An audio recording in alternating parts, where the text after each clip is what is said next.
Welcome to the 2017 1 in 3 campaign, Abortion Speakout, Stories from the Resistance.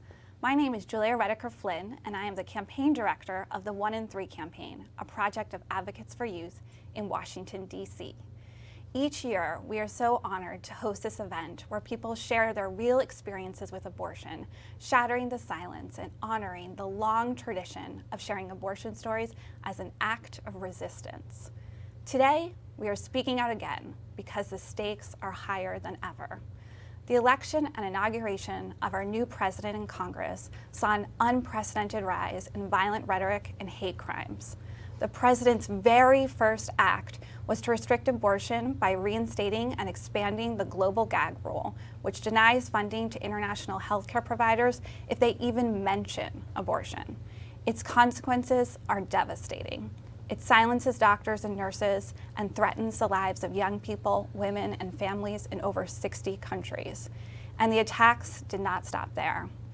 As we are all aware, the administration announced sweeping restrictions on immigration, a Muslim ban, and a border wall, tearing families apart and emboldening anti-Muslim hate. They issued an executive order placing transgender young people at heightened risk, with rumors of more planned attacks on the LGBT community. All of this combined with the hateful rhetoric that has put our communities under attack. But today, women, Muslims, LGBT people, immigrants, people of color, and everyone who believes in justice and human rights are fighting back every day. And as we fight together, what stands out is our stories. Stories have the power to remind us of our shared humanity, to encourage us to empathize with others' experiences and inspire us to fight for justice, not just for ourselves, but for our neighbors and for people across the world. Our stories are a powerful tool in fighting back against those who would dehumanize us and devalue us. And today, we're taking that fight to Capitol Hill.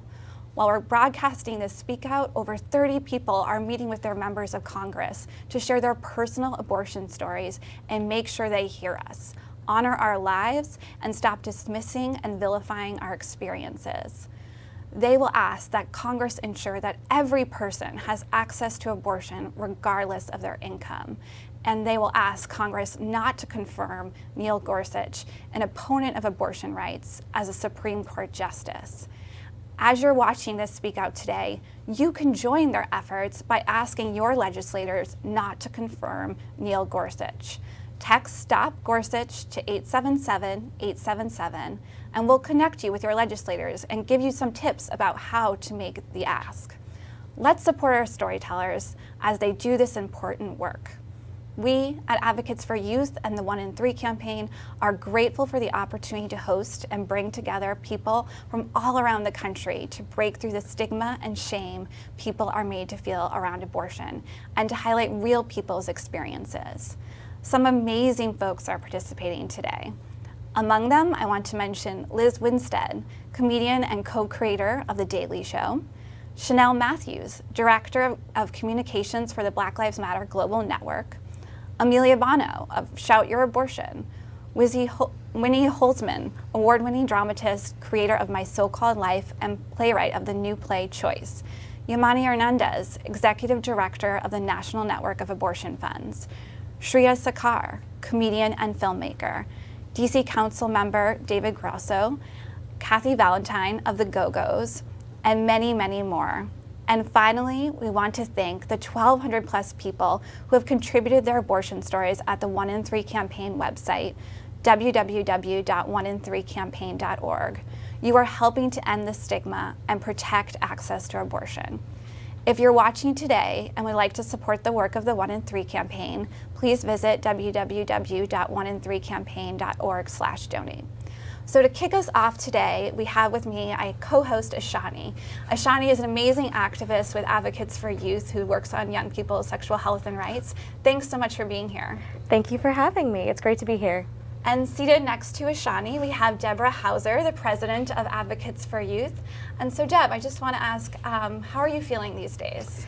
That's a good question, Julia.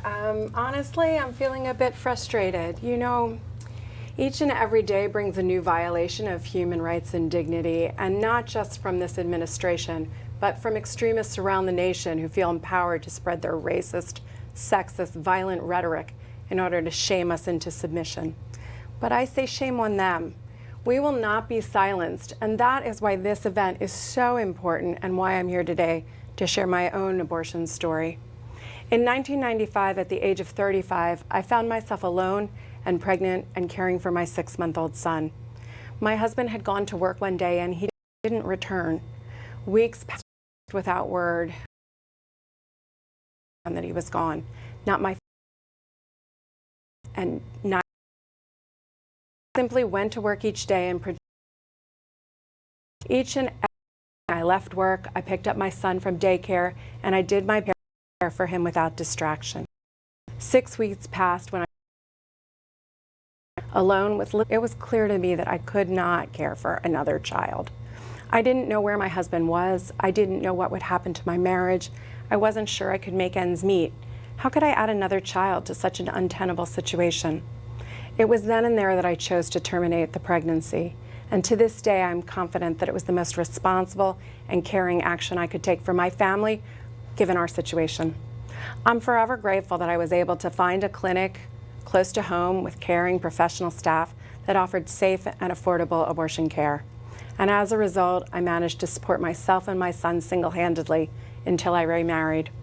I advanced in my career and my son grew up in a loving environment. He went to college and will soon become an engineer. There is no way that the outcomes would have been the same had I been forced to continue this pregnancy. I couldn't afford the pregnancy, not financially or emotionally. I didn't share this story for more than 15 years. And it was not because I regretted it or because I was ashamed of the decision that I made, but because anti-abortion rhetoric taught me that I'd be judged. One day, the staff at Advocates for Youth, frustrated with the politicized debate that continues to threaten abortion access, began a discussion about what was needed to safeguard abortion care. We realized that women needed to speak more from our hearts, to tell our own personal stories, to give a face to the experience of women throughout the ages. There was a young woman on staff of 20 who began to share her own experiences.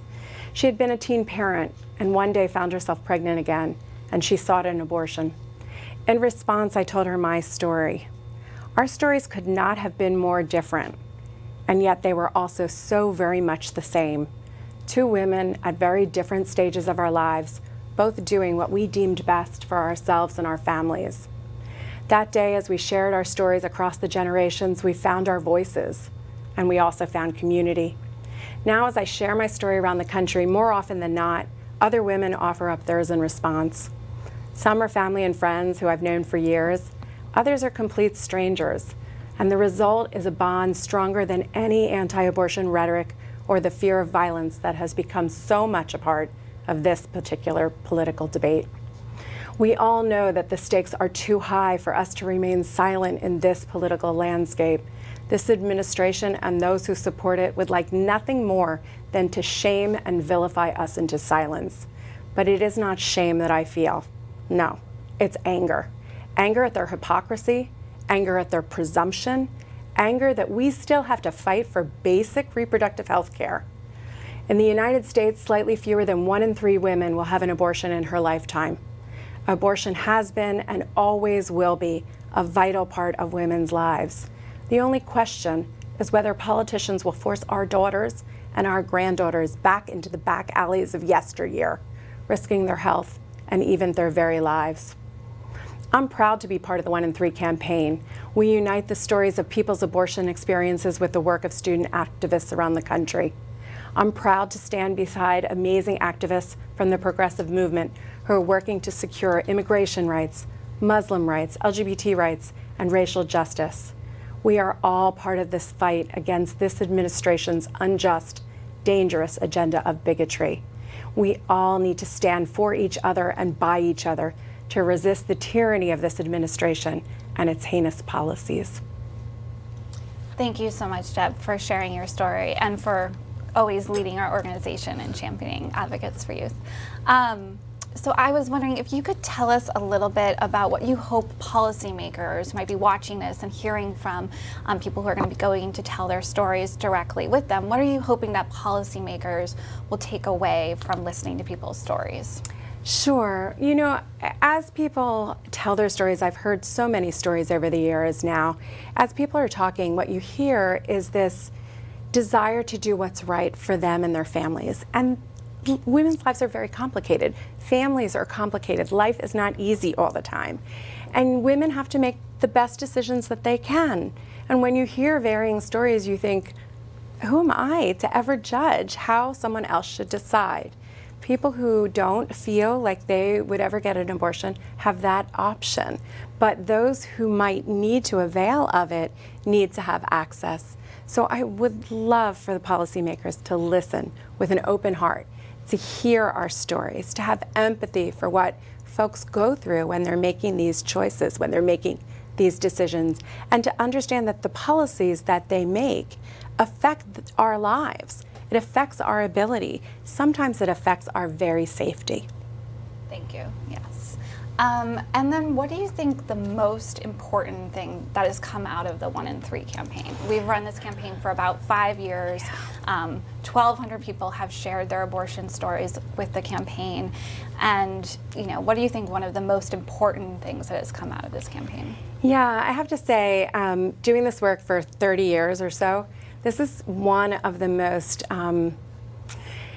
amazing campaigns I think I've had the opportunity to be a part of, to see women find their voice, to see the shift in how people feel about telling their story, to 1 minute feeling, you know, as if I speak out, people will judge me. There's so much stigma, there's so much shame that's been used to keep us quiet, to keep us isolated from each other. And then when you find your voice, the power in that is amazing. And you can shed that stigma and that shame and say, I did the right thing. Mm-hmm. So to watch women find that voice and speak out about what they know is right, what they know we need, 1 in 3 women, it means that abortion is common, has been common throughout the years. So to hear folks' stories, whether it's just that they needed the abortion to finish school, or there were reasons that could have been for a fetal abnormality, or the fact that they were emotionally or financially unable. These are all important things that happen in people's lives. And I don't want to go back, and I don't think we ever should go back to a time when women are forced back into back alleys. So for me, it's women finding their voice, finding their power. Thanks. One last question is, so some people are coming and they're coming to Capitol Hill and they've never told their story before. Do you have any, you know, advice or tips for people who are sharing their stories for the first time? Yeah, I would say just stand up and say your story with dignity. You have nothing to worry about. You have everything to be proud of. Everyone made the choice that was right for them at the time. And I will say that in all the years, the 5 years that I've been sharing my story across the country, I have not had one negative thing said. Not one.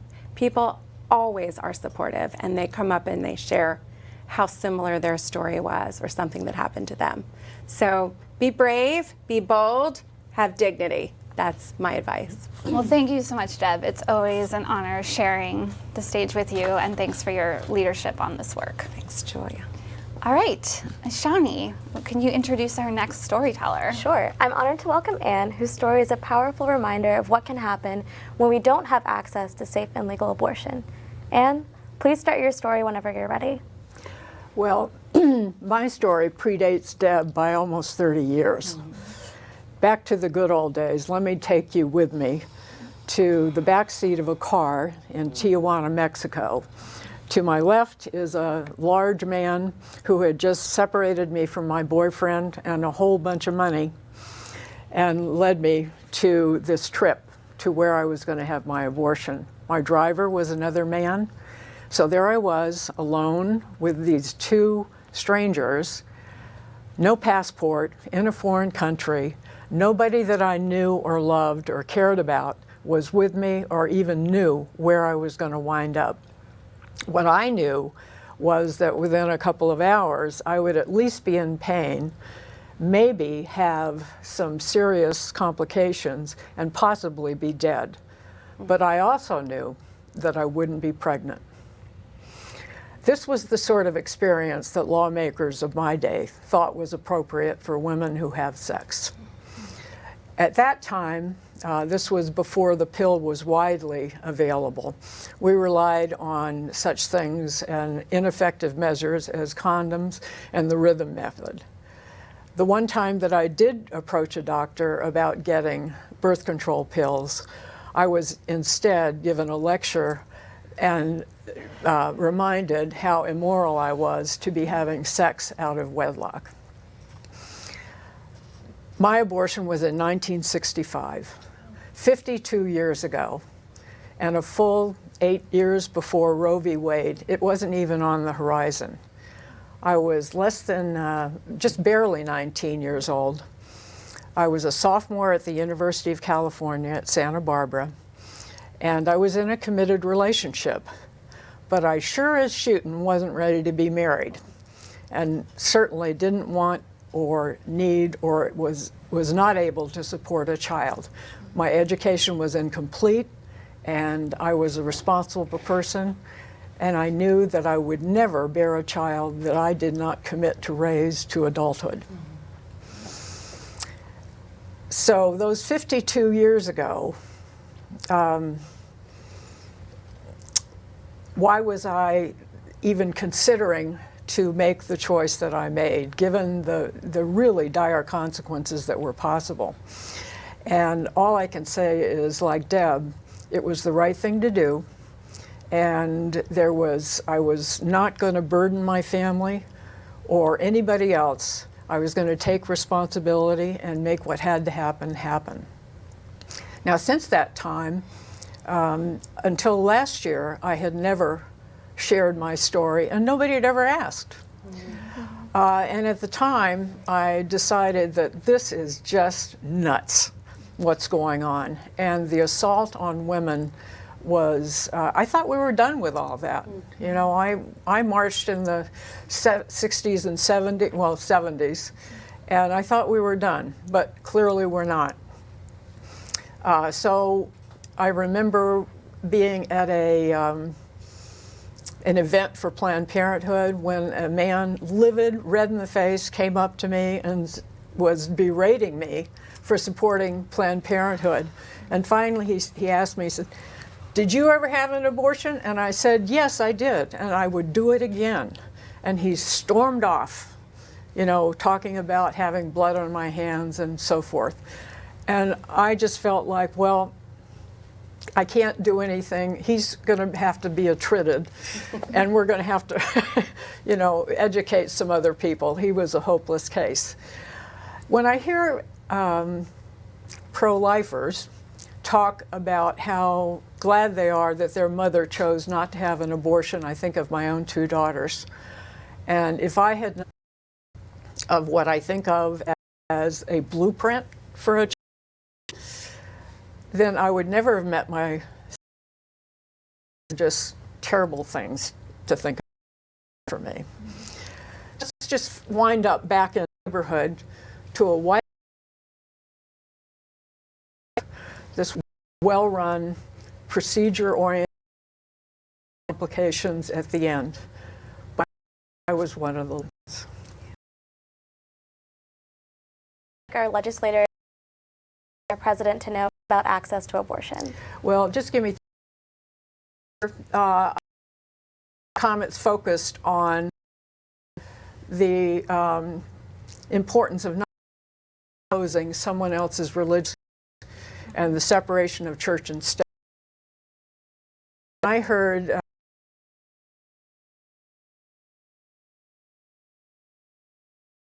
people having babies and needing to get up the birth rate. My mind goes, oh, and how are you planning to do that, Representative King? Well, let's just restrict the ability to have, let's force breeding. And I think this is a very dangerous thing. And then I hear another lawmaker saying, a woman is not an individual. She has invited in and is hosting another individual whose rights are superior to her own. This is nuts. We need to stop it. And I think you lawmakers better get your empathy gene working. Thank you so much, Anne. Julia, who's our next guest? So right now, I'm happy to welcome Victoria, who will share her story by video. Welcome, Victoria. Mi nombre es Victoria Gómez Betancourt y yo tuve un aborto. Cuento mi historia no porque sea única, sino porque no lo es. Pasó hace algunos años, cuando estaba enfrentándome a varios retos en la vida. Todo pasó bien rápido. Primero me quedé desempleada, perdí mi casa, me quedé en la calle. Luego me separé de un cónyuge abusivo violento. Mi padre falleció, mi madre quedó en la calle. Así que en ese momento decidí rehacer mi vida para sacarla adelante. Me la traje a vivir a Estados Unidos. Mi madre tiene una discapacidad avanzada, está en silla de ruedas. Yo me paso los días cambiando pañales, bañándola, dándola de comer, de vestir. Y fueron tiempos bien duros. En ese momento hice lo que pude por conseguir un lugar donde vivir. Era un estudio dilapidado, recuerdo que el baño no tenía puerta. Lo más caro que teníamos en aquella casita era la cama de mi mamá, que era una cama de hospital que compré de segunda mano. En aquel tiempo estaba trabajando muy duro, tenía 3 trabajos, ninguno con beneficios. Y ambas pues sin familia, 2 mujeres inmigrantes solas. Nuestro estatus migratorio no nos permitía acceder a asistencia pública a pesar de que lo necesitábamos desesperadamente. Y fue entonces cuando yo descubrí que estaba embarazada. Mi primer pensamiento fue abortar. Tengo una discapacidad ortopédica, después de 4 cirugías de columna y varias fusiones de la espina dorsal, mi cirujano me advirtió: un embarazo en mis condiciones simplemente significa un reposo absoluto de al menos 6 meses durante el embarazo y quizás 3 meses después de dar a luz.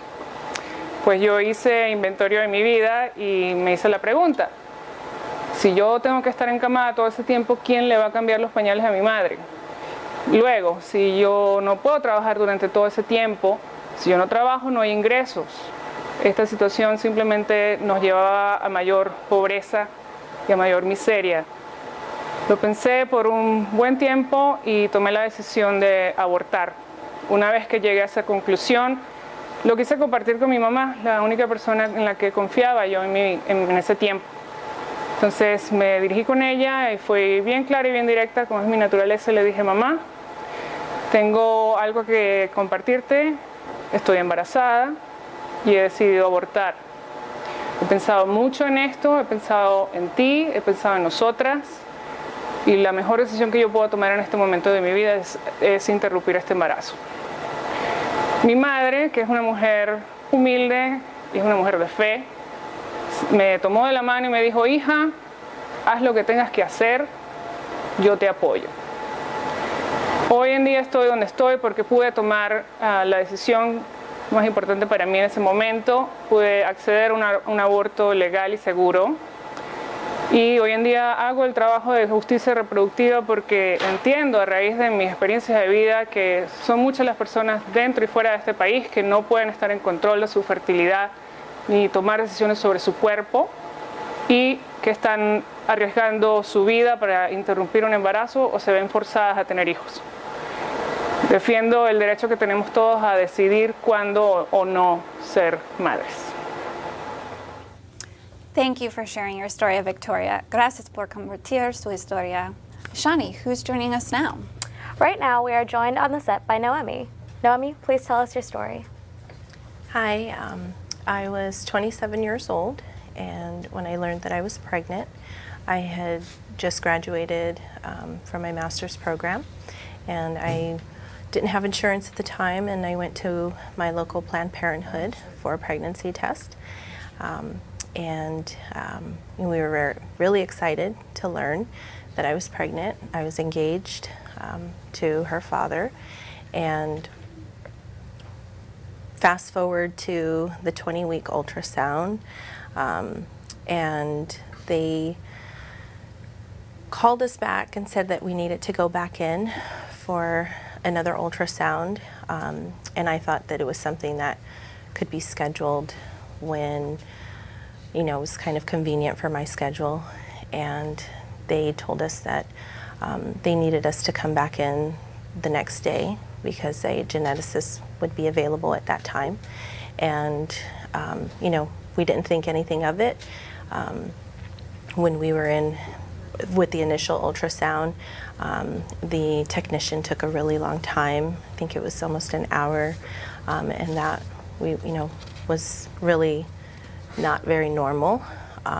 And we went in the next day for the second ultrasound, and her father and I were giddy and excited, and in conversation with the technician, and just talking amongst ourselves about the excitement that we were feeling. And the first technician had told us that it was maybe like 70% chance that it was a girl, and so we talked the technician into confirming with more certainty if it was a girl or maybe a boy. And we figured out that it was a girl, and she wrapped up and she left the room, and the doctor came in, and I remember he asked us if we knew why we were there, and still in our excitement and giddiness, we said, no, they just called us and said that you wanted us to come back in. And I just remember him saying, that he apologized that no one had explained to us why we had been asked to come back. And I remember he said, I'm very sorry, but your baby's brain didn't develop. And I felt as though the entire world had just collapsed on my chest. I didn't exactly understand what that meant, but I knew that it couldn't be good. So I asked, well, what does that mean? And he explained that essentially what we saw on the ultrasound screen, where the baby's brain would be in its place, it was just dark black. And he explained that that was a strong indication that there was fluid in its place, and if it had developed properly, that it would be gray matter on the screen and not black as we were seeing. And he gave us time to process it.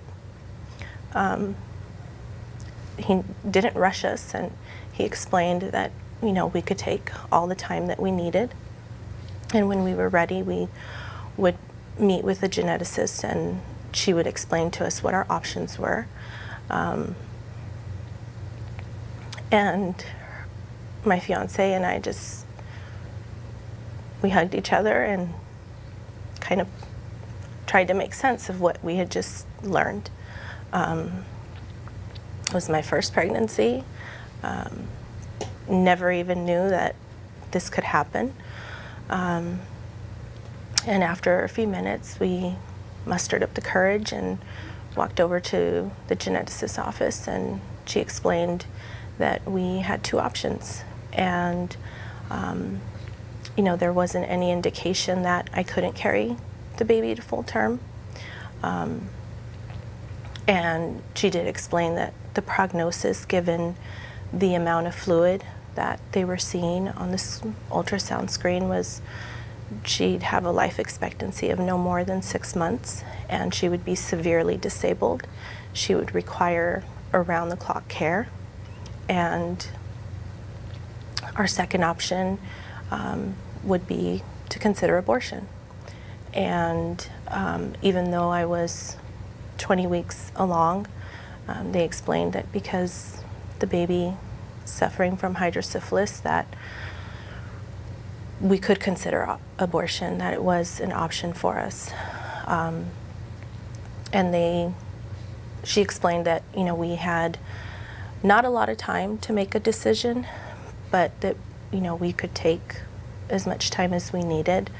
And this was Friday before Labor Day weekend in 2007, and we essentially took that 3-day weekend to consider our options. And given the emotional toll and all of the responsibility that not just he and I would take, but the rest of our family in caring for her, it was too much. I couldn't continue bonding with my child knowing that she was not healthy and knowing the pain and suffering that she would undergo. So we made the decision to go for an abortion, and I remember sitting in the waiting room, and there were maybe 3 or 4 other women there, and feeling not ashamed, but like, this is not where I want to be. I want to be home. I want to be at work. I want to have a healthy baby. We didn't share our decision with anyone outside of our immediate family. And I remember the last words that I told her was, "It's okay. You're going to come back healthy and strong. I need you to come back healthy and strong." And I think that we're very, very lucky, very blessed and fortunate, because 2.5 months later, she did. She came back healthy and strong, and she'll be 9 years old this summer. Thank you so much for sharing that with us. Can you tell us why you chose to share your story today? I think with everything that we're seeing in the country in the last couple months, the change, and really seeing everyone's different opinions and hearing about the attempts and the desires to change the existing laws, and thinking about what it would have been like for me if I didn't have access and I didn't have choices. And I don't want anyone to be in that situation where they feel like they don't have control, they don't have access, they don't have options. And I'm fortunate to live in California, where my elected officials are really fighting for those things. And my letters to them are not to encourage them to see things my way, but really to support their efforts. And being in that situation, I feel like the only other thing that I can do is use my voice. And if sharing my story will accomplish that, then I will repeat it as much as I need to ensure that no woman, whatever the situation or circumstances she finds herself in, really can truly have all the options available to her, so that she can make the best decision for herself and her baby. Thank you so much. Okay, Julia, what's next? All right, thank you again, Noomi. That was a really powerful story, and we really appreciate you sharing it with us today. So right now, I'm happy to share this video story from Sarah. 2 years ago, on February 27th, I had an abortion, and it was the last thing I ever thought I would do. But it was a decision that, without a doubt, has made a positive impact on my family's growth and stability. So I track my cycle. I know the day of my last period, my ovulation signs. My husband and I usually use condoms, but we didn't on day 30 of my cycle, which shouldn't have been a big deal, but that happened to be the one cycle when I ovulated very, very late. When I was younger, I imagined I wanted to have a big family, lots of kids running around the house. But after having 2 high-energy sons, I discovered that my 2 boys need all the attention I can manage, and they would be better off with more of my love and fewer siblings. So as this 3rd unplanned pregnancy progressed from week 4 to 5, 8 to 9, I came to realize that a third child would have thrown off much of our family balance. I would have to stay at home more, sacrifice many of my working hours, shift much of my business responsibilities to my partners. As a result, we would be living with much narrower financial margins, and we were already living on a tight budget with no local family support. I personally would have struggled to keep centered as a caregiver to the many people in my practice who are ill, for my husband, my children, and for myself. So when I started to spot and bleed at 10 weeks into the pregnancy, I was having back pains and cramps. It really hit home. Not now. I spent the last trimester of my second pregnancy nearly incapacitated with nausea and vertigo, and it took a huge toll on my family and on my business. I needed my body to be at its best working capacity because there was so much to do already. I want my body to be healthy. I want to be available to provide care for myself and for others. And I want the time and presence of mind to enjoy the wonderful sons that I am so honored to mother. It was a lonely 2 months between the positive test and the procedure.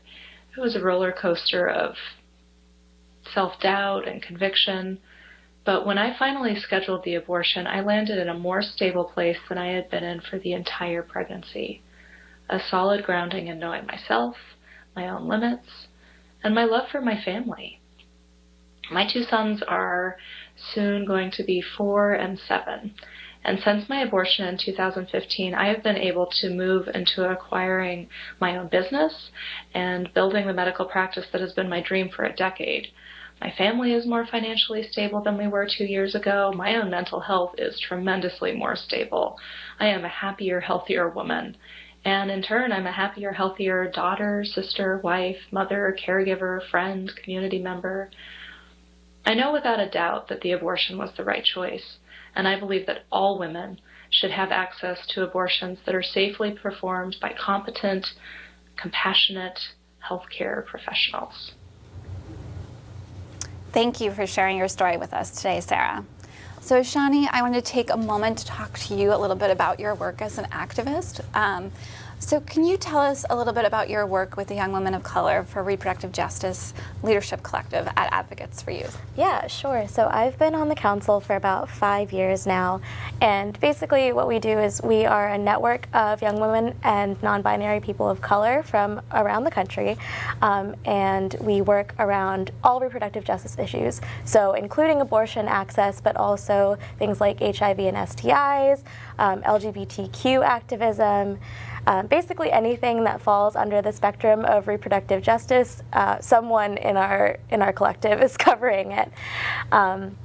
So we are currently also looking for new members, so that you can find out about on the Advocates for Youth website, correct? Yes. I think so, yeah. So yeah, that's what we do.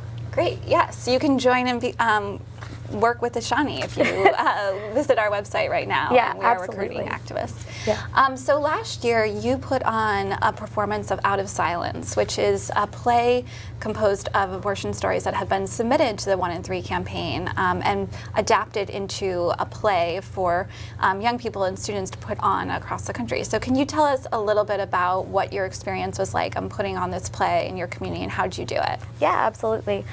So I put on the Out of Silence play as part of my senior capstone project at university. So I had a couple of options to do that, and one of them was I could write a thesis and do a lot of research, but I didn't necessarily want to do that. I've always felt more compelled towards activism and doing things for my community rather than research or writing. So after a lot of deliberation, I landed on doing the 1 in 3 play. It was a really good fit already. So what I wanted to do specifically with Out of Silence was that a lot of the stories about abortion that I've seen in the media, not necessarily in things like the Speakout where we have diverse people sharing their stories, but things that I've seen in movies and on television have always kind of told one specific narrative. Usually it's a white woman who is straight and cisgender and is, with a boyfriend and decides to abort for whatever reason. And also in the research that I found, a lot of the abortion narratives that I've seen on television and in movies, an overwhelming majority of them actually end in tragedy of some sort, which is a little bit ridiculous for me, considering that abortion as a medical procedure is about 10 times safer than getting a colonoscopy. So I just wanted to kind of shed light on different types of people who have had abortions. So lesbian and bisexual women who have abortions, people of color who have abortions, non-binary people who have abortions, because it's not just women who get abortions, or trans men who get abortions. So what I wanted to do was kind of bring out some of those narratives that haven't necessarily been heard. So when I did the casting, I made sure to cast people who weren't necessarily fitting this kind of model that I've seen kind of replicated over and over again in television. Yeah, that's a really powerful way of bringing and elevating new voices and really moving the conversation in different directions. So what was the reaction to people who saw the performance? Yeah, so I'm very lucky. I go to school in New Jersey, so for the most part I'm surrounded by people who are like-minded, who are supportive of the work that I do around reproductive justice. So when I recruited, or I guess when I was looking for people to be in the audience and just getting the word out about the show, the response was overwhelmingly positive. People were coming up to me afterwards and thanking me for putting on the play. They were sharing their stories with me in ways that I didn't even know would happen. And we managed to raise around $200 for the National Network of Abortion Funds, which is probably the greatest accomplishment that I could have thought of. So it was a great and positive response, and I'm really thankful for my community for supporting me. Thanks, Ashani. And now, will you please introduce our next guest? Sure. So next up we have Candace, who's here with us on set. Candace, whenever you're ready, please tell us your story. Sure. I've actually had 2 abortions, and they were both really different, probably night and day compared to each other. The first one was when I was barely 20. I had been pretty unstable. I grew up raising kind of myself, and so when you make the mistakes that teenagers do, you don't have the safety net. Been couch surfing a lot, had gotten my first job, and had been dating somebody for about 3 weeks when we got pregnant. I lived in Seattle, where everybody's pro-choice kind of as a default, right? So I had, no pushback from anybody when I decided to get an abortion. I was able to be very open about it. I went to the clinic. I, had no regrets. Everybody was very supportive of my life. I actually ended up marrying the man who I had gotten pregnant with. And we were married for a few years, and then he got transferred to Dallas, which is kind of where my real story starts. So we moved to Dallas, very quickly realized that we probably shouldn't be married anymore, separated. When we had been married, we had decided that we didn't want children. And so when we first got there, I had actually been talking to my OBGYN about getting permanent birth control because kids probably weren't in our future.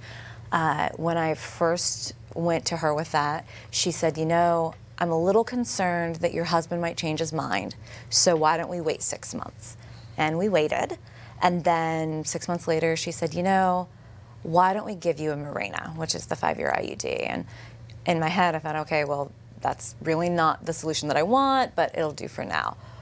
Later, when Dan and I got separated and I eventually began dating again, I said, I definitely do not want children. This is not in my future.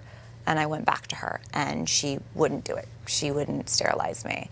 So I went to about 6 or 7 other OBGYNs over the course of a year, and none of them would give me permanent birth control, which was really frustrating. And lo and behold, a few months later, I found out that I was pregnant because my IUD had failed. I had been dating somebody who lived in California at the time, but we had recently broken up.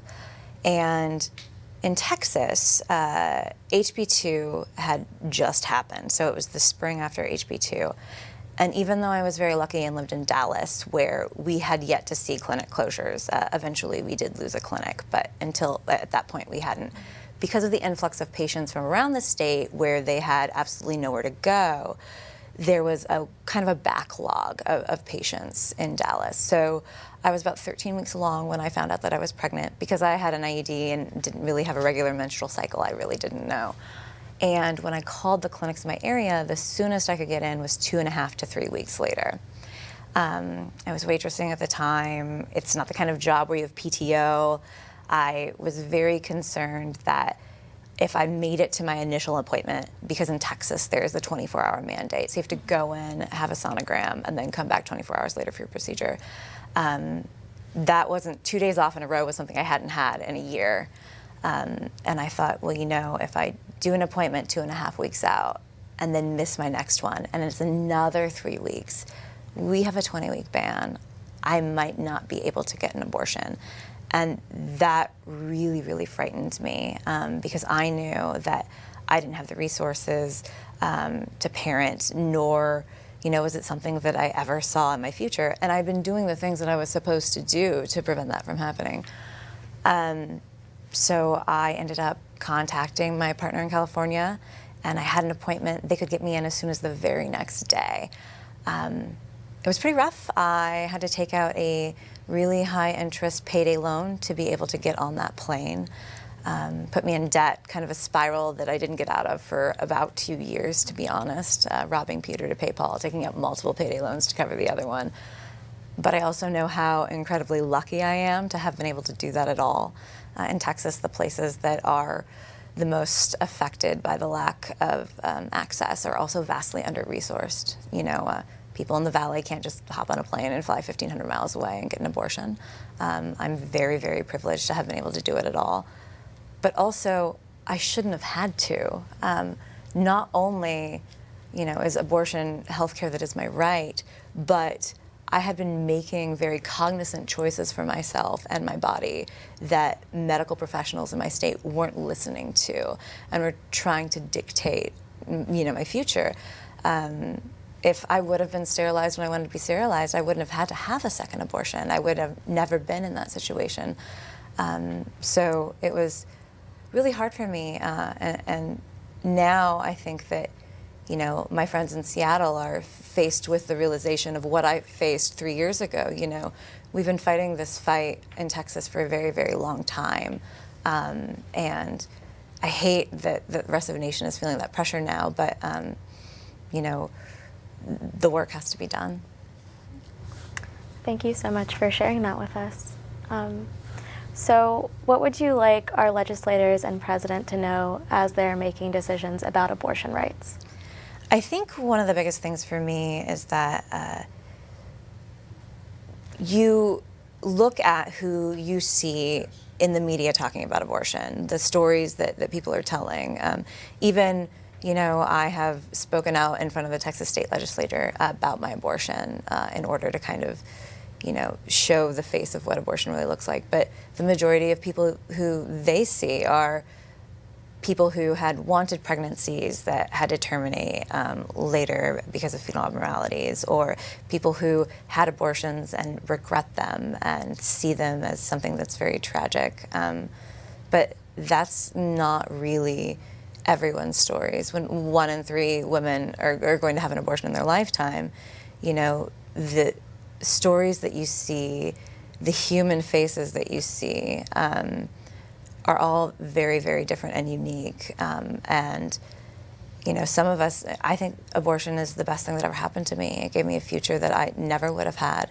And it's the most unselfish thing I've ever done, because knowing that you don't have the capacity to parent and not choosing to bring a child in the world that you can't take care of is, you know, something that isn't something that you don't think about, right? I was thinking about my child when I had both of my abortions. I knew that it was the right choice for me and for anybody that I brought into the world. Our stories are all very different, and they're all equally valid.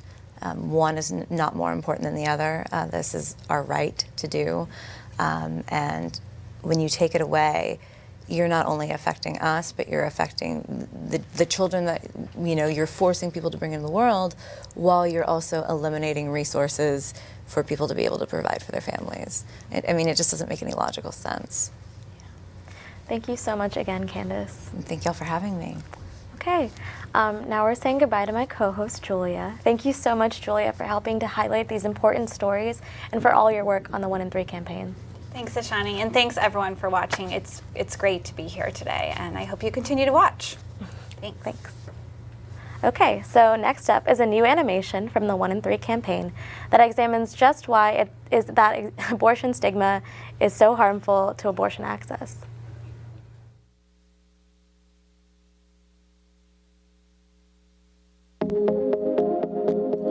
What is abortion stigma, and why does it hurt the fight for abortion access? Abortion stigma is the common idea that abortion is wrong or unacceptable.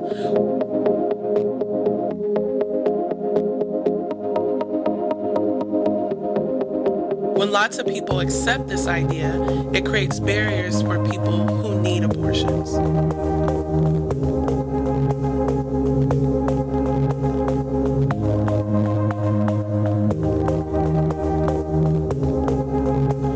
We hear stigma from opponents of abortion access a lot. But sometimes we hear stigma even from those who are actually pro-choice.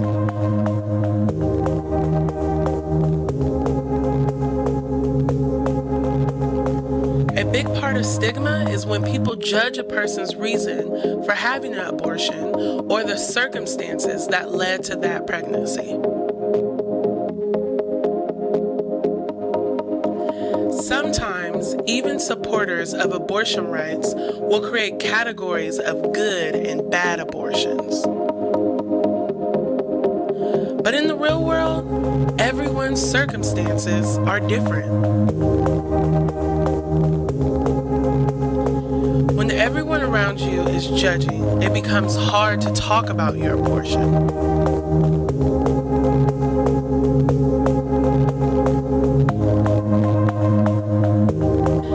That creates a false perception that abortion is rare, when really 1 in 3 women will have an abortion in her lifetime.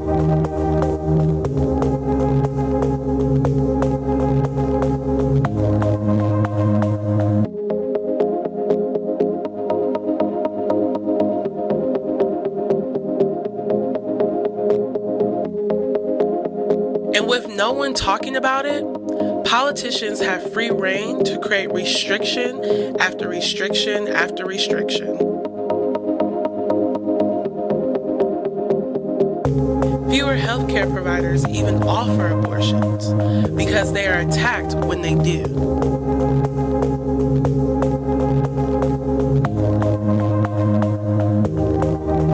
Abortion care becomes even harder to get, and that just creates more stigma and more silence.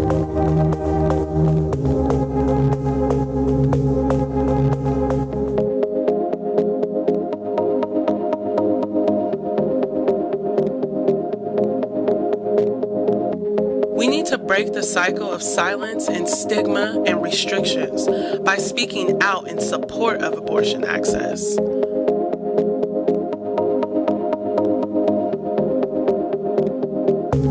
We need to ensure that abortion is available in our communities.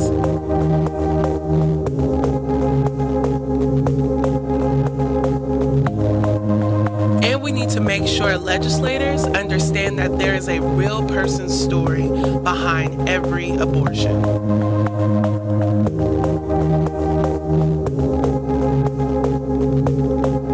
We can make it easier for people who've had abortions, and we can keep abortion opponents from silencing everyone else. Let's come together to end stigma and shame and make sure everyone can get an abortion when they need one. Take the pledge.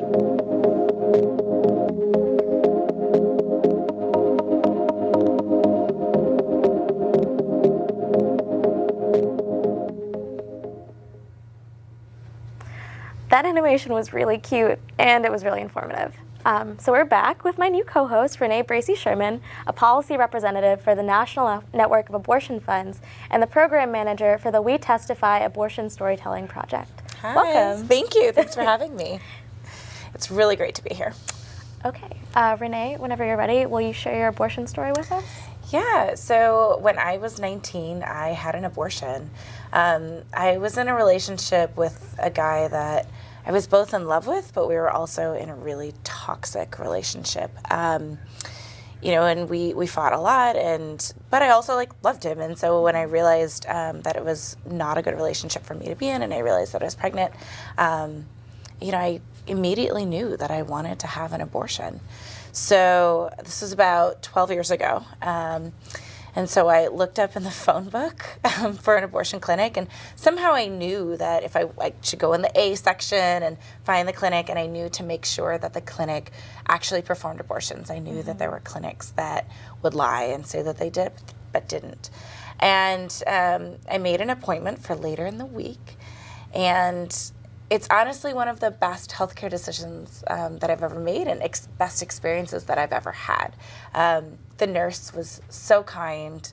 She held my hand, you know, while I laid back, and I had sedation, so she held my hand during that. And the doctor, he greeted me. He was so kind, and I'm just so thankful for that experience. And even though I grew up in a family that was pro-choice and that was really supportive of abortion rights, we didn't always talk about it very much. And so, you know, I didn't feel like I could go to my parents, because I felt like if I told them, you know, they would be upset because they knew that my boyfriend was bad for me. And I didn't really want to have the "I told you so" lecture. You know how that goes. And so I kept it a secret. But I wish that I hadn't. I wish that, you know, I had one of my family members to go with me and to be in the clinic with me. So it wasn't until about 6 years after my abortion that I finally decided to tell my parents. And that was after I'd met other people who'd had abortions, and I knew that I wasn't the only person. And I knew that, you know, it was a common experience, and that I was okay.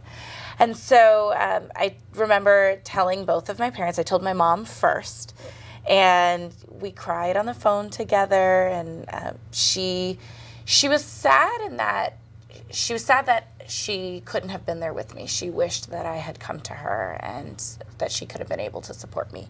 She was not upset with me for having an abortion. She supported my decision. And so that's the only thing I do regret about my abortion, is that I didn't tell my mom at that time. I could have gotten a lot of support, and I didn't know.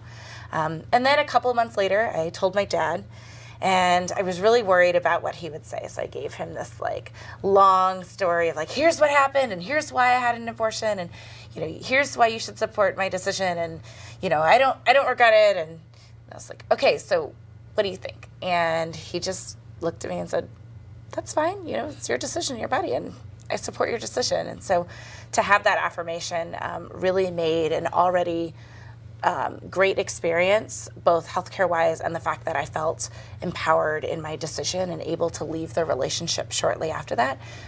It felt like it came full circle, and that the people who loved me cared about me and supported my decision. And something that we say at the National Network of Abortion Funds is that everyone loves someone who's had an abortion. You might not know it yet. So we want to remind everyone that, you know, your actions, your words, the things that you say about people who have abortions, you're impacting someone you love. And so we really need to think about how we're being mindful and supporting one another through our decisions. Thank you so much for sharing that with You're us. welcome. So can you tell me a little bit more about the We Testify project? Yeah, so it's a new program called We Testify, and it's an abortion storyteller leadership program. And we particularly support abortion storytellers at the intersection of race, class, gender identity, geography. We want to make sure that we're diversifying the abortion stories that are out there in the world. At the National Network of Abortion Funds, we're a network of 70 organizations that help people pay for their abortions. And so we're seeing a lot of people who aren't able to pay for abortions because their insurance doesn't cover it. They're dealing with racism and sexism in the healthcare system and from the anti-abortion protesters outside the clinic. They're dealing with stigma. They're living in rural areas. And so we want to make sure that those stories are also lifted up in the media so that we understand what the challenges are around accessing abortion care. The majority of people who have abortions are people of color, so we want to make sure that those stories are really reflected. We want to make sure that queer folks are able to share their abortion stories. We have a storyteller, Jack Gutierrez, who's amazing. They're a trans person and talk about what it's like to get an abortion as a trans person. And so I'm so proud to be part of a group and lead a group of storytellers and people just like who've had abortions that work together and support one another as we share our stories and change the way we talk about abortion. That sounds like amazing work, and I'm really glad that you're here with us today. Thank you for having me. Okay, can you introduce our next guest? I would love to. I'm happy to welcome to our set Hope. Hope, whenever you're ready, please share your abortion story with us. Yeah, I was actually thinking while you were sharing your story, Renee, that there are so many kind of similarities and overlaps. I grew up in a very kind of rural town in Middle Tennessee, was kind of a part of a very conservative family, grew up in the church, just very conservative, and was involved in a lot of abstinence-only sex ed programming in kind of middle and high school. And when I was 19, I had been dating my kind of high school sweetheart boyfriend, and we never used any kind of protection because in this abstinence-only course, we were taught that condoms were ineffective and that, you know, birth control was bad for you and kind of all these things. And so, of course, we ended up with an unplanned pregnancy. I remember that my mom was with me when I took the pregnancy test. She was kind of always there, and we both kind of knew immediately. You know, it was my freshman year of college, and I was home for Christmas break, and this was just not something that I was ready for at all, and kind of not in a relationship that was ready for this kind of step either. So I called my Planned Parenthood that I was fortunate was only an hour away. And it was before Tennessee passed the 48-hour waiting law and all these kind of restrictions. So I was able to get in for a, same-day appointment for an in-clinic procedure. I remember being pretty nervous about the procedure just because, abortion is such a hot topic and it's so scary, particularly for the in-clinic, I think. But it was a very just an all-around supportive environment in the clinic. I also remember the very kind nurse holding my hand in the room. And I think I left that experience feeling a lot of guilt that it wasn't this traumatic thing. There's all these ideas that we have about abortion, and I felt really guilty that it wasn't that bad. It was a totally normal, very common healthcare decision to make that's very safe and, very effective. And I kind of continued to struggle with that kind of guilt for months after the procedure. I remember going back to college and meeting new people and kind of feeling the need to tell them that I had had an abortion. Just completely socially inappropriate to do so, but I felt like maybe they wouldn't want to take the time to get to know me if they knew that I had made this decision. And so for me, all of the kind of negativity wrapped up in this experience was very much coming from the outside and coming from all of these stigmas and pressures. And so I didn't really talk about my experience in a public way until I graduated from college. I didn't really do a lot of abortion work at the time, but now that's kind of shifted a little bit. I was lucky to start working for a repro rights nonprofit here in DC for a couple of years, and actually now I've moved back to Nashville and I'm working at that same Planned Parenthood clinic that I was able to access services at 6 years ago, and kind of supporting women through the whole process. And it's been amazing, and it's driven my life, and it's been the best decision I ever made. I'm happily married now, and my husband and I are talking about starting our family, and I just know that none of that would have been possible if I hadn't been able to access that care my freshman year of college. Wow, your story comes full circle. That's really amazing. Yeah. And I really identify with, you talking about feeling guilty for not feeling guilty, because I definitely felt that quite a bit, and I hear that from a lot of people who've had abortions. So, and you're lobbying here in D.C. a little bit later. Tell us about that, and what do you want legislators to know about abortion access? Yeah, I think that one of the driving factors for me with this whole kind of activism and the importance of the kind of share your story movement is kind of based on my own personal experience of once I kind of went public about my experience, not a day would go by when I wouldn't get, you know, a random message from someone that I had crossed paths with once or maybe knew a long time ago, and they were sharing their stories, you know. And I think that for me, such a big part of being open about these kinds of things is that we really are silenced, and there is this huge network of support and love from all different areas and all different backgrounds and experiences. And I think that it's been really great for me to be able to tap into that by being open. And so I kind of view lobbying as just, you know, just the next step in that openness and continuing to have more and more conversations and continuing to just build that network, because it exists and it's already there, and we just have to reinforce it. Absolutely, absolutely. Thank you so much for all of the amazing work that you do, Hope. Thank you. All right, what do we got next? Okay, so next up we have this video from Chitra Punjabi, the President and CEO of the Sexuality Education and Information Council of the United States. Hi, I'm Chitra Punjabi, the President and CEO of the Sexuality Information and Education Council of the United States. And I'm here to speak out on behalf of the 1 in 3 women across their lifetime who will have an abortion. I recently learned that someone very close to me had an abortion, and I was surprised when I heard about this. And not because she had an abortion, but because we were very close. This was the first time I was hearing about it. And the really heartbreaking thing was that the reason she hadn't shared her story with me was because she was ashamed and guilty of what she had done. And so when I learned this, it just reinforced for me what it means for us to have stigma about something that is basic healthcare in this country, and that all women, trans men, gender non-conforming people, and people who are gender non-binary will need to access in their lifetimes. It's so important that we destigmatize and stop shaming women who need access to abortion care, because that's what it is. It is health care. And we must continue to speak to our elected officials, members of Congress, and advocate for the right for all people who need access to abortion care to have it. And not just have it be accessible in the sense of having clinics available, but being able to afford it. And so we really must work to end the Hyde Amendment so that all people who need abortion care have access to it. Thank you so much for sharing your story, Chitra. It's really nice to see other South Asian people sharing their abortion stories. Okay, Renee, who's our next guest? Well, we're joined by Joselyn, who's going to share her story with us. Joselyn, go ahead and share your story whenever you're ready. Great, thank you.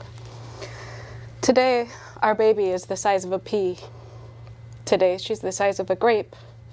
We, like every excited soon-to-be parent, followed our baby's growth each week with joy and pride.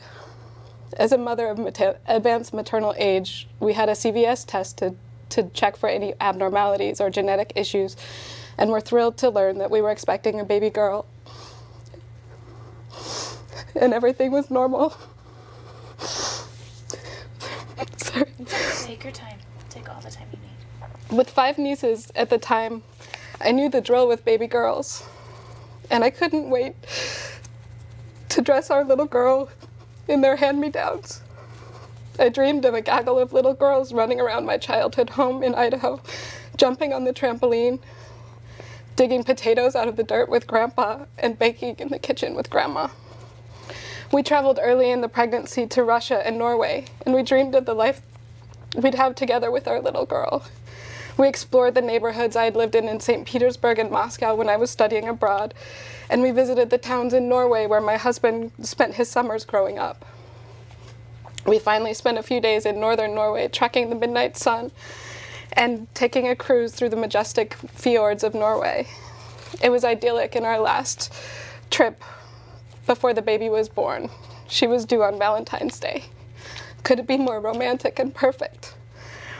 Because my doctor works at a teaching hospital, our pregnancy got a lot more attention than most.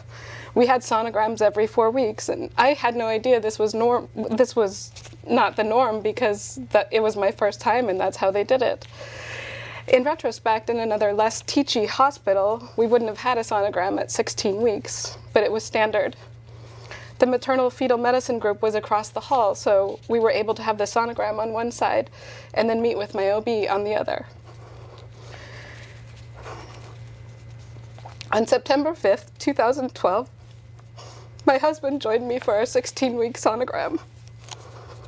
We squeezed each other's hands when we heard her little heartbeat, and we watched with wonder as the technician measured and commented on each little body part. I'm not sure when she realized, but in retrospect, she grew less cheery and cheery with the announcements and of the length of this and the size of that. And as she left, she said the doctor would be in to talk about a diagnosis. Diagnosis? The wait for the doctor sure felt like a long, long time. Then a doctor we'd never met came in. She had beautiful, long, brown, curly hair. Dr. F sat in an office chair and rolled over to the exam table. She spoke very softly. Our baby was missing an arm bone, the ulna.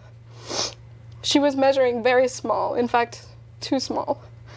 She had an extreme form of skeletal dysplasia. She was not only going to be a little person, but her lungs would not grow large enough to breathe on her own. Her lungs would not grow large enough. Incompatible with life, they said. How can you argue with that? It seemed so clear, but it took so long for it to sink in. Hours, in fact. We asked if it were possible if she could outgrow it. Could we wait another week? Could Dr. F write down our diagnosis? She said she couldn't be 100% sure, but she suspected that it was thanatophoric dysplasia. She handed me a slip of paper with the words scribbled in blue ink, and we walked out of the office to see my OB. We waited. I didn't know what to do with myself. I sat in shock, hands in my lap, shaking, waiting. An older woman, a complete stranger, walked up to me, and maybe she took my hand, maybe she didn't, but she looked in my eyes and said, "Are you okay?" I was not only surprised, but also touched by her intimacy and her boldness. It may be the only time in my life that a complete stranger walked up to me and asked me if I was okay. I'm sure it was written on my face, but I thought I was holding it together, and I know I wasn't crying. How did she know? For the rest of our wait, I just focused on trying to look okay and trying not to make anyone else feel uncomfortable. Trying to be invisible.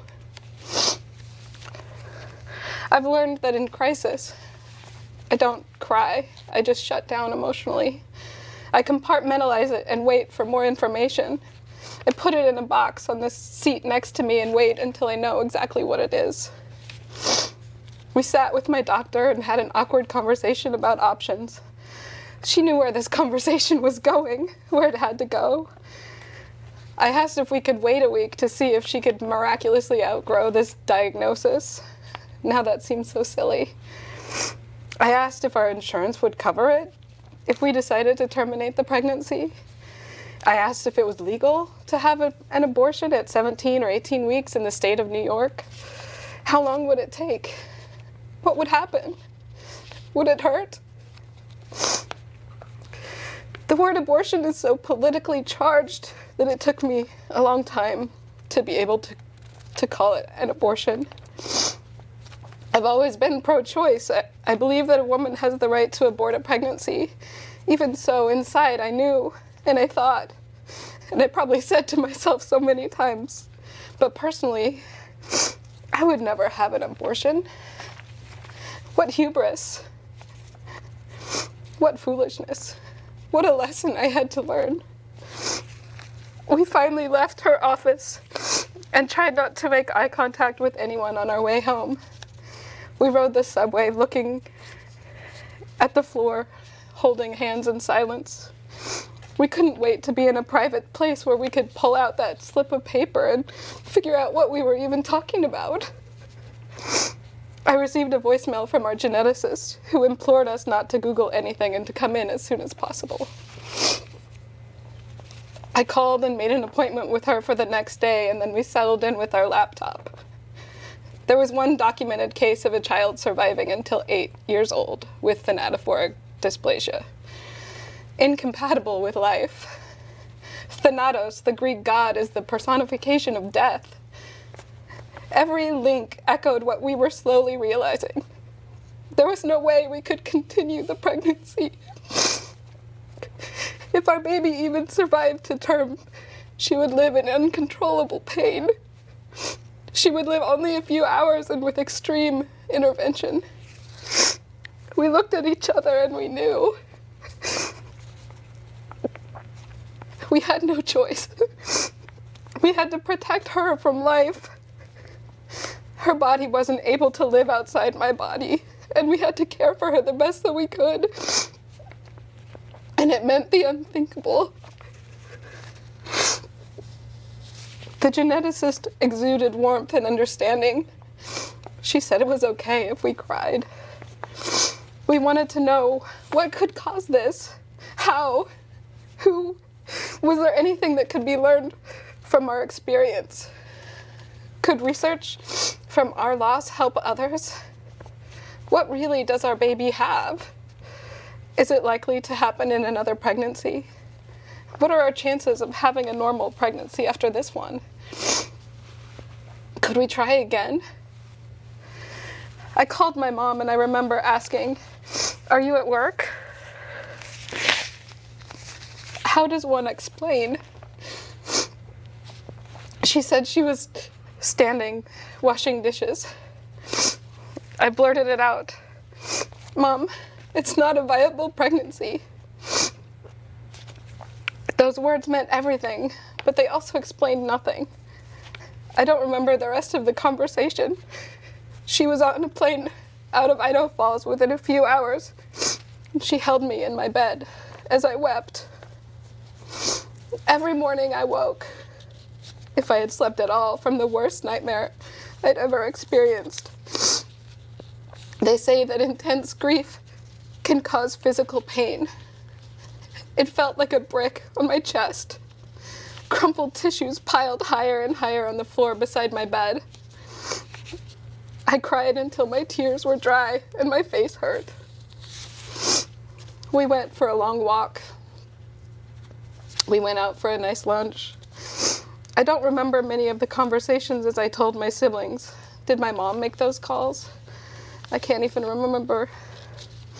Several of my friends were traveling at the time. Judy and her family were in Canada, and she promised to help me track down others and soon had made arrangements to come be by our side. Lori was driving on the Autobahn in Germany, and she cried with me on the phone. I called others who were at work on a Friday afternoon because I needed to tell them right away. Thankfully, we never made an announcement about the pregnancy on Facebook, so we didn't have to share what was happening in our collapsing world. Anyone outside of our closest circle learned only that we were losing the baby. My doctor wrote a phone number on a slip of paper. That's the currency you use when you're learning about fatal abnormalities and arranging for abortions. Slips of paper with details scrawled in blue ink. Strips of paper offering a lifeline. Even in New York City, it seemed hush and clandestine. Graciously, all of our appointments were very early in the morning, well before the hours of regular OB appointments, so we didn't have to face the beautiful, swollen bellies full of promise. I called the phone number and left a message. The doctor didn't call me back until very late, so late I'd almost given up and was starting to panic. If we didn't get on the calendar, we'd have to wait another week. My phone rang at about 10:30 at night and he told me the details. Show up at 7 in the morning, Take some ibuprofen. It'll take 2 days to prep, and then the surgery will be on Friday. Okay, see you then. When the doctor arrived in his office the next morning, he had spilled coffee all over his white jacket. I'd almost given up. I asked, and he talked briefly about how it is to be an abortion doctor, the news stories, the threats, the political climate. He did a sonogram to check one last time to make sure there hadn't been a mistake. He turned the screen away from me so that I wouldn't have to face her. I'm sure he did this to protect me. The 10 days between the first sonogram and our termination was a very hard time. I had just unpacked all the maternity clothes that my sisters had sent with such joy upon learning we were pregnant. I needed to get it out of my house as soon as possible. My friend Jill came to help us pack it up and move it back into storage. We went out for margaritas. I worried the bartender would judge me since I was just on the edge of being visibly pregnant. What was I doing sitting at the bar and having a drink? Would they judge? Or dare ask? Whisper about my choices? My colleagues and an old friend sent beautiful flowers. My brother brought us delicious takeout, and when he stood weeping in my dining room, I thoughtlessly asked in earnest why he was so upset. I'll never forget him standing there with tears streaming down his cheeks. I had no space to offer compassion for anyone else's feelings about this loss. It's a moment I'm not particularly proud of. Once our decision was made, it was so hard to have her inside me, to still be pregnant. I knew that she was just developing her sense of hearing. She could hear me sing songs to her. She could hear my husband play the guitar for her. She could hear us plotting her demise. I couldn't stop thinking about her, hearing our conversations, our deliberations, our pain. Could she understand? Who was she? How could I never meet her? We had a nickname for our baby, but once we knew what we were facing, we couldn't use it. We started referring to her as the pregnancy and the abortion as the termination. Our caregivers took our cue on what language to use. I was given the contact information for a social worker, but at the time I didn't even understand what she would do for us. We never considered a funeral service. We were too overwhelmed with the logistics of getting through the procedure. I sometimes wish now that we had formally named her for our friends and our family so that they would know how to refer to her without having to say the words abortion or termination or refer to her as that pregnancy. Maybe if people knew her name, they would think to ask about her. My mom and I call her Aura, and you can too. My husband Tom came the first day of the 2-day prep. The doctor inserted laminaria, small sticks made of seaweed, into my cervix that would slowly expand the cervix to prepare my body for the D&E that would happen on Friday. It felt like it sounds super awful. I went to Duane Reade to fill a script for a painkiller and sat on a bench on Madison Avenue in the crisp, sunny morning, waiting for it to be filled. Then I went to a work meeting I had convinced myself that I couldn't miss. I had to get up and leave halfway through in a cold sweat. Jill came with me the second day and held my hand as the doctor inserted the second round of the sticks. I'm not sure she realized when she offered to come with me that she'd be holding my hand in the exam room. But when the time came, she could see that I needed her. The doctor told me to stop bearing down and pushing, which was my body's natural response to the intrusion. It was nearly impossible to stop, the natural reaction to protect itself. We drove to the airport to pick up Judy. We all went out for lunch at diner and we tried to act like everything was normal. But then I threw up the minute we walked in our home. I lay down on the couch with my eyes closed for most of the evening and just listened to them talk, their hushed voices tethering me to the room, while I drifted in and out in a haze of pain and medication. The doctor who performed our abortion is like a ghost. Since my abortion, I've been in that office maybe 50 times and I've never, ever seen him again. Of course, it makes sense. These doctors are angels who show up to help women who are living a nightmare. He provided great care, but to be honest, I didn't want to talk to him. I'm so glad for the work that he does, but I had a hard time sharing niceties with him because I hated that I had to be in that room. And let's be clear, none of us wanted to be in that room. On Friday, September 14th, 2012, a day sandwiched between two of my brother's birthdays, we arrived at the hospital early, before the sun even came up. I remember being so glad that this day wouldn't have to be on either of their birthdays. This day would be its own day for me. We had a check-in with a nurse who drilled me over minor unimportant details of my medical history. There was one other couple.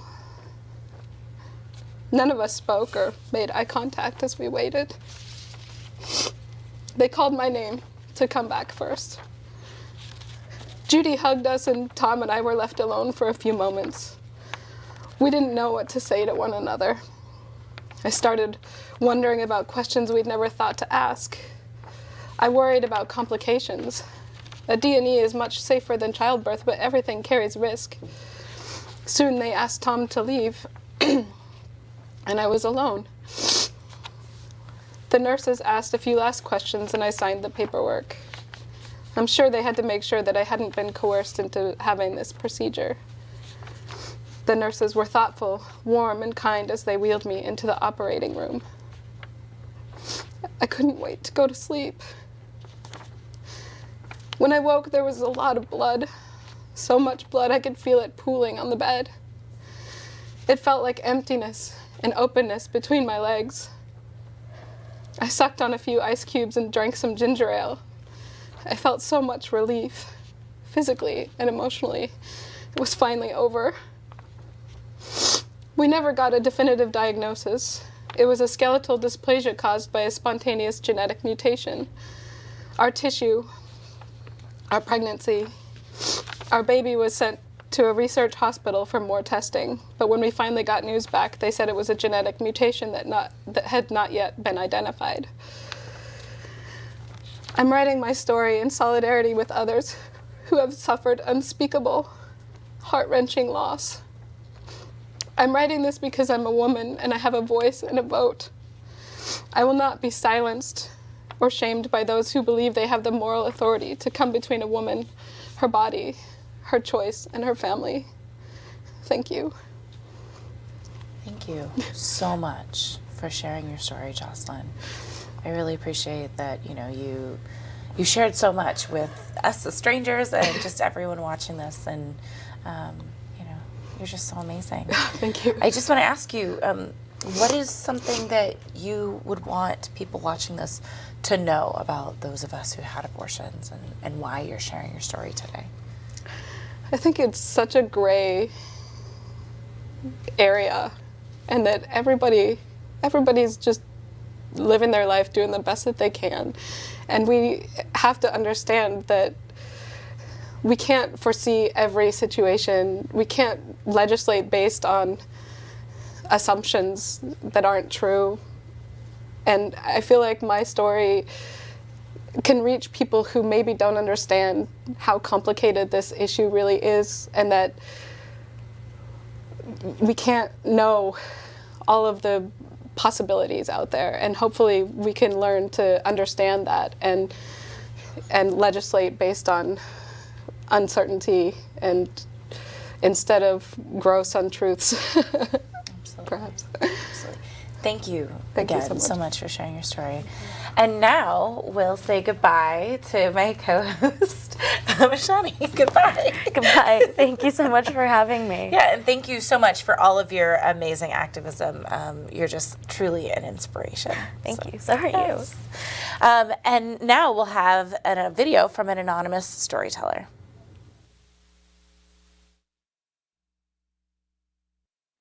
During my 3rd week of college, crouched in a stall in my new dorm's communal bathroom, I found out I was pregnant. I had been crying every day, though I was so happy to finally be out of my hometown. When I vomited into my orange juice in the dining hall, I knew something was wrong. I didn't want to be pregnant. I needed to have an abortion because I don't have a thyroid, and I've been told if I want to have a child, my pregnancy needs to be carefully planned and managed. I needed to have an abortion because my man had another girl pregnant in a faraway state. And when I called and asked what he would do if I was pregnant, he said he would commit suicide. I needed to have an abortion because my RA told me I'd be kicked out of the dorms if I continued my pregnancy, and I was on full financial aid and couldn't afford to live off campus. But I don't think any of that matters. What matters is that I didn't want to be pregnant. I do not need to justify that to anyone. Anonymous. Hi, I'm Renee Bracey-Sherman, and I'd like to welcome everyone back to the 2017 1 in 3 Speakout Stories from the Resistance.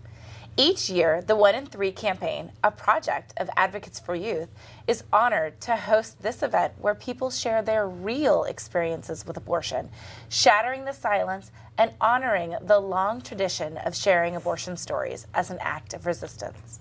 Today, we are speaking out again because the stakes are higher than ever. Already, abortion rights have been diminished under this administration, with more restrictions sure to follow. Far-right politicians, empowered by an atmosphere of overt misogyny, vilify and belittle those who need abortion care and try to silence our stories. Meanwhile, cruel and unjust policies and the hateful rhetoric that nearly every member of the administration engages in regularly have threatened all of our communities. At this year's Speak Out, in addition to hearing abortion stories, we'll hear from folks in other social justice movements. We not only stand in solidarity, but we honor that our lives are complex and that many have multiple identities under attack. And today, we're taking the fight to Capitol Hill. Today, over 30 people with abortion stories are meeting with Congress to make sure they hear us. They will tell their stories and ask their legislators to honor their lives, not dismiss or vilify their experiences.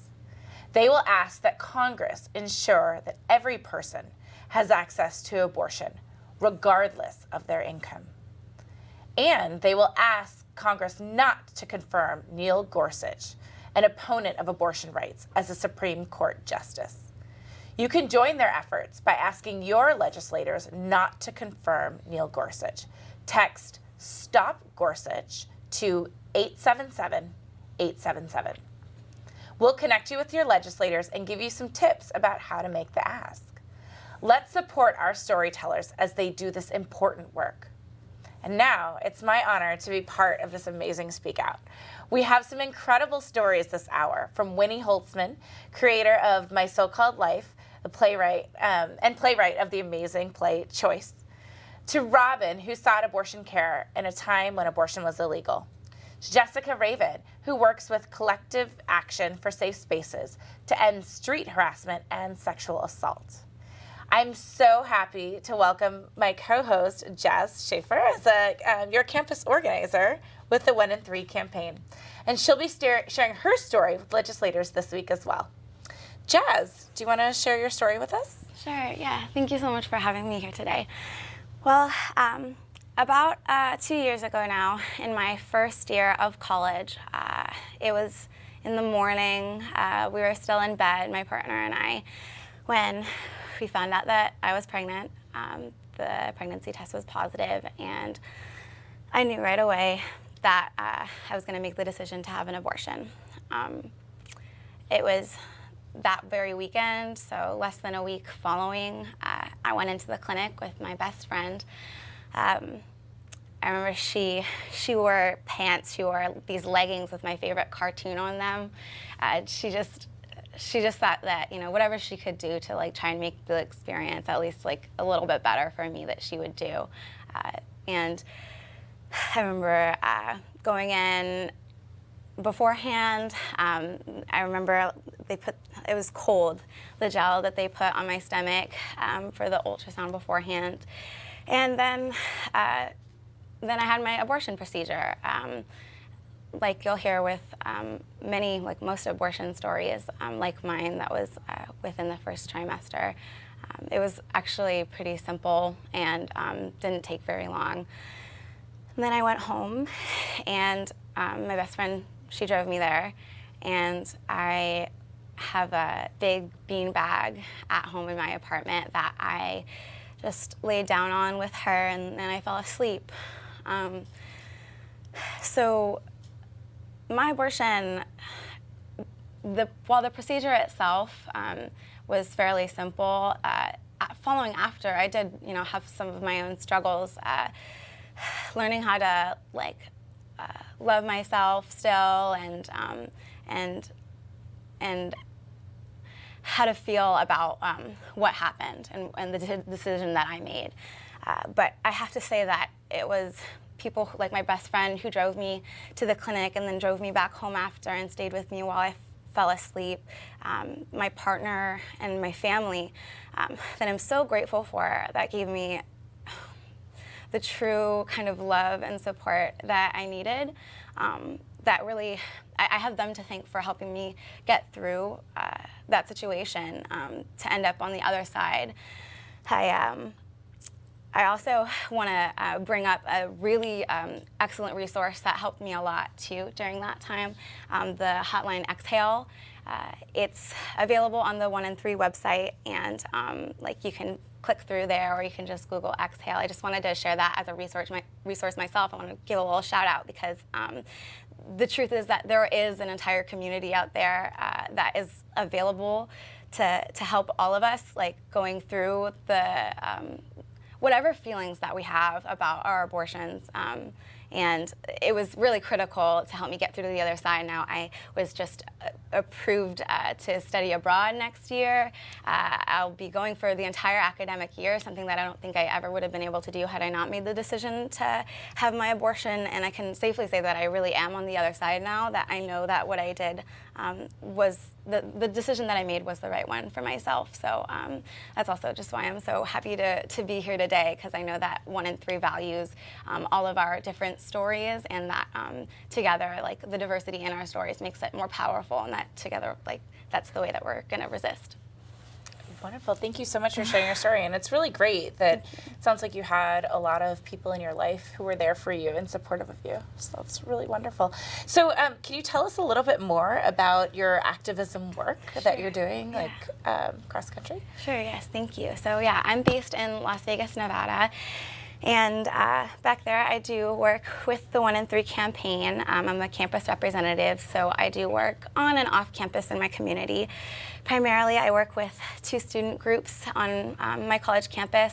One's Students United for Reproductive Justice, and Spectrum, the only LGBTQ group on campus. So we do everything from attending our local school district Board of Trustees meetings to fight for comprehensive sex education, to volunteering with our local Planned Parenthood, to just facilitating like educational workshops. And we always just try to do everything basically with the most like intersectional lens that we can. So whether that means fighting for like holding our campus leaders accountable for making a safer space for the undocumented students that attend our college, or whether it just means looking at the ways that the LGBTQ issues and reproductive justice issues intersect, especially when it comes to the issue of abortion and so on. So that's why I'm really happy to be here today and continue my work with 1 in 3. Awesome. Wonderful. Thank you so much for all that amazing work. Do you want to introduce our next story? Yes. Now we have Gina sharing her story via video. So Soy Gina Millán y quiero compartir la historia de mi aborto. Tenía 18 años, estaba en el cuarto semestre de la universidad en México, en Morelos, y toda mi vida era bien padre, ¿no? Mi mamá, mis hermanos, mi escuela, mi deporte, mi pareja, todo bien chido. Y de repente mi mamá estuvo detenida. La metieron en la cárcel y ahí enfrenté una triste realidad. Tuve que abandonar la universidad y hacerme cargo de mis 3 hermanos de 14, 11 y 2 añitos de edad. Pasé de ser una estudiante deportista a ser una joven que tuvo que limpiar las casas de las que antes visitaba con su familia. De pronto estaba embarazada, mi pareja puso toda la responsabilidad en mí y se fue. Y yo tuve que tomar una decisión para mi vida. Lo pensé mucho, estuve en la iglesia llorando por horas, pensando, ¿qué voy a hacer? ¿Qué es lo mejor que puedo hacer para mi vida? Pero no nada más era mi vida, era la vida también de mis hermanos. No podía enfrentarme a tener un hijo en esa edad, en ese tiempo. No podía ni siquiera con mis hermanos, bueno, no podía casi ni conmigo, menos iba a poder con un embarazo y un hijo, así es que tomé la decisión de interrumpir mi embarazo. En México, hace más de 20 años, el aborto era más ilegal de lo que es ahora. Así es de que busqué una clínica clandestina con condiciones muy insalubres para interrumpir el embarazo. Fue algo muy difícil, fue algo muy traumático donde estuvo en riesgo mi salud. Cargué muchos años con el peso de la culpa. Ese peso de la culpa no me dejaba ser feliz ni me permitía avanzar en mi vida. Hasta que de pronto estoy trabajando con una organización increíble que defiende la justicia reproductiva. Y es ahí donde entendí que si queremos evitar que nuestras jóvenes tengan que enfrentar esa difícil situación, tenemos que darle una educación sexual comprensiva. Pero también, a veces cuando tienes una educación sexual comprensiva, las cosas pasan. Y es ahí donde entra la mejor parte de la justicia reproductiva, que es el tomar decisiones sobre nuestro propio cuerpo. Tu cuerpo es tu decisión. Tú solamente debes decidir cuándo vas a tener hijos y cuándo no puedes, no debes o simplemente no quieres tenerlo. Les cuento esta historia, mi historia. No me enorgullece, pero tampoco me avergüenza. Es nada más algo que quiero compartir y que quiero dejar en claro que esa fue mi decisión. Después decidí tener una hija. Tengo una hija increíble, a la que amo, por la que daría la vida, a la que le doy una educación sexual bastante comprensiva, pero a la vez le doy todas las herramientas y el poder de que tome sus propias decisiones, como lo deberíamos tener todas las mujeres. Legal o no el aborto, una mujer debe decidir sobre su propio cuerpo. No vamos a permitir que haya más mujeres muertas. No vamos a permitir y no queremos que la falta de acceso a abortos seguros y saludables sea la causa de la muerte de nuestras mujeres. Thank you for sharing your story. Gracias por compartir su historia. Renee, who do we have next? I'm honored to introduce Marion, who is here with us on set. Marion, please tell us your story. Thank you. Well, when I was 26 years old, I'm 30 now, I was sleeping with my best friend, actually. Him and I were best friends from age 11 up until he passed away when he was 28. We dated for 2 years, and then we broke up for a lot of reasons, and we made the mistake to sleep around here and there after our relationship, and I got pregnant between changing from one brand of birth control to another. And that night at my apartment, when he bought the pregnancy test, I remember taking it and sitting in the restroom and just looking at it and it being positive. And I'm someone that's always thinking a lot, too much all the time. And at that moment, my mind just went blank. And so he walks into the restroom and he's like, "Hey, ¿qué pasó? Like, are you okay?" And I'm like, yeah, I gave it to him, and he saw it, and he's like, oh, we're gonna be okay. We're, you know, I'm gonna be here for you, and we're gonna do this, and it's gonna be okay. We're not kids. We're 26. You know, we can do this. And I was like, oh, yeah. And I went to bed. He went to bed with me. The whole time I wasn't thinking, just blank, just I don't know. And around 4 in the morning, I woke up and thought, wow, I don't want to be a mom. I've never wanted to be a mom. As a matter of fact, the first time I said I don't want to be a mom, I was in Mexico visiting my grandma, and I mentioned it to my nana, and she freaked out because I'm Mexican, and that's not okay to say. You know, something's wrong if you don't want to be a mom. And she talked to my mom, why is the niña saying this? And I'm like, I don't know, Mom, because she doesn't want to be a mom. So I've never wanted to. I'm 30, like I said, and I still don't want to be a mom. And my partner at the time knew that. And I woke up at 4 in the morning, and I told him, hey, I don't want to do this. I can't. I think when you have a child, at the very least, you should want to have that child. And again, he was great, and he said, yeah, I know you don't, you know, but I'm here for you whether you do or you don't, because I love you. And so I started doing a bunch of research. I mean, I had always been pro-choice. I was a little arrogant. I knew I wouldn't do it ever because I was taking care of myself. So I did a lot of research, and a big statistic that stood out to me when I was Googling stuff was that 1 in 3 women have an abortion before the age of 45. And as a Hispanic woman, I thought, that can't be right. There's a bunch of women in my family, I know no one's had an abortion. So I decided to tell everybody. I was like, I'm gonna tell everybody. I'm gonna tell my friends, my coworkers, my family.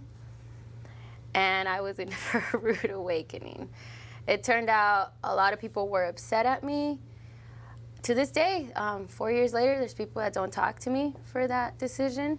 But I also found out that almost everyone around me has had an abortion. I had tias, which means aunts, tell me their story that they had never told anyone in 40 years, didn't tell anybody. I had my mom tell me hers. My bestest friends, who I thought confided in me, tell me, yeah, I had one. I never told anybody.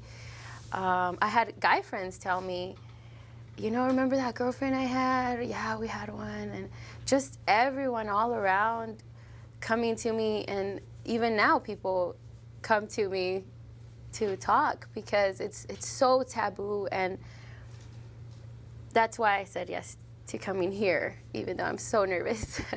Because I come from a culture that's an amazing culture. I love being Mexican, but it's a terrible thing to say you had an abortion. And another thing I found was that a lot of abortions happen in convents where the nuns are virgins. Weird. So I share that. I also think because it's so taboo, we've stayed ignorant as a society as to the realities of it, not only how common it is, but a lot of the people that were so against it and referred to it as a baby. And I would ask them, do you know when the nervous system starts to develop? And they're like, no. And I'm like, well, it's after 20 weeks, you know? And I just kept, trying to bring these facts, and it's helped a lot, and I think more people are educated because of it. And working in the school system, I think seeing how many kids are in foster care, I think access to abortion is important. Thank you so much for sharing your story, Marion. Can you tell us a little bit about, why you're sharing your story? Because I live in Arizona. It's a pretty right-wing state, and I feel that our legislators there don't realize how necessary it is to have, se dice, like safe access to abortion, because it's been proven in history, another thing I found while doing my research, that even when it's banned completely, women use hangers, you know, and that is terrible. So it's gonna happen anyway, and it's necessary. So can we please make it part of our healthcare and not shame people for it, that they have to hold a story for 40 years until their niece says it and they cry like it just happened yesterday. That's ridiculous. I want to see less kids in a foster care system. As a substitute teacher, now I think if I ever do want to become a mom, I'm definitely adopting. I think kids need homes, so that's why I'm sharing my story. Thank you so much for sharing. And you know, you make a good point that there's no such thing as no abortion. There's just safe and unsafe abortion. Exactly. So we need to make sure that access remains available and safe for everyone. So thank you. And so now I'm happy to welcome Rachel, who's here with us live. Rachel, go ahead and tell us your story. Well, I've had 2 abortions. Both were because of pregnancies that went terribly wrong.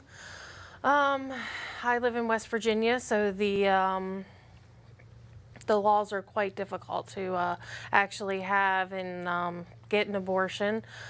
First abortion I had was in 2003. I was married happily. We were trying to have kids.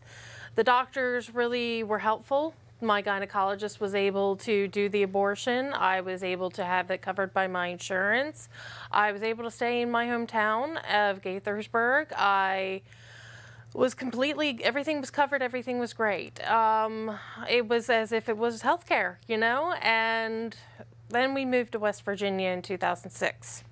In 2006, we were convinced that it was just one time we had bad luck.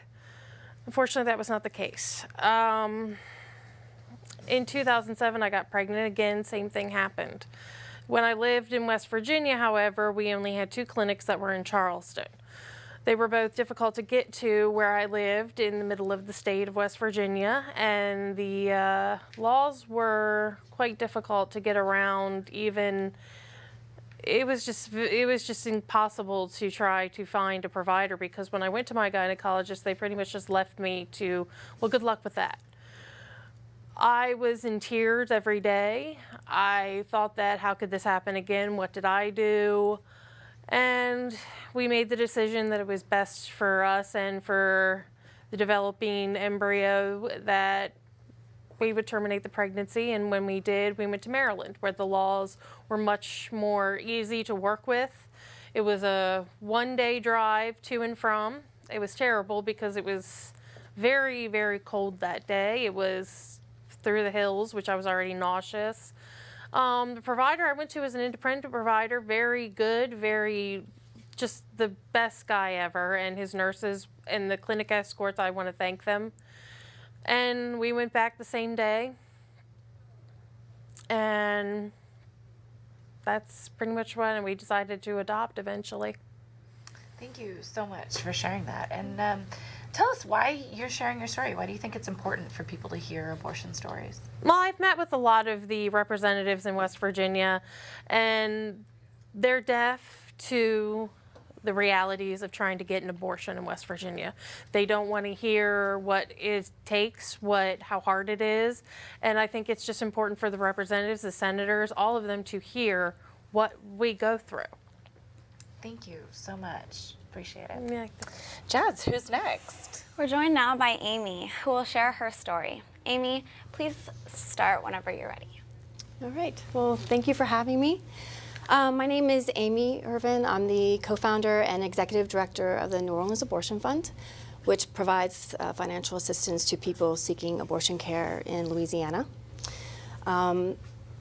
As we've been talking today, a lot of people feel shame or stigma around their abortion experiences, and that's why we don't often hear public stories about abortion care. That's certainly been the case for me. I have had 2 abortions, one when I was a 21-year-old college student in Cincinnati, and a second one 20 years later when I lived in New Orleans. And it's taken a lifetime of experiences and 20 years to be able to share my abortion stories. Both experiences are important, and also that I survived the trauma of a sexual assault in 2008, which has led me to start an abortion fund in 2012. So I don't remember much about my first abortion. I was a college student studying graphic design at the University of Cincinnati and doing an internship in Atlanta. I remember feeling a lot of panic and resolve to terminate the pregnancy. I didn't want to be a single parent like my mother, who had had 2 kids when she was 21. And I wanted to finish college and start a career. I didn't have much support, either emotionally or financially, from my parents, and I didn't tell them that I was pregnant. But I felt an obligation to tell the guy involved, and so I drove from Atlanta to Cincinnati to tell him. I remember running out of gas somewhere in Kentucky and having to ask the gas station attendant for $20, which I promised to pay back when I returned within 24 hours. I didn't even think to make an appointment in Atlanta, which would have been much easier for me. I wanted the support of my friends, and so I decided to make an appointment at a clinic in Cincinnati. The clinic there had gates and protesters. I asked the doctor a lot of questions, and I remember the nurse being very sympathetic, which I found to be annoying. I didn't want comfort. I wanted answers to my questions. And at the time, there was no waiting period, so I was able to be seen all in one day.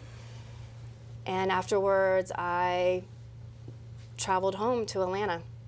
And I don't think my college roommates really even knew why I was there. I didn't tell them. My second experience, or my second abortion experience, was much different in that I was older and I didn't have to worry about paying for the abortion. But I did think a lot more about being a parent and my experience or my identity as a woman. I thought a lot about the possibility of being a mother and perhaps the possibility of being a single parent. And in the end, I just decided to terminate the pregnancy. So I made an appointment at Women's Healthcare Center in New Orleans, which is now one of 4 abortion providers in Louisiana. And I remember that the day of my appointment, the waiting room was very crowded with women there from Baton Rouge whose appointments had had to be rescheduled because a physician had recently died. And the women from Baton Rouge were very concerned about getting back home to pick up their children from school or from childcare. And they were angry about having to drive an extra hour to get to the clinic and spend extra money in gas. And they were angry about the restrictions that were in place that were making getting health care more burdensome, including the 24-hour waiting period, which requires a second visit then to the clinic. And although I was early enough in my pregnancy to have the medical abortion, I still had to go to the clinic for the ultrasound and the blood work and the counseling, right? And so while I didn't have to worry about paying for the abortion, the ultrasound was so intrusive that I don't even remember it. What I remember most is the banner above the receptionist's desk that said, "No abortion funding accepted." And having some experience with abortion funding myself, I wondered why and what were the circumstances around that. So, in being in the clinic that day, I realized how much had changed in 20 years and how much more difficult it was to get an abortion now, especially in Louisiana where there are so many restrictions. And I thought someone should do something. And in the end, it was me that did something. And Jesse Niebles, who co-founded the fund with me. And since we began making pledges, we've assisted more than 800 women in New Orleans and the Gulf Coast region. So I realize now that my abortion experiences aren't unusual, that my abortion story is really common. But I wouldn't have known that if I didn't begin to share my story or to listen to other women who have since shared their stories with me. It's been a gift and a way of healing, actually, for me. So, you know, as we know and will probably be discussed today, 1 in 3 U.S. women will have an abortion by the time they're 45. So we shouldn't feel ashamed about our decisions around healthcare, which we are making in the best interests of ourselves and for our families. Thank you so much for sharing that. What an incredible story. Thank you. What do you want legislators to know as they are making decisions about abortion access? Well, so the New Orleans Abortion Fund does a lot of work on the state level. And certainly we know that abortion access is being threatened on a state and federal level more so than any time before. And certainly under a Trump administration and with a possible Supreme Court justice nominee, abortion access is going to be very difficult. But it's always and has been difficult for women seeking abortion care in many states where it's all but inaccessible. And I think it's more important than ever to tell our stories now because of the possibility of further restrictions or losing this right, but also because families, women and families are already under a lot of pressure and experiencing you know, just under a lot of pressure already, and the policies that are being put forth by this administration is going to be more problematic and harmful to women, families in our communities. Thank you so much for sharing your story, Amy, and thank you for all the amazing things that you do at the New Orleans Abortion Fund. Thank you so much. Jazz, who's our next storyteller? Thank you. I'm happy to introduce Robin. Robin, tell us your story. Hi, thank you. Well, I was 19 years old in New Orleans. It was just before Roe v. Wade actually was passed. I didn't realize that until recently that I had my abortion in December of 1972. And Roe v. Wade was actually, I think the legislation went through in January of '73. So I just missed that opportunity to have a legal abortion. Instead, I had an illegal abortion. I wasn't really aware of that that impending legislation. I didn't even really at that age know about the struggles that women were having. My story is that I was a full-blown alcoholic by the time I was 19 years old, and even though I made a lot of bad decisions during those years, when I found out I was pregnant, something in me knew that that would be a real disaster to carry through that pregnancy. I just knew that I could not do it. It would not be a good idea. It would be a dangerous situation to put a child in. And so what I did is I went to my father. My father was a physician at the time. He's since passed away. But he was a doctor, and he had just gotten married, and his wife was somebody that I liked a lot, and it seemed like I could confide in her, and so she, we discussed it, the three of us, I believe, and my father is actually the one that gave me my options. He discussed adoption with me. He discussed whether I should carry this pregnancy to term, or and then he introduced the idea of abortion. So I did think about all the options, and I decided that abortion would be the best choice for me, and I still believe it. I have never regretted that decision. I believe it was the right thing for me to do, and I still do. My father made all the arrangements for me. He even, it's not a funny situation, but he even concocted a cover story for me. They gave me a fake name. My name was Lisa Latour, and a fake background. I was supposedly an ophthalmologist's daughter from Opelousas, Louisiana.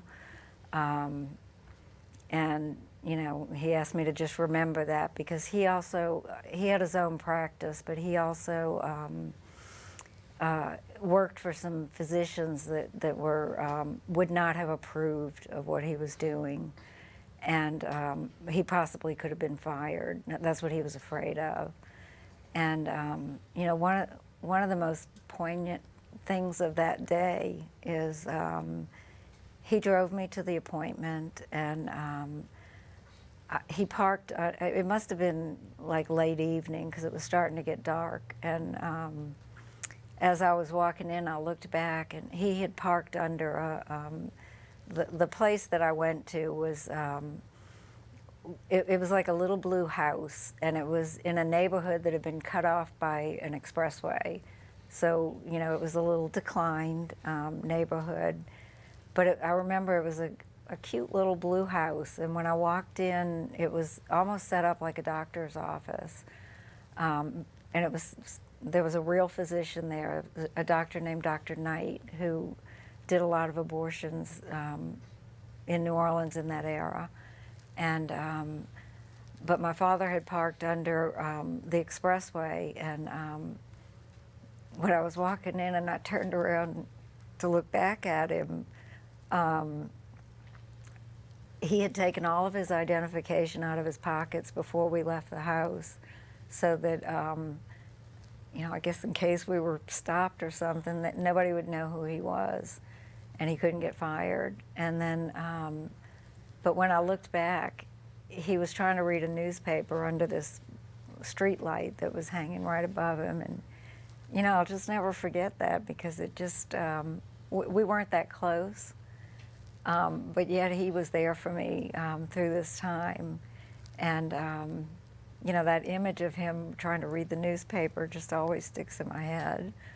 And then when I went into the clinic, I remember there was a nurse there also. I remember her starched white hat, and, it was back in '72, so they still wore those hats, and she had those thick white stockings and a uniform, and I don't remember a whole lot about the procedure itself. I just sort of remember images, like what the nurse looked like and what the room looked like, and I do remember the doctor. I think I was crying a lot because I was scared and I was cold, and I do remember the doctor saying to me, "Did you see the woman who was here before you?" And I did notice her. I remembered seeing her. And he said, that woman took 3 buses to get here, and she'll have to take 3 buses to get home. And, it's just something that stuck with me. But what I've come to realize is that whenever I tell my story, I call myself a daughter of privilege, because I really didn't have to do that much to arrange for this. It was traumatic because it's an emotional experience, but you know, my father knew who to contact. He found out who to contact. He arranged all this. I didn't even have to pay for it because they considered it a professional courtesy. And even at that age, and if, you know, as messed up as I was at the time,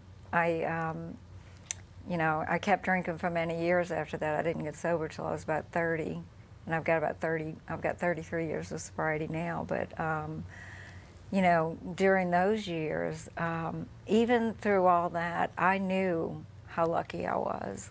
I knew that that women like me will always have access to whatever we need, whether it's legal or not, because I did.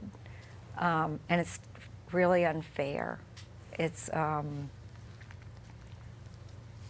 you know, that was my story. And I guess the lesson that I took out of it is daughters of privilege will have access, but everyone should have access. Thank you. I don't know what else to say. Very good. Thank you so much for sharing that. I really identify with that story. I'm really grateful for my dad. He was also supportive in his own way. So shout out to all the supportive dads out there. They really mean a lot. Can you also share with us why you think it's important for people to share their stories? I do think it's important for women to share their stories because just since I've come forward, I actually wrote my story out for the 1 in 3 campaign years ago, but it sort of sat there until I believe until it's necessary. It was really necessary right now in these times. I can't tell you how many women have shared their experiences with me, and it's so comforting to know that another woman will not judge you, will not shame you, because they've been through it themselves. You know, just that contact with another woman. It's also been surprising, the stories that I've gotten back. And it's important to share your story to let people know we're not evil ogres that, you know, just woke up one day and said, I think I'll go have an abortion. It's a thought out process. And, you know, I know for me, I did a lot of introspection and as much as I was possible at that time and weighed the options and picked what I believed at the time to be best for me, and I still believe it. Thank you. Thank you so much. All right, Renee, will you introduce our next guest? Absolutely. Now we're joined by Monserrat, who will share her story. Do you want to go ahead and share your story?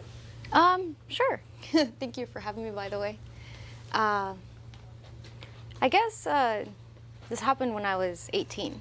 So I was pretty young. I'm 23 now, so that was several years ago. But at the time, I was student council president, and I had just finished planning prom. I had just finished the yearbook, and you know, I was thinking about what I'm going to do next. Probably major in art because that's what I had always loved. And there wasn't really much that I felt would be difficult for me to overcome to achieve these goals. So where I live, I'm pretty sure they teach abstinence only. But I had the internet, so I knew what precautions to take, and I had taken such precautions. But I guess I invested just a little too much faith on a piece of plastic. So it didn't work out for me. But I knew about Plan B, and I knew that it cost a lot. So I gave my boyfriend half of the money, and I said, hey, I need you to get this for me. We have 5 days. And he said, okay. And then 5 days later, he said, well, I prayed about it, and God told me that there's nothing to worry about. And I said, okay. And he had bought some cigarettes with the money. And I said, okay, I was raised Catholic, but I was not religious. So I did not feel that I could pray for reassurance that he was right. And as it turned out, he was wrong. So we called his mom, because we certainly couldn't call my dad. He's also raised Catholic and would certainly disapprove of what was happening. But we called this mom and she laughed and she said, well, pray about it. So I attempted to ask God, hey, this is not the time. I'm sure you work in mysterious ways, but I certainly don't have the abilities to take such liberties with it because we're a lower income household. We live in a trailer, and I am working to get us a future. I want to bring my family a future where they are financially stable. I want to give my children a future where they are financially stable. And maybe I wasn't adamant enough in such a suggestion because it ended up I was pregnant. And my boyfriend at the time said, well, what we need to do is carry it to term and you can give it up for adoption and it's fine. And I said, no, because I know that giving a child to adoption is not safe often. A lot of children go through sexual assault when they're adopted, when they go through the foster system. In particular, children that are part Latino, children that are of any color, who are not Caucasian, they struggle a lot more to get adopted. So I said, we're not going to do that. This is not yet a child. And I cannot put having a child over raising a child. So I sold all of my things because I did not have the money. I think it was around $500. Then Planned Parenthood lowered the price for us. But I had to sell a lot of my things to get the money because I didn't want to ask my dad for the money. And I didn't want to tell anyone about what was going on. My boyfriend arranged the ride for us, which took around 4 hours because we didn't have a Planned Parenthood near us. We got to the clinic several hours later from one of his friends who promised that he would keep this secret, which was nice of him, although he lied. But he said he would be discreet. At the time, I believed them. So we got to the clinic, and it was something I wasn't ready to accept yet. It was fairly early on, so I knew that, you know, you don't create a child within conception. That's not how there's a process that you have to go through.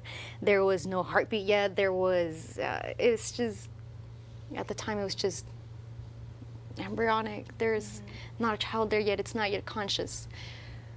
So I took a little bit of comfort in that.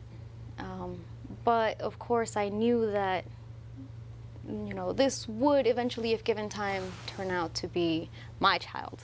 So it was a difficult decision, and it was difficult, and I was terrified of what I was about to do because of the possibility that was in it. You know, I don't regret it in the least because the cycle of poverty is vicious, and I knew exactly what would happen because several of the girls at my school had gotten pregnant since middle school because their family members had raped them or because their boyfriends had not given them a choice or because, plain and simple, they were not informed about the consequences or about even what was happening to them. So I knew that from a very young age, they would have to raise an entire human when they themselves were not yet women. And after that, the child would get older and it would grow up in poverty. The mother would be working full-time. The father would be working full-time. They would not be able to educate this child. They would grow up in poor neighborhoods with poor education, and the cycle would continue. I was not ready to I was supposed to be the one that exited that cycle. And I was not ready to have my family members onward continuing that cycle either. So when we got to the clinic, I was late arriving there. So I had to wait several hours in the waiting room, which was difficult.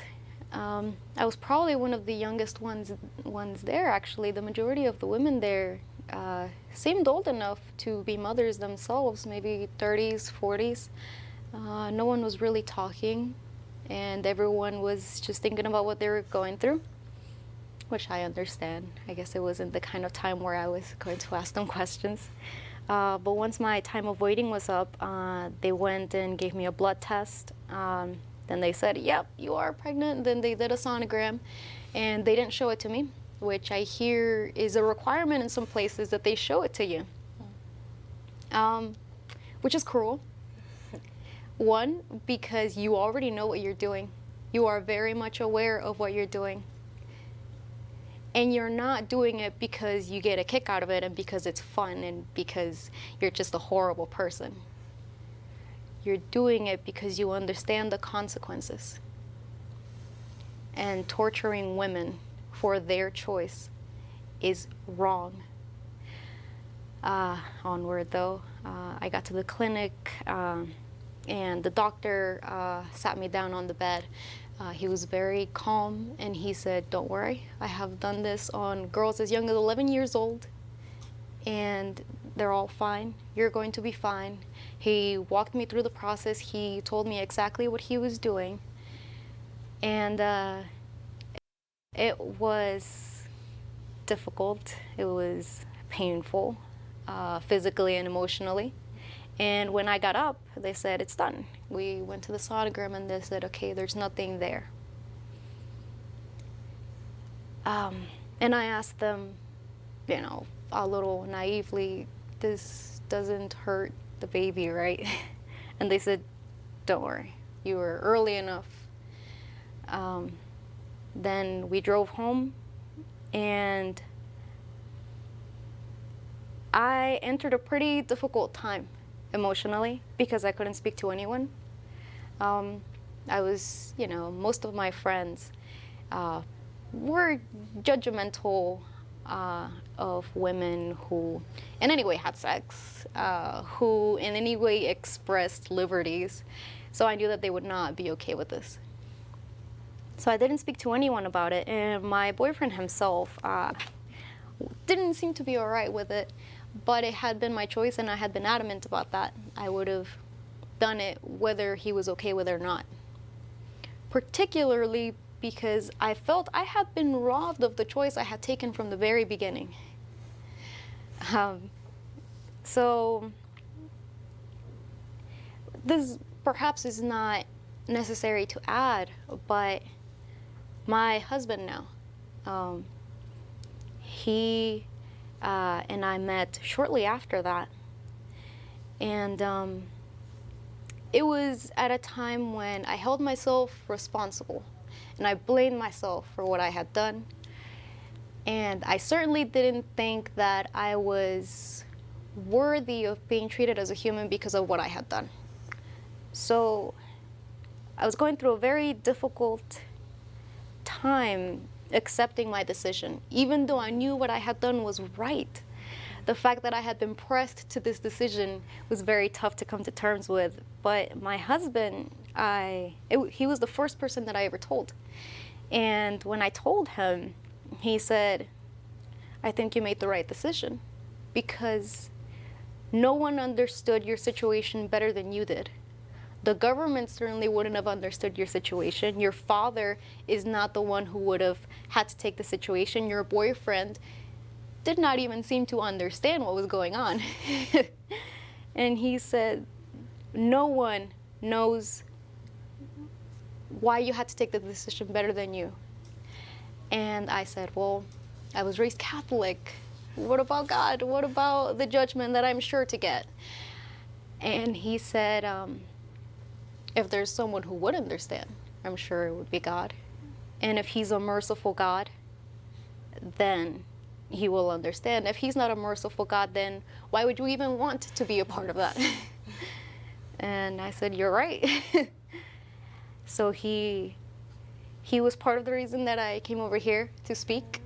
I know several women in my town who have had abortions, but I don't tell them that I know. And I certainly don't want to speak to them about it unless they are ready. So the reason that I came was because I want them to know, if they are going through the same thing that I did, this was a choice you knew you had to make. And you're not going to be by yourself through it. You can speak to me about it. And even if you're not in my town, I think it's important to know you made the choice, and I'm proud of you. And I know it was hard, because it was for me. But we are capable, and we're going to continue to give the choice to other women, because this is us, and we deserve it. Thank you so much for your story and for those wonderful words for everyone who's out there listening and, you know, has had an abortion. So, Jazz, who's joining us next? I'm happy to welcome Amy to the set. Amy, tell us your story. Hi, thank you for having me. So my name is Amy, and I had an abortion 14 years ago, shortly after I turned 25. I'm sharing my abortion story for the first time because it's a common one, but because abortion and mental health are so stigmatized, many don't feel comfortable speaking out about it, and I know I don't. But I'm really thankful for this opportunities in a safe space with, you know, supportive people to share for the first time.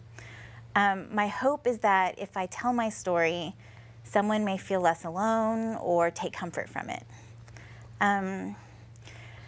So I graduated high school in the top % of my class. I was a National Merit Scholar. I had scholarships to great schools. But after high school, I spent 10 years of my life on a roller coaster.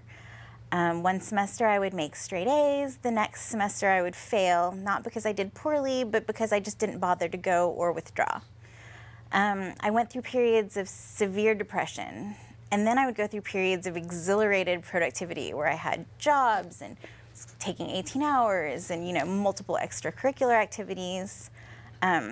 So at 25, I had been in a relationship with my now husband for over a year. And when I found out I was pregnant, I didn't even have to think about it. I knew I would get an abortion. He supported me, and neither of us have ever second-guessed our decision or regretted it. I'm lucky because my abortion was very uneventful. This was before many of the legislative barriers had been put in place, especially in Texas, where I'm from. And I was privileged enough to be able to have the means to access abortion care. I didn't encounter any protesters. The nurses and providers were very caring. And ultimately, the extent of my pain was similar to menstrual cramps. So I'm very lucky in that regard. About a year after my abortion, my boyfriend and I broke up. My mood swings had become more and more unpredictable and very erratic. I participated in very unhealthy and dangerous behavior, at which point I knew that I needed to seek help. I sought help, and I was diagnosed with bipolar disorder, and I received treatment. And I'm lucky that I was able to do that. The treatment was not automatic. It took several months, several medications, lots of different side effects before I stabilized, but I eventually did. And in retrospect, when I think about how I was able to seek help and participate in treatment, I know that the reason I could do that was because of my abortion, and my abortion saved my life. There's no way that I could have gone through that if I'd had a newborn and then a toddler in tow. There's no way that I could have put a child up for adoption in the state that I was in. My abortion enabled me to become healthy, to repair relationships, to pursue my dreams, and most importantly, to live life on my own terms, and I'm grateful for it. I was able to graduate college. I was able to take care of my sick and dying father. I got married to the love of my life, and I fulfilled one dream by moving to New York and getting out of Texas, and then another 2 when I had 2 children while in law school. And so now I'm happy. I'm a good mother. I'm a good wife. I'm pursuing my passion, which is advocating for abortion rights. And I don't think I could have accomplished any of this if I had not had access and had chosen an abortion. Yeah, that's my story. Thank you so much for sharing your story. Thank you for giving me the opportunity. Renee, I understand you're leaving us in a few minutes, and I wanted to say thank you so much for helping to present these amazing stories and for all the work you do at the National Network of Abortion Funds. Yeah, thank you so much. It's been an honor to be here. Now, I'm excited to share this message from Winnie Holzman. Winnie Holzman is a legendary screenwriter who created the show My So-Called Life. She has also written the play Choice about abortion rights and abortion access in the United States. Here's Winnie's message. Hi, I'm Winnie Holzman. I'm a writer and a mother. 1 in 3 women will have an abortion in their lifetimes, which means that all of us know and love a woman who's had an abortion. There are countries in this world where women's bodies are not their own. They're dictated to by the state. And the state and the religion are one. And the religion/state dictates to these women what they can do with their bodies, how they dress them, what will happen to them. We cannot allow that to happen in this country. It goes against everything we stand for as Americans. I've written a play called Choice about this very subject.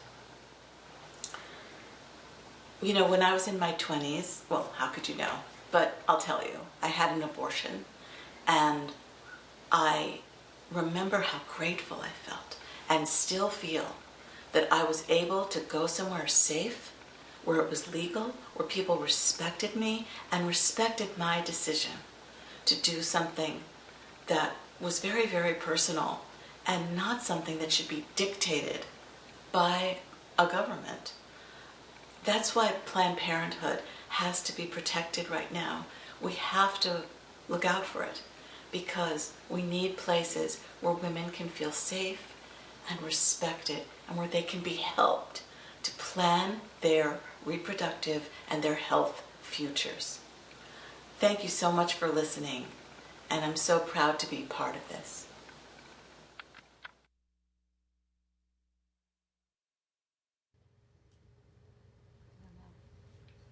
Correct.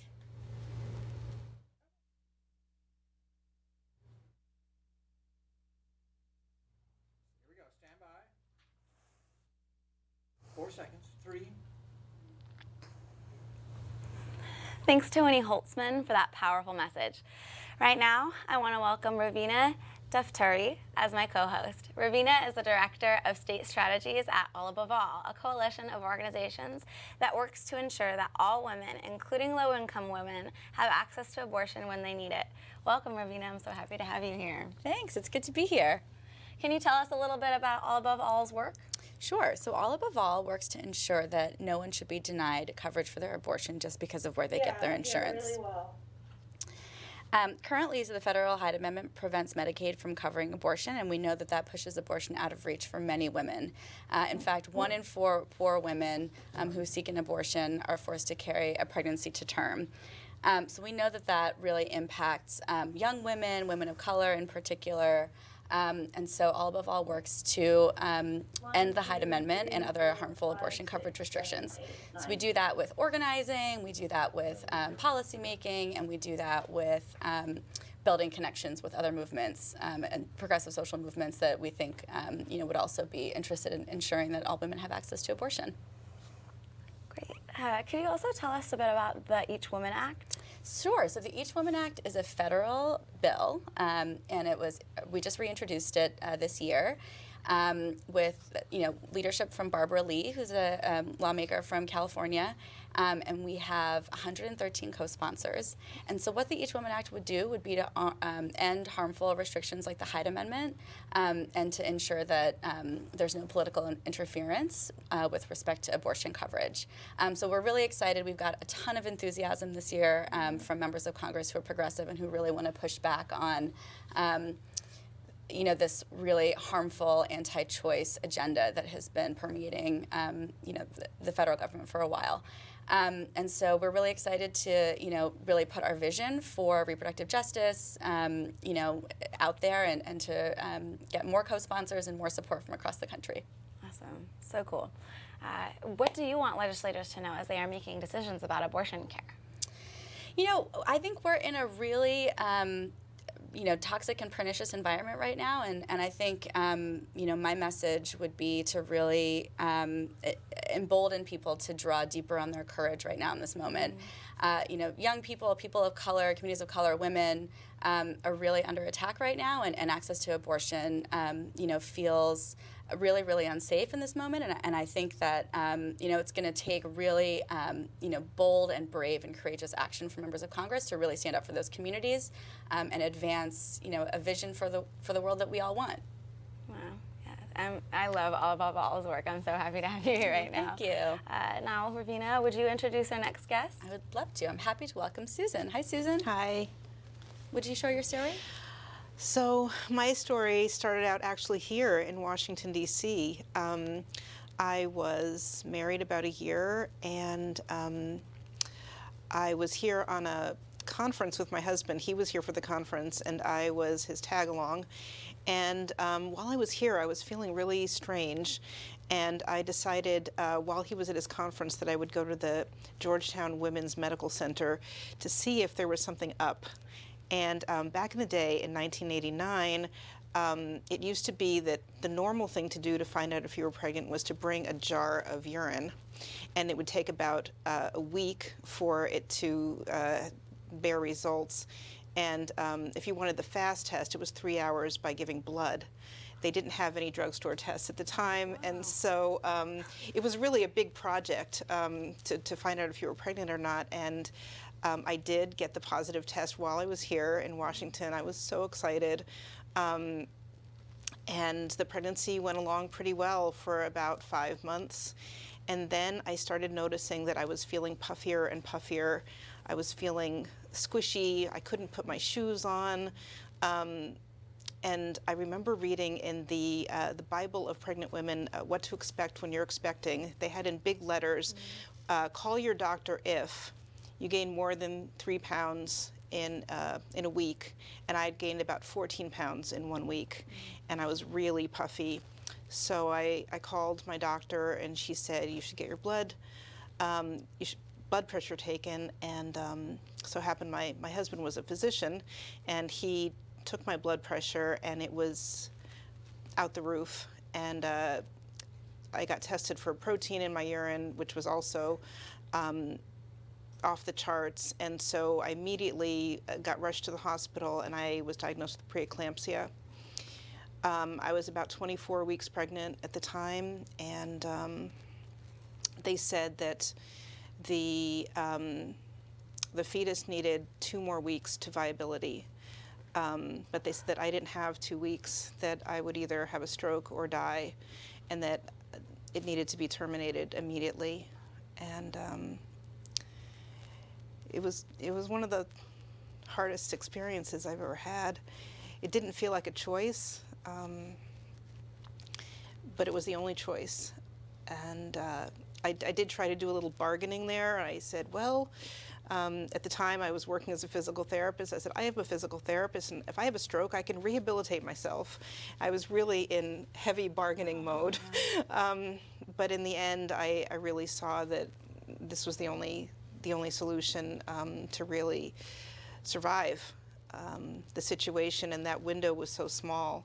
I asked the doctors what were the chances of both of us surviving, and it was minuscule. So I had to go through with that, and ultimately I had 2 other daughters, and I'm glad that I had the opportunity to have that experience in a safe and supportive way. Thank you for sharing that. So can I ask you, what message do you have for legislators who are making decisions today about abortion care? The message that I have is that this is such a personal decision.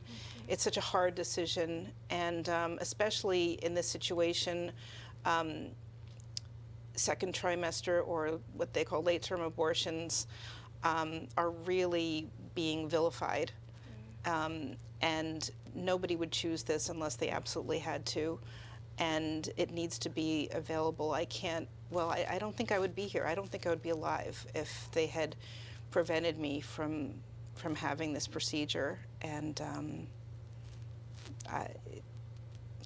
so I think it's necessary that this option be available and safe and accessible. Thank you so much, Susan. Thanks for having me. Jazz, who do we have next? Our next guest is Emily, who joins us via Skype to share her story. Emily, tell us your story. Hi, thank you for having me. It's an honor to be here.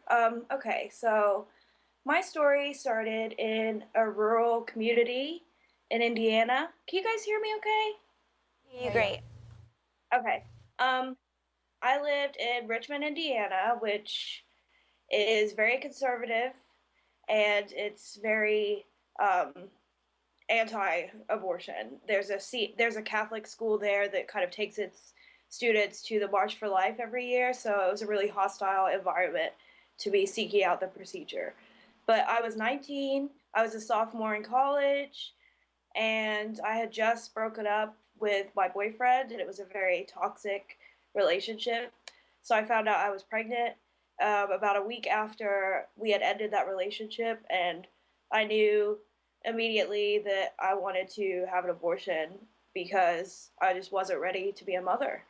I was a student, I have career goals. Like right now I'm in graduate school pursuing hopefully eventually a PhD in English. I want to be a professor. I want to teach. I want to help other young women facing these issues. So, I decided that I wanted to obtain an abortion. Luckily, I had the support of my parents and my family. A lot of young women don't have that, so I feel lucky to have them with me. But I lost many friends. I lost, a lot of respect from people who knew me just because there's a lot of conservative attitudes towards abortion in my hometown where people see it as there's absolutely no reason to ever have one, no matter what. So that was really difficult to deal with. And the process itself was pretty difficult. There was a Planned Parenthood clinic in my hometown, but they didn't provide abortions. So I had to travel to Indianapolis, which is about an hour away from where I lived, stay overnight, take the time off of work. I had to drain my savings account to pay for the procedure, which is why the Hyde Amendment is so important, because if abortion isn't accessible, then, it's not really fulfilling the obligation to, not the obligation. If it's not accessible, then, it's not legal, in my opinion. But, so I had to drain my savings account and in order to have the procedure. And, once I'd made the decision, I did have the support of loved ones, which really helped. But after I had the procedure, I felt really stigmatized and alone for a long time. It took me a long time to be able to feel like I could tell my story. So now I do feel like that, and I really appreciate the opportunity to be here today and tell you my story. Well, thank you. Thank you so much for sharing that. Can you tell us why you chose to share your story with us today?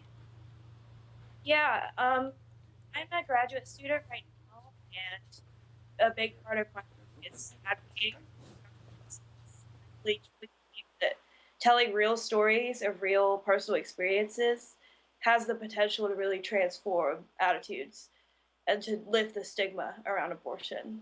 That's why I'm telling this story. Wow, couldn't agree more. Thank you so much, Emily. Ravina, can you introduce our next guest? I'm happy to welcome Danielle, who will share her story. Danielle, please start whenever you're ready. My name is Danielle. I had an abortion about a year out of college. I was in a relationship for a year but it was a horrible relationship. We both drank way too much. We both argued all the time, and in a way that was really volatile and almost abusive.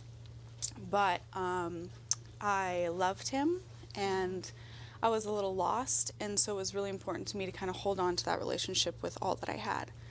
And then I found out that I was pregnant, and it was this veil that lifted over both of our eyes where we realized we should not be together. We definitely cannot raise a child together in a healthy environment that we couldn't facilitate for ourselves.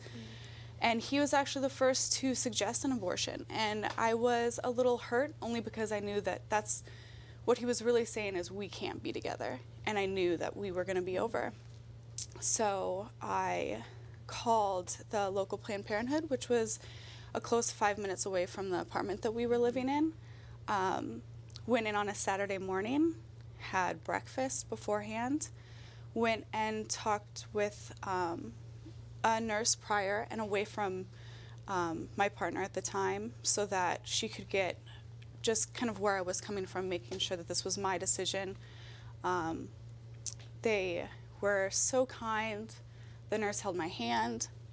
I got to have a juice box afterwards, which was probably the best juice box I've ever had in my life. Went home, laid on the couch, watched The Office, and I was in this protective bubble of just, I knew it was the right thing to do. My partner at the time knew it was the right thing to do, and I felt completely and totally supported. But that bubble popped a couple days later when I started sharing my story with even close friends who I thought were supportive of me and turned out weren't. And even seeing things on social media of people who didn't know that I had had an abortion calling women murderers and saying that we deserve to die. And I started to really internalize this idea that if I was going to be a worthwhile woman in the future in any capacity, even though I've made my own decision about my own body, I needed to hate myself. And I internalized that hate for a very, very long time until I kind of found the courage to tell those specific people in my life not to be in my life anymore, and went and saw a therapist and started writing and sharing my story on a larger level where I was able to meet other women who had abortions as well and who felt the same feelings, and then I knew I'm not alone and I don't have to hate myself, and what an awesome feeling that is to not have to hate yourself every day. And I got to live my life. You have been very open with your story, Danielle, in your work as a writer and as an editor. So can you say a little bit about why story sharing has been so important for you? Yeah, it's important to me in a number of reasons. One, because this is such a stigmatized procedure that is also 100% legal and very common. And yet we still talk about it in hushed tones or whispers or just with close family or friends. And I really want to combat that stigma, and I think the way to do that is to be loud and unapologetic. And I'm not sorry about taking control of my life. I'm not sorry about doing something that we're all granted permission to by the Constitution. Life, liberty, and the pursuit of happiness. I get to decide that for myself. But it's also really important to me now because I'm a mom now. And I got pregnant later on when I was in a healthy, happy relationship in a financially stable place. And going through pregnancy and childbirth and now dealing with a 2-year-old who likes to throw temper tantrums, I've realized that it's such a huge responsibility. And for any woman to feel forced into that through pregnancy, through, labor, that's criminal. I could not imagine having gone through that experience being forced to, or because I didn't want to. And I think if we are going to trust women to raise the next generation, we need to trust women to make their own decisions and make a decision to be a mother on her own terms. And I think the only way we get to that is to continue to share our stories and be unapologetic about our lives and our right to control them. Yeah. I mean, I think you're speaking really deeply to a lot of people right now, and so I think it's really wonderful of you to share, and thank you so much. Oh, thank you for having me. Jazz, who do we have joining us next? Right now, we're joined by Robin, who will share her story. Robin, please start whenever you're ready. So I like to joke that I'm a really great example of when access can work. I think that my story really represents, healthcare had the space to offer someone their services who needed medical help. I was living in DC. I was 25. It was just 2 years ago. I was already very active in pro-choice circles as an advocate, and it just happened. Contraception fails sometimes, and I had to make a decision. But what's funny about my experience is that I've always decided since becoming sexually active that I need to know if I'm going to be mature enough to have sex. I need to be mature enough to know what I would do in case. And when just in case happened to me, I knew immediately. So one of my big things that I say a lot is I didn't anguish over my decision. It wasn't a long, drawn-out experience on what to do, like going over options. When I called my doctor's office, the only options I wanted to hear were who provides abortions in the DC area. My doctor was not available, so when I went in, the doctor I had been scheduled with by the woman on the phone, after saying, I'm pregnant and don't want to be, happened to be 8 months pregnant. And that was an experience. I was fine with it because I work in pro-choice circles, and was like, oh, cool, you're pregnant. I don't want to be, help me. And she wanted to go over options with me. She was like, okay, so you're pregnant. Do you want to talk about adoption, and let's talk prenatal care? And I had to repeat again, no, I don't want to be pregnant. I need to know what my options are for care to not be pregnant anymore. So that was the first time I had to actually say the word abortion, and left the doctor's office with a cursory go to Planned Parenthood. And I was like, cool, I'll get better care over there.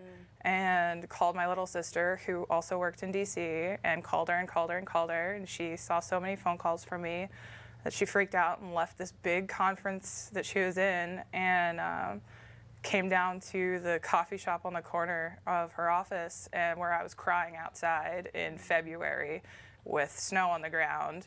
And business people walking past in DC a few blocks from the White House to go about their normal day, and I'm sitting there crying on the corner.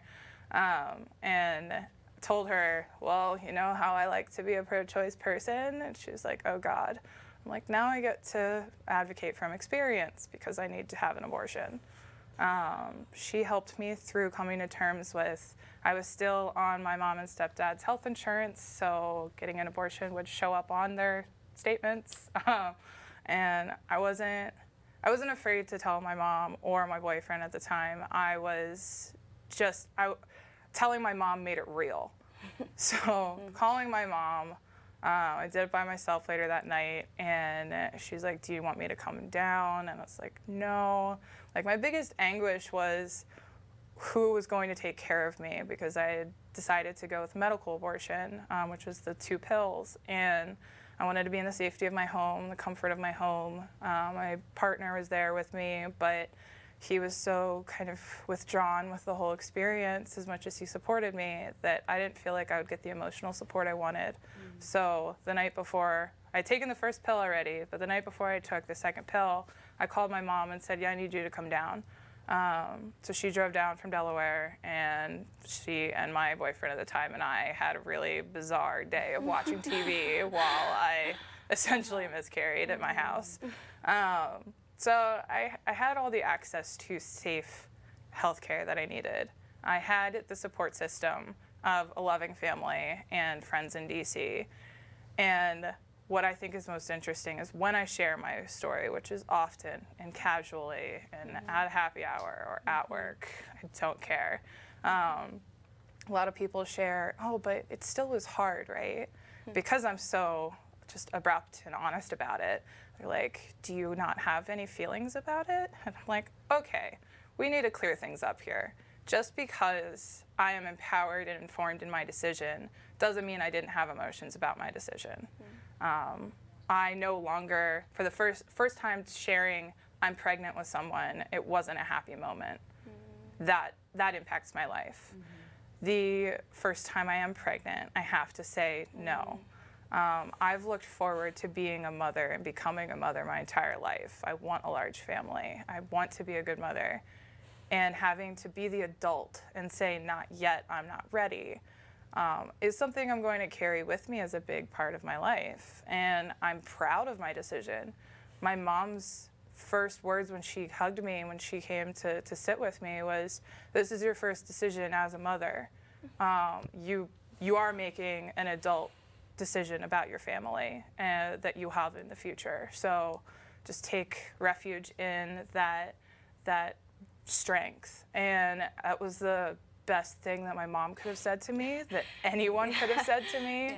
That, you know, the woman who raised me and all of my siblings supported my decision, and all of the other women in my life who then followed up with, I had one too.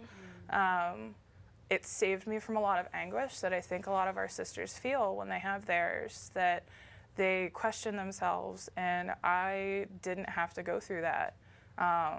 But because of that, being an advocate, I share all the details, I share the medical aspect, I share my rights, the legality of it, all of this, but I never really get in touch with my emotions with it when I share, because a lot of advocates are coming from dire situations where they were abused, they were raped. There are so many situations where we're like, okay, late term means that they wanted that child, but they can't for whatever, you know, all the various reasons. So because I wasn't coming from a dire situation, I didn't feel like I could really share. I didn't have that space to be, well, it was normal and contraception failed, but I still didn't want my pregnancy and I still have feelings about it. So I think like speak outs are really important for that. That's why I share as often as I do. And it's a really valuable experience that we can share together. Yeah, thank you so much for sharing that. That really resonated with me on so many levels. I'm so happy you were here today to share that story. Thank you. You're welcome. Jazz, I understand that you're leaving us in a few minutes, and I wanted to say thank you for helping present these incredible stories. Thanks for being here today, for sharing your incredible story, and for all the work you do as a 1 in 3 campus organizer. Thank you so much. Right now, I'm happy to share this pre-recorded message from Karen. Hi everyone, my name is Karen Thurston. I'm a recently retired teacher's assistant talking to you from my home in Georgia. I'm speaking out because threats to abortion care are greater than ever under this new administration in Washington. The foundation of all of these threats is the cruelty of stigma, and the key to ending the stigma is to do exactly this, tell the truth of our experiences. I understand that not everyone can speak out, but for me it's an honor and a privilege. I had 2 abortions in my teens. I'm 57 years old now, so the story of those abortions is really the backstory to the long journey of my life. The backstory is so common. When I was 13 and uneducated, an older boy pressured me into sex and I got pregnant. My parents arranged an abortion, swore me to secrecy for the rest of my life. When I was 19, I was in an unhealthy relationship, my diaphragm failed, and I got pregnant again. Ending that pregnancy was the most responsible choice for me. Then came 3 decades of shame and silence. All I ever heard here in the Bible Belt were cruel messages about abortion, telling me that I'm a monster and a murderer. I was terrified of what might happen if anyone found out about my abortions. I believed everyone would despise me and reject me. When I was 40, I finally told a friend, and that set me on a path of coming out that continues to this day. No one has abandoned me, and in fact, my closest relationships are stronger than ever. All the terror I felt for so long was for nothing. Now, all I want to do is tell the world about the gifts of my abortions. Abortion care gave me a very good life. It allowed me to finish college, get a good job, meet and marry a wonderful man, and raise 2 fantastic sons. Now I'm a proud grandmother. Abortion also gave me an open heart. Being dehumanized all my life by strangers taught me to have compassion for anyone who was bullied and degraded, and I tried to pass this lesson of compassion on to my children and the kids in my classroom.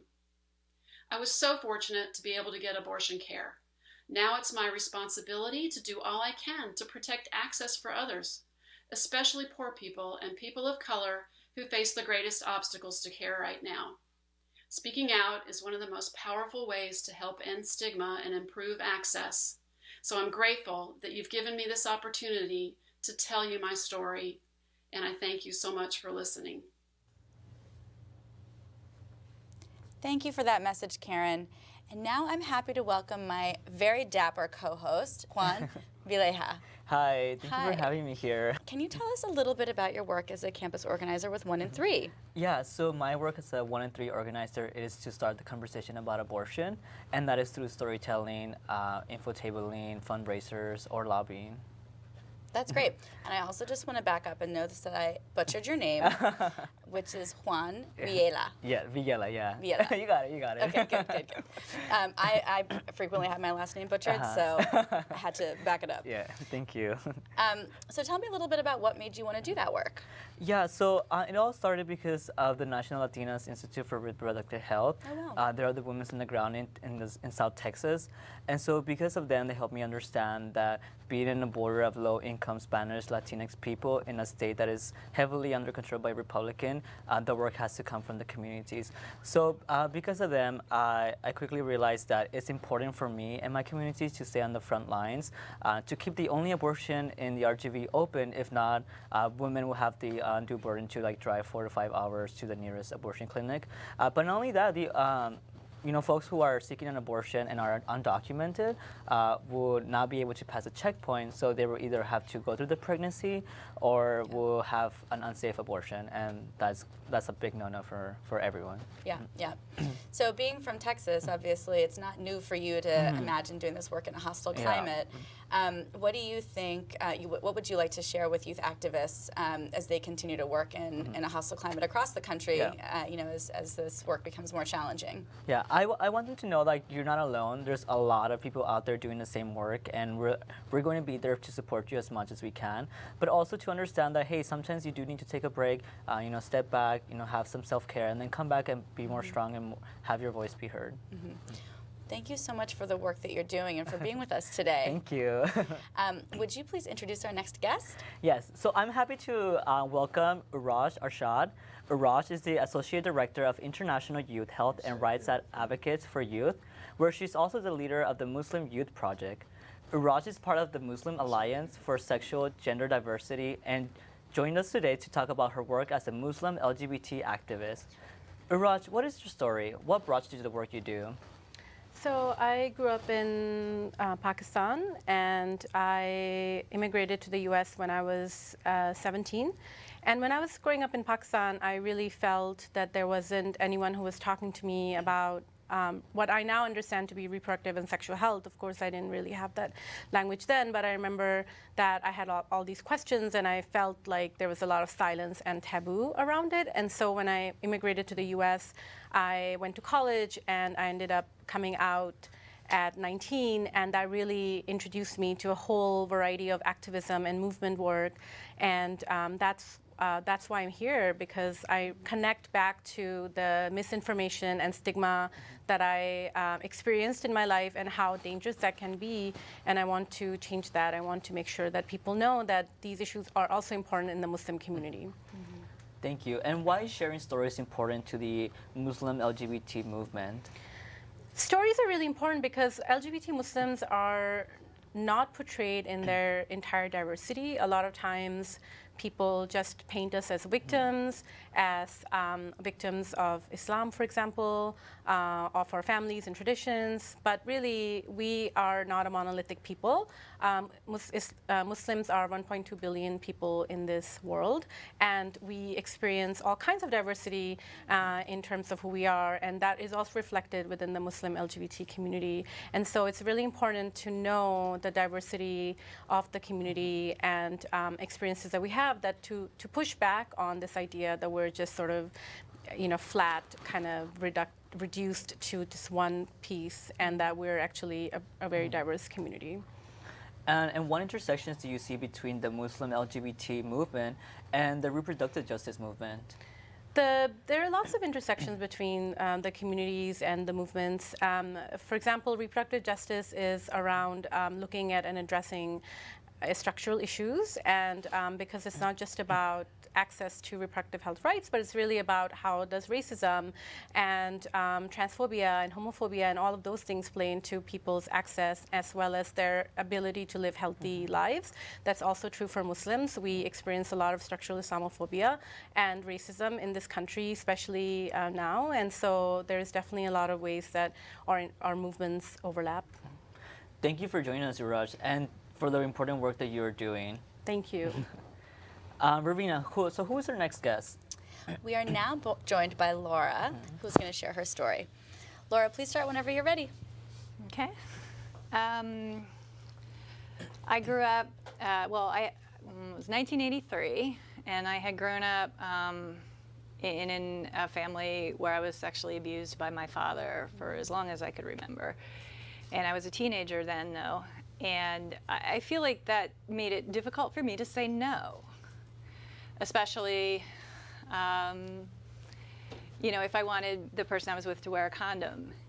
Teenage boys just love condoms, and but they would forget, and it was hard for me to say no. You must have a condom, and eventually I did get pregnant, and I was very scared. I immediately started making plans to kill myself because that's something I was already kind of planning. Because I didn't think that I could live with the effects of the abuse. I didn't really think about the abuse per se, but I knew I had all these symptoms. I was cutting myself. I was, going crazy, and I thought, well, this is it, and started making plans. And then one day I was in the kitchen, and I just pulled out the phone book, and I opened it to A, and it said abortion clinic. So I said, okay. So I called them, and it was very difficult to say that I thought I might be pregnant, but they were really super understanding. I was surprised to find out that I did not need to involve my parents in this at 16. That's no longer true where I live and lived then in Virginia. And it was just shocking to me. So I put aside my plans for suicide and went to the abortion clinic, and they treated me so well there, very respectfully, and they were really a lifeline. And so when I read in the news today about people who work there getting all that harassment and getting doxxed online, I think, these people saved my life. They're heroes. They should be treated a lot better than this. And our government kind of looks the other way. We don't take that treatment of them as seriously as we need to.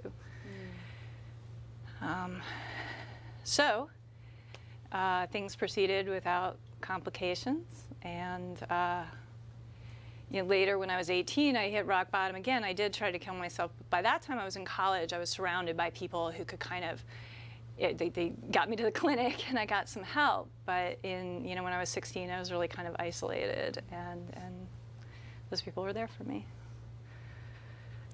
It's really powerful. Thank you so much, Laura.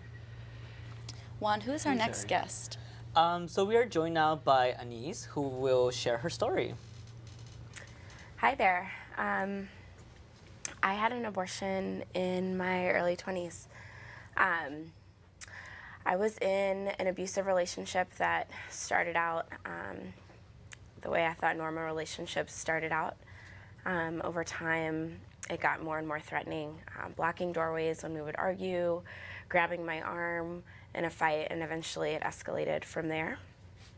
I was on birth control at the time, and my birth control failed. I was actually working in reproductive rights at that time as well. I worked for the organization that actually invented the MVA that we use to perform abortion procedures now.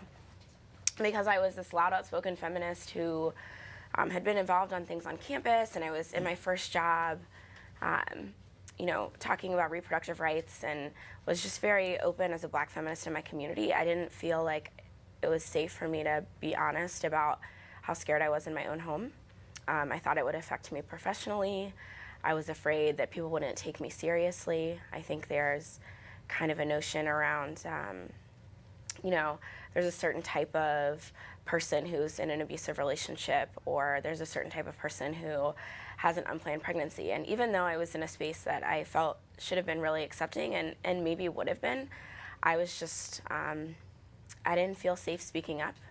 I'm a first-generation American. There's been a lot of abuse in my family, and I really wanted to break the cycle, and that's how I decided to have the abortion. There are lots of amazing women in my family who have decided to co-parent with their abusers and have done a fabulous job, but that just wasn't the choice that I wanted to make. And I have the utmost respect for folks who do decide to go through with that decision, but for me, that just wasn't something that I was able to handle emotionally or, you know, really at all. So I made the choice to have an abortion. Being pregnant was really tough for me. Morning sickness is kind of a lie. I was sick all day. I was on birth control at the time that I got pregnant, and so my hormones were totally out of whack. I was extremely depressed from the hormones. I was sick all the time. I felt scared and alone. My abusive partner at the time was a black man, and I'm West Indian, and so I trusted him when he told me there's no excuse to ever call the police on a black man in America. So I never did. I really struggled with finding ways to access my abortion and just feeling strong enough to be able to make that decision on my own. Even though I know to the community I must have looked really strong and empowered and loud and someone who was really educated on abortion access. I knew exactly what was going to happen when I chose to get a surgical abortion. I made sure I wore comfy clothes and I was prepared. I went in and actually knew most of the staff at the clinic where I had my procedure, which again made it really uncomfortable to disclose the fact that I was in an abusive relationship with colleagues. And I showed up at the clinic after having my waiting period because I live in North Carolina. So despite having found the agency to make an appointment and try to end this connection I had with this abusive man, I was forced to listen to a lot of lies about abortion and its health risks, and I was forced to do a consultation and be asked whether I wanted to see the ultrasound, and I was forced to undergo a waiting period before I could access my abortion. I knew all these things. I was educated on the policy. I was a helpline volunteer with the Carolina Abortion Fund in North Carolina as well, an organization that helps folks financially access abortion when they can't afford it. And I knew all these things, but being in an abusive relationship and finally being able to exercise agency and decide that that's not what you want to do anymore and you want to have an abortion, and then having to jump through hoops where you feel like your own state legislature is trying to control you is really tough emotionally and mentally. But my best friend took me to the clinic. I was lucky that my health insurance covered it. I was really afraid that it wasn't going to, and I was scared to ask HR whether it was going to be covered. So I had a plan to max out my credit card if they didn't take it when I was there. Luckily they did. My skin cleared up immediately after the procedure, I think in about 3 days. I went home and watched a lot of reality TV and treated myself to all the junk food possible. I got Cookout, that's a North Carolina favorite, on the way home. And it took me another few months to leave that relationship after I had my abortion. And that's important for me to say because it's rarely that easy to leave an abusive relationship when someone has really worked hard to make sure that you can't be independent. But I also think owning up to that piece for me has really kind of helped me with my own compassion. Now I work with the National Network of Abortion Funds, working with Southern member organizations, and all the time I talk to folks who, like me, are living contradictions in an abusive relationship, making a decision in secret, dealing with the pressure of being a first-generation American who's supposed to, help their parents get citizenship and kind of be the person to move their family forward, or folks who are religious and don't believe in abortion but they need one.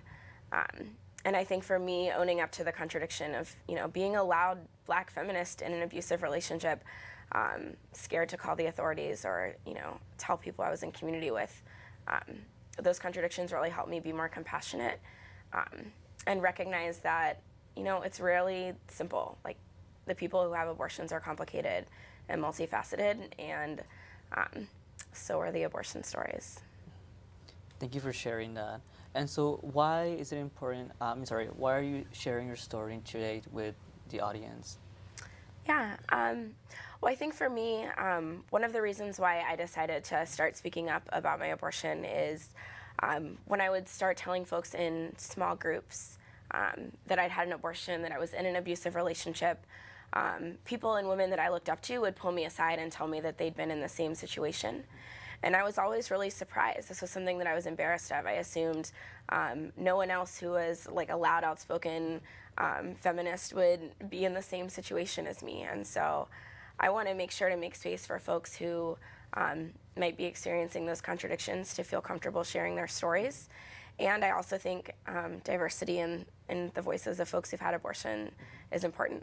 Sometimes people who have abortions are wealthy, upper middle class white folks who are in law school, and sometimes they're first generation Americans struggling, who have health insurance for the first time in their life, and who are trying to leave an abusive relationship, and those stories are just as valid.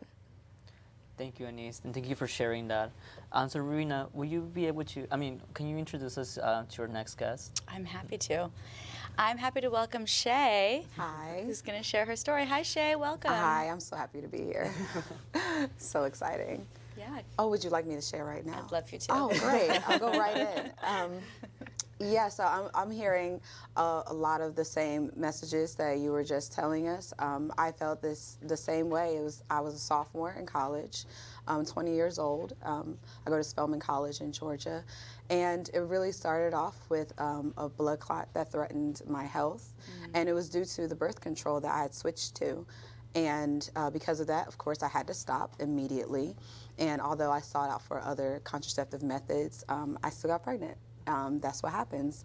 And at that time, I had it set in my mind that I could not take care of another human being. I couldn't even go to the cafeteria at a good amount of time for me to eat. So, of course, taking care of another child and making sure, they have the effective human needs was just out of the question. And aside from that, I had my entire professional career to think about and to construct myself. So, luckily, the partner that I was with, they were also in agreement with me, and they too did not want a child, a first child. It's much like I didn't, so that was good. One issue that I definitely had as far as seeking out information was the stigma of knowing that I was pregnant and I was young and it wasn't planned, and all the things that go into that.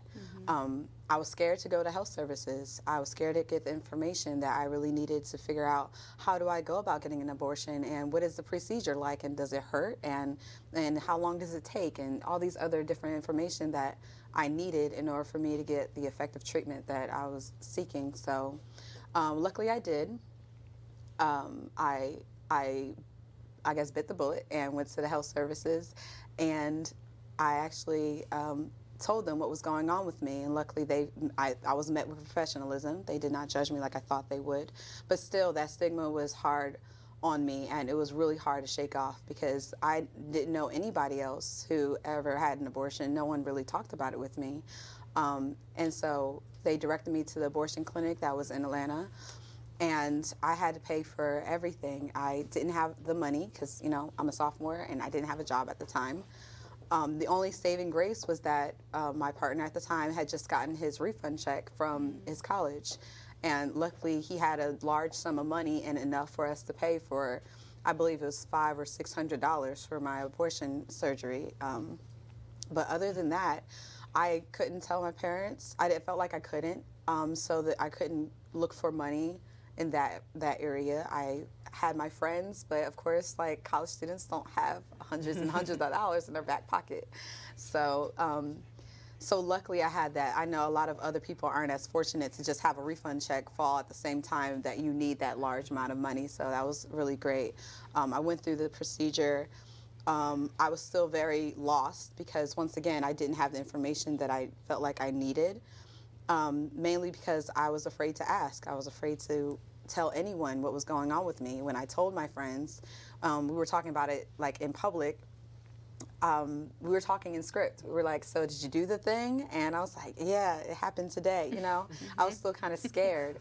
But the large impact that my story, I believe, has was actually happened a year later when I decided to tell my mother. And I mainly didn't want to tell her because she had never met my boyfriend at the time, so it's kind of hard to introduce your boyfriend to someone and you're like, oh, also I'm pregnant and I need an abortion. So I waited a year later, and I was in control of the car, so I felt like she couldn't run me over if that was going to happen. And so I told her, and I just knew that, I don't know, I didn't think she was going to judge me or anything, but I just knew that it was going to be a bad reaction. And so I was like cringing when I was like, and I got an abortion last year. And she was like, I'm really disappointed in you. And she was disappointed because I didn't tell her. And because she had one. She had two. And I would have never known that if I was stuck in that stigma and all the negative ideas of what abortion is and what it means for the person who wants to seek out something like that. And I think that is so impactful, and it actually ignited my activism because everyone has no idea. No one has an idea of what it means for you to be in a situation just out of nowhere, feel kind of weird one day, feel like, okay, maybe I'll take a pregnancy test just to see, and it's actually positive. And you not feeling like this is really you right now. You never think that you're in that situation until you are, and you need that access, you need that right to make a decision in order for you to say, this is my life, this is my body, and I didn't think I was going to be in this situation. Much like our other storyteller told us, you may be against it, but sometimes you need that option.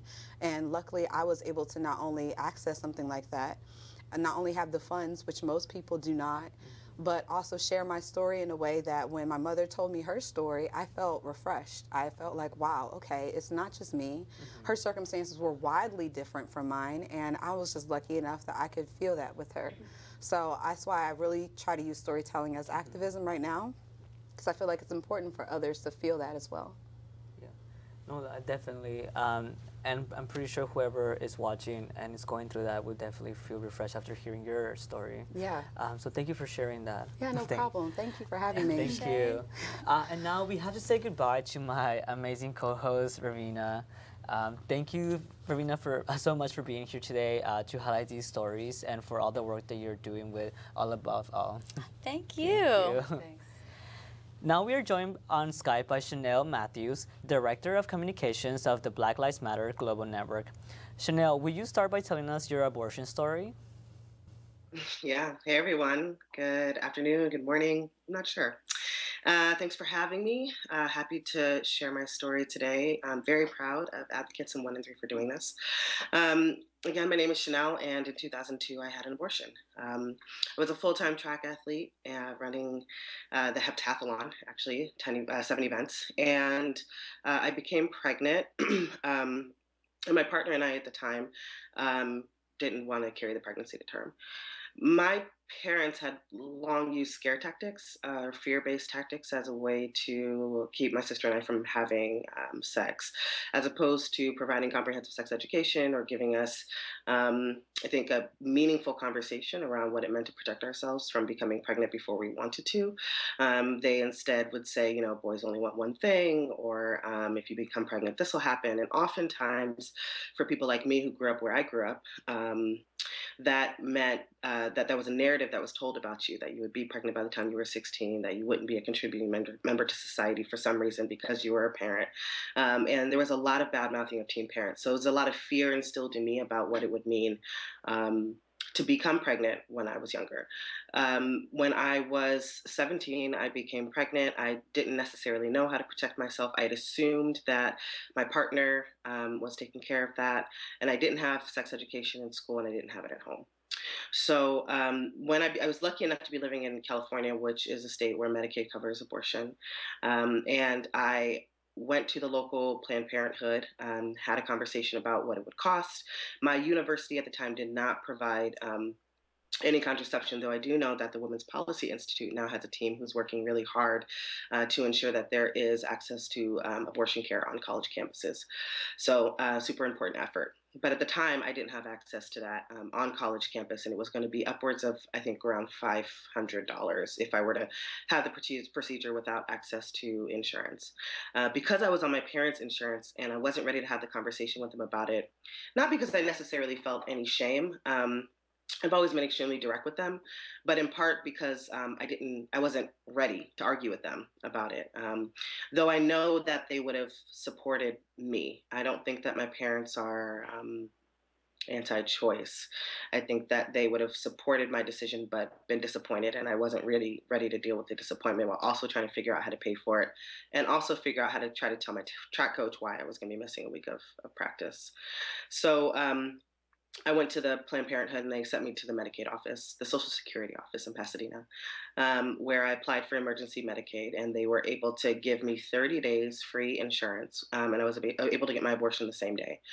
My partner at the time knew that that was happening and was relatively supportive, though jokingly so. Either way, I was really grateful to be able to be to get the care that I needed on the day that I needed it. And I, gave my track coach some medical reason. It wasn't necessarily any of his business, though.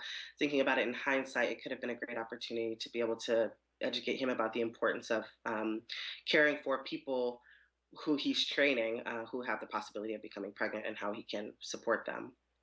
Could have supported me. But it also felt like there was surrounding me, though I wasn't necessarily feeling it. I felt like I was taking it in, a deep sense of shame generally around what it meant to have an abortion. My mother had had an abortion, and so had my sister, but we hadn't talked about it. And it took me more than 10 years to tell my story. I wrote about my story in 2012 or 2013. And I think it took that long because I felt annoyed with the idea of having to have such an intimate conversation with people. But again, in hindsight, it would have been, I think I missed up many opportunities to have meaningful conversations with people about access to abortion care and to tell my story as somebody who both supports people's choices in choosing termination for pregnancy and also as a communications person. So feeling really grateful that California allows for people like me to access free abortion care, and hoping that we get to the point where every state extends that right. Thank you so much for sharing that. And would you mind speaking a bit about your work in the Black Lives Matter movement? Yeah, of course. So I've been with BLM for a bit over a year. If you haven't heard of us, Black Lives Matter Global Network is working to end state-sanctioned violence against Black people, and also to win improvements in the lives of Black communities. I serve as a director of communication. I'm very privileged to be in this role and work every day to ensure that our chapters and our affiliates have the access to the technical systems and tools that they need. Inherent in Black Lives Matter is access to reproductive justice. We are committed to ensuring that every person, including trans and GNC, gender variant, intersex, and non-gendered people, have access to the reproductive health care that they need. Similar to reproductive justice, Black Lives Matter is committed to a variety of issues, and therein we center the needs of queer and trans people, particularly women or femme-identified people. And so we came out with a vision for Black Lives last August, and all through in there is reproductive justice themed issues. And so while we don't work specifically on abortion, we do as a network support access to the right to choose and advocate for, along with organizations like Advocates for Youth and Sister Song, the right particularly for Black and Brown people who can become pregnant to access free or reasonably priced reproductive health care, which includes abortion. And so what intersections do you see between Black Lives Matter and the reproductive justice movement? I mean, yeah, reproductive justice the framework is founded by Black women, and Black Lives Matters similarly. And so the intersections are through and through, right? So we work on, for example, anti-state violence, right? So let's take, for example, interpersonal violence between partners. In the case of Corinne Gaines, who was killed by her partner, Corinne did not live her life long enough to see her children grow up, which is a foundational cornerstone of reproductive justice. And we are committed to both holding the state accountable for their violence and also holding our own communities in love and support and figuring out ways to mitigate intercommunity violence. And so that means centering Black women in our needs. And that includes, I'd say fairly high at the top, access to reproductive justice. And so I actually would be remiss if I just didn't correct you and just say I don't actually think it's an intersection. I think it is one and the same, as far as I'm concerned. But Black women's reproductive justice needs are a cornerstone of the Black Lives Matter network, and it is because of our deep desire for Black people to live beyond the expectations that white people have of us, and to live beyond the life expectancy that the state has instituted for us by taking our family members away, that we are committed to reproductive justice as a cornerstone. So that means being able to carry pregnancies to term that you want, terminating pregnancies that you don't want, and also caring for the children that you have by having access to equitable treatment under the law, a living wage, and being able to live in a fair and just democracy. Thank you so much for joining us today, Chanel. Well said. Well said. Yes, definitely. You guys are amazing. Thank you. Thank you.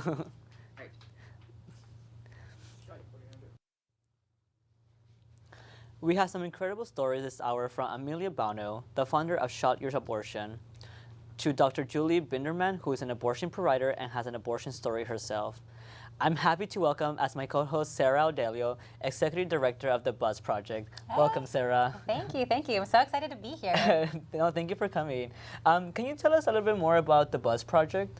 Yeah, so I am the new executive director of the Bus Federation, which is a national organization, and we have 8 amazing affiliate organizations in 8 states across the country. We partner with young people everywhere, and our motto is we're of young people, by young people, for everyone. So you can catch us registering voters, encouraging young voters to turn out, and working on issue campaigns between elections, everything from LGBTQ rights to working on issues of police brutality to civic engagement.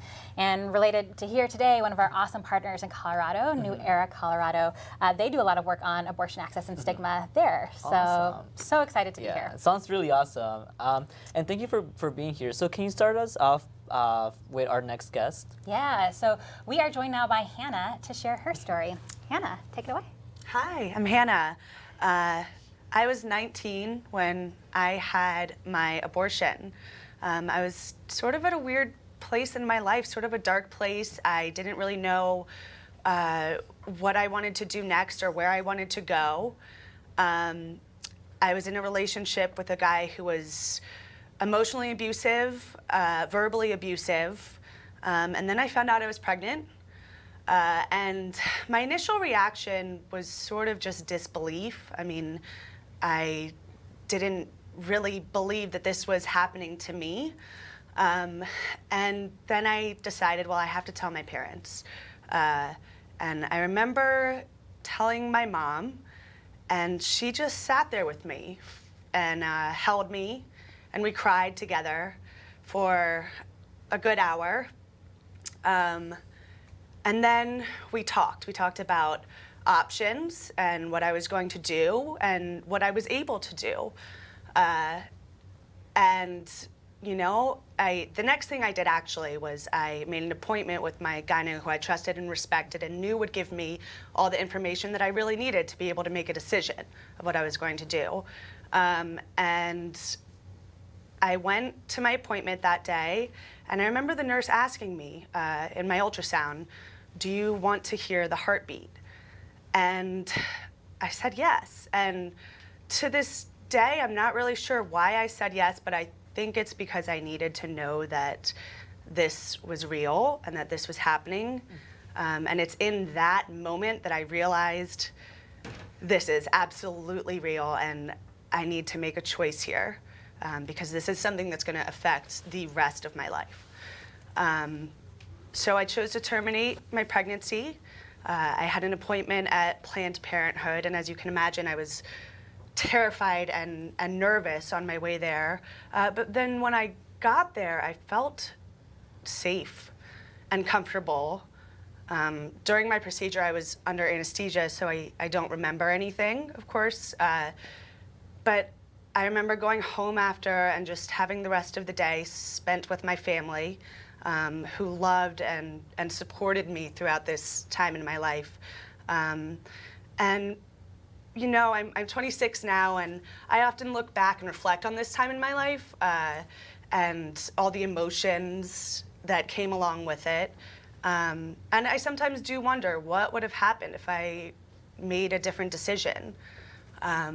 So even though I think about all those things, I never once have regretted the decision that I made. And I'm so thankful that, you know, I had the emotional support and the financial support and just the love and respect from my family and friends. And I'm so thankful that I had a choice. Thank you. Thank you so much for sharing that, Hannah. We're also really excited to invite Vivian and have Vivian here. Vivian, can you share us a bit about your story? Absolutely. My name is Vivian, and when I was 17 years old, I lived in a state that had a parental consent law enacted, which was Wisconsin. At the time, I was a senior in high school, and for the first time actually planning what I would be doing with my future. I grew up poor and on public aid, and I was scared about what my next steps would be even before I became pregnant unexpectedly. I knew that at the time I was finally making choices about what I would be doing after high school. And while I was working and being an adolescent, I also felt that I was mature enough to make decisions around my body, around what my future was going to be. And a child just didn't fit into that picture at the time. For the first time, I was thinking about college and starting that planning late. Most people start planning for college earlier in high school, and I was already a senior. Unfortunately, I had to make some arrangements because of the parental consent law that I lived in a state. I had to figure out what my transportation would look like, whether I would be able to make it to Illinois within a 12-hour time period and back, because I also had to keep this private and hidden from my family, who my parent had previously told me if I ever became pregnant, she would not allow me to terminate the pregnancy. And that really felt real to me. So I didn't feel that I could approach my mother about that issue at the time. I had to figure out how I would be able to pay for the procedure. And all of this took research. It took so much time to navigate through all of the barriers that I was facing. I had to take Greyhound. I was alone and feeling pressured from my partner, my boyfriend at the time, who really wanted me to continue the pregnancy for us to have a life together, but I was at a very different place in that relationship than he was. And between the pressure, between the inability to pay for things on my own and having to travel on my own, it was a very lonely and emotional experience for me. I felt that it was an injustice for me to have to go through all of those processes just because I was 6 months to become a legal adult. And at the time, I survived it, but I don't want us to go back at a time where I would have to, put my life at risk if things changed in this country. I was just so scared and limited in my own personal choices. And that's my story. Thank you so much for sharing that, Vivian. Juan, who do we have next? So I'm happy to welcome Dr. Julie Binderman, a provider who also has a personal story. Dr. Binderman, please start whenever you're ready. Okay. I'm a reproductive psychologist, and I came into that field fairly honestly. I'd started out after I'd had my first child, which was nearly 10 years ago, and got interested in maternal mental health. And when he was about 18 months old, my husband and I decided that it was time to have another kid, and he was pretty great. So we were excited in beginning that journey. Sadly, I had an early miscarriage, and we decided, okay, well, it's a little setback, but we'll try again soon. And I didn't even realize that I had become pregnant. I thought that I had had a normal cycle, and then halfway through my next cycle, I started bleeding. So I went to the doctor. After a pregnancy test confirmed I was indeed pregnant, I was thinking I was miscarrying again. And she told me that it was okay. I had a condition called a subchorionic hematoma.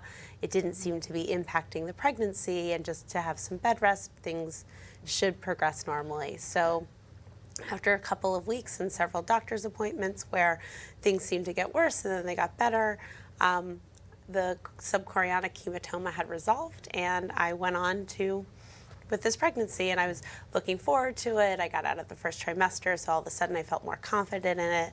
I was starting to ask colleagues about how should I plan for taking a leave from my practice and just trying to get my ducks in a row. And my husband and I were really excited the Friday before Thanksgiving in 2009 to learn what gender the baby was. So we went to an ultrasound, and the tech was really chatty with us, and when we were done, she just told us to go back and see our OBGYN. So we did, and we sat in the office, and we were talking about names. We learned we were having another boy, which I was hoping for a girl, but okay, fine, we'll have a third then. And the doctor walks into the room and says, "Oh, I'm so sorry." So I look at her and I said, "Oh, why? Because we're having another boy? No big deal." And so she looked at me like I had two heads and said, "Oh, it sounds like you weren't told." And my husband and I are like, "Told what? What are you talking about?" She said, "Well, the ultrasound showed that your son wasn't developing a brain. And so we want you to go for further testing just to see what's going on here." So that afternoon, again, the Friday before Thanksgiving, we went to a maternal fetal medicine specialist to get higher resolution ultrasound. And at that appointment, we met with several professionals, and we were scheduled for a follow-up appointment the following week at Children's National Medical Center. And basically everything was confirmed that the brain ventricles in our son's brain were about twice the size of what the top end of normal was. And already there was no brain development, and there was just fluid on the brain, and that they confirmed that it was unlikely the brain would ever develop. So we went to Children's. We had several other tests done. We met with many professionals. And basically the consensus was, should you carry this pregnancy to term, and should he even survive? Because most likely he would be born still. He would have the developmental quality of life of a 2-month-old. So he would never be able to speak. He would never be able to walk. He would never be able to eat. He would need constant 24/7 care. So after a lot of conversation between my husband and I, we included our family, we included our clergy, we made the very heartbreaking choice to end this very wanted pregnancy. But because 6 months before, a doctor named Dr. Taylor had been killed, we didn't have this legal option, which was legal in my state. We were unable to have a surgical termination because all the providers had closed their doors. So I had to labor and deliver at 21 weeks in order to have my baby, and we were told that this was probably a freak occurrence, it shouldn't happen again. And 4 months later, I found myself pregnant again, and we were getting monitored every 2 weeks. And at 17 weeks, our maternal fetal medicine specialist came in and said, you know, we're seeing some of the same symptoms as we saw last time. It might be nothing. We're cautiously optimistic, but we want you to go back to Children's for that advanced testing. So we went back to Children's and we learned that this baby, who was a girl, had the same issues that her brother had before her. Basically, no brain was going to be able to develop. And at 18 weeks, we made another heartbreaking decision to say goodbye to her. And this time, because we were within the 20-week limit, we were able to have a surgical abortion. We looked genetically to see what was going on, because the hypothesis is my husband and I are each carriers of a recessive gene that causes the brain to not form. And so we couldn't find what that specific gene was, and we were told, well, best you can do is to keep on trying and we'll monitor you, and at 18 weeks you'll have an MRI and that will conclusively decide whether or not this brain issue is there. So I was able to get pregnant again, and at the 18-week MRI we learned that this baby, who was a girl, was healthy. And so in July of 2011, I gave birth to my daughter. And then, foolishly, I think, we were like, oh, well, let's tempt fate one more time. And in June of 2013, I gave birth to my last son. So I'm very lucky to be the mother of 3 living children and 3 children that I hold in my heart. But certainly seeing what's going on in my country, and my children are very potentially carriers of this recessive gene, I worry for their future and I worry for their choices. Thank you so much. And so as a provider, you've seen the impact restrictions on abortion can have on people seeking abortion care. Yes. What do you want legislators to know as they make their decisions about abortion? That abortions are family decisions, and I've worked with people who go through infertility treatments and then find out at 12 weeks that their baby has a chromosomal abnormality. And these are people who want this baby so much. And these are really personal health care decisions. These are not decisions that need to be legislated. They're not decisions that have any business other than the people who will be directly impacted. And when we don't have social services and we don't have any support for these families post-birth, should they choose to carry to term, it's not really a choice, and it puts an additional burden on our communities, on the individual couples, and I think that it weakens our country as a whole. Thank you so much for sharing that, Dr. Binderman. So Sarah, who's our next guest? So next we are joined by Kaylee. Kaylee, will you tell us your story, please? Yes, hi, I'm happy to share. I found out I was pregnant in December 2014. I was celebrating my anniversary with my boyfriend, now husband, in Philly, and I felt terrible. And you know, all the signs were there, but I just refused to believe it. We'd been together for 2 years. We'd had unprotected sex once. I was like, there's no way that I'm pregnant, obviously. But I was. I took a pregnancy test after we got back from our little trip, and it was positive. So I immediately scheduled an appointment with Planned Parenthood to verify, but I knew right away that I wanted to have an abortion. We lived in a group house, which would not have been a great setting to have a baby. We weren't ready. We didn't know if we wanted kids generally.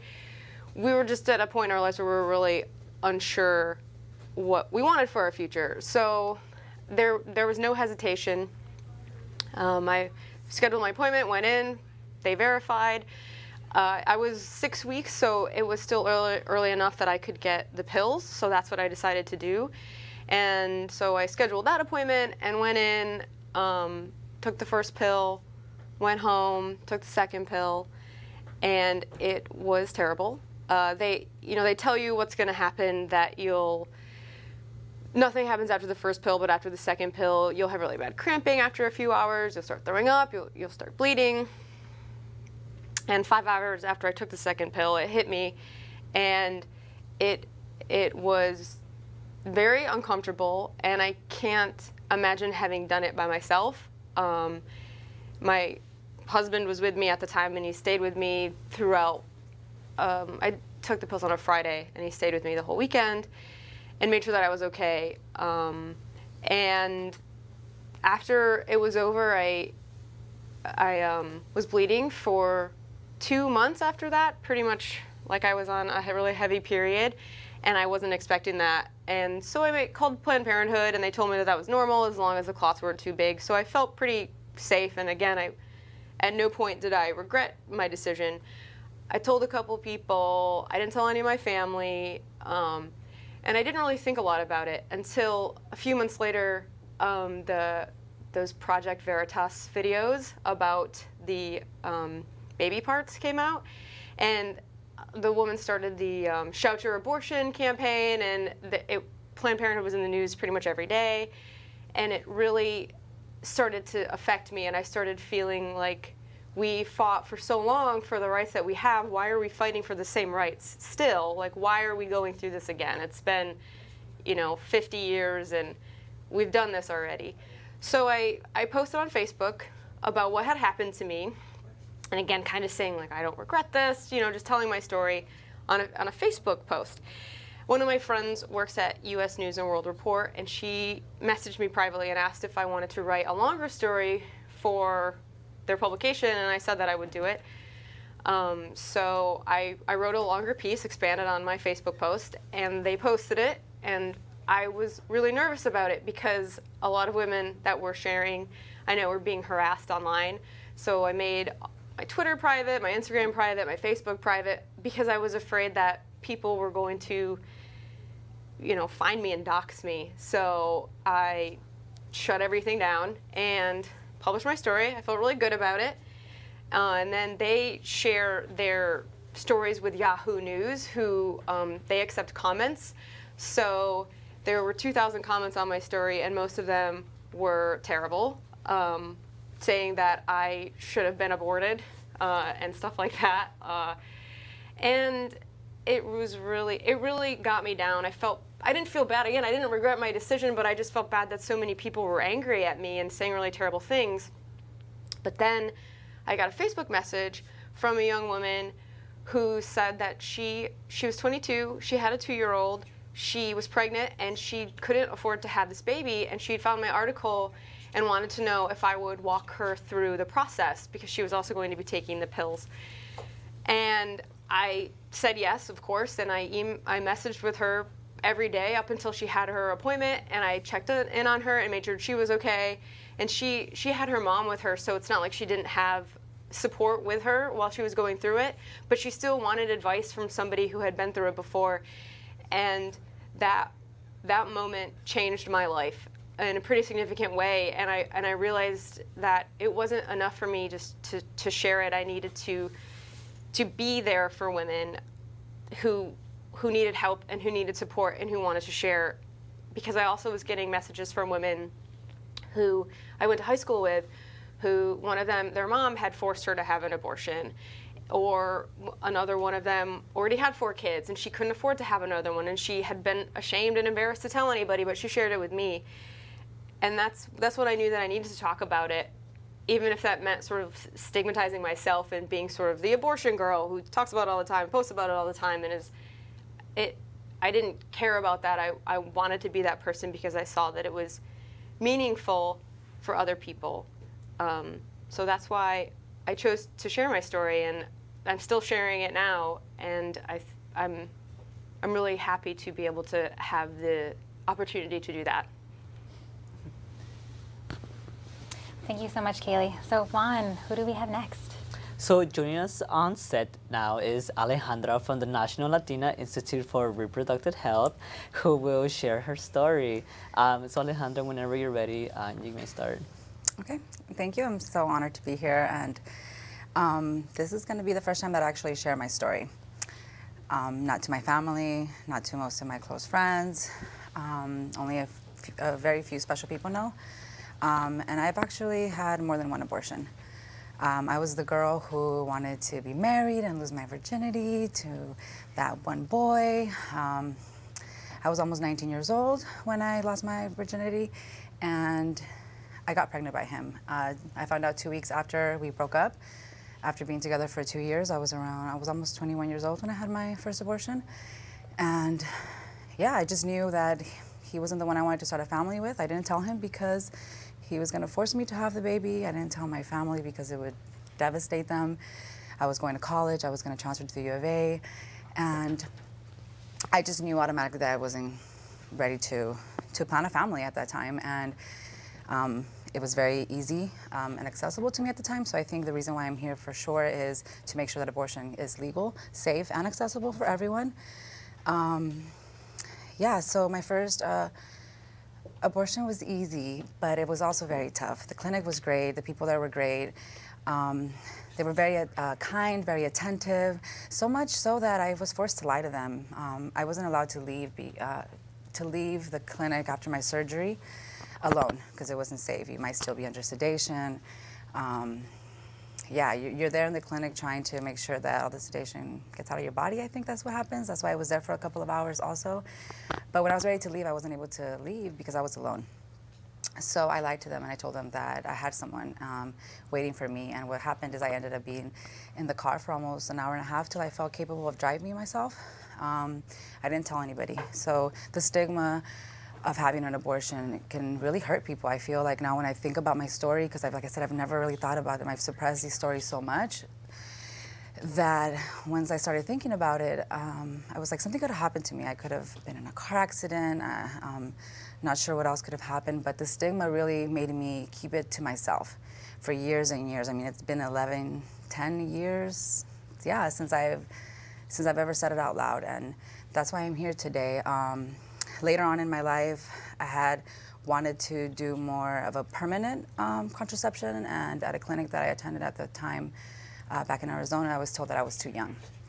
I was too young, and time passed and I got pregnant again. And again, I'm the only expert in my life, and I knew I needed to end the pregnancy. I don't regret any of my abortions. I don't regret any of them. I do regret not being more out loud.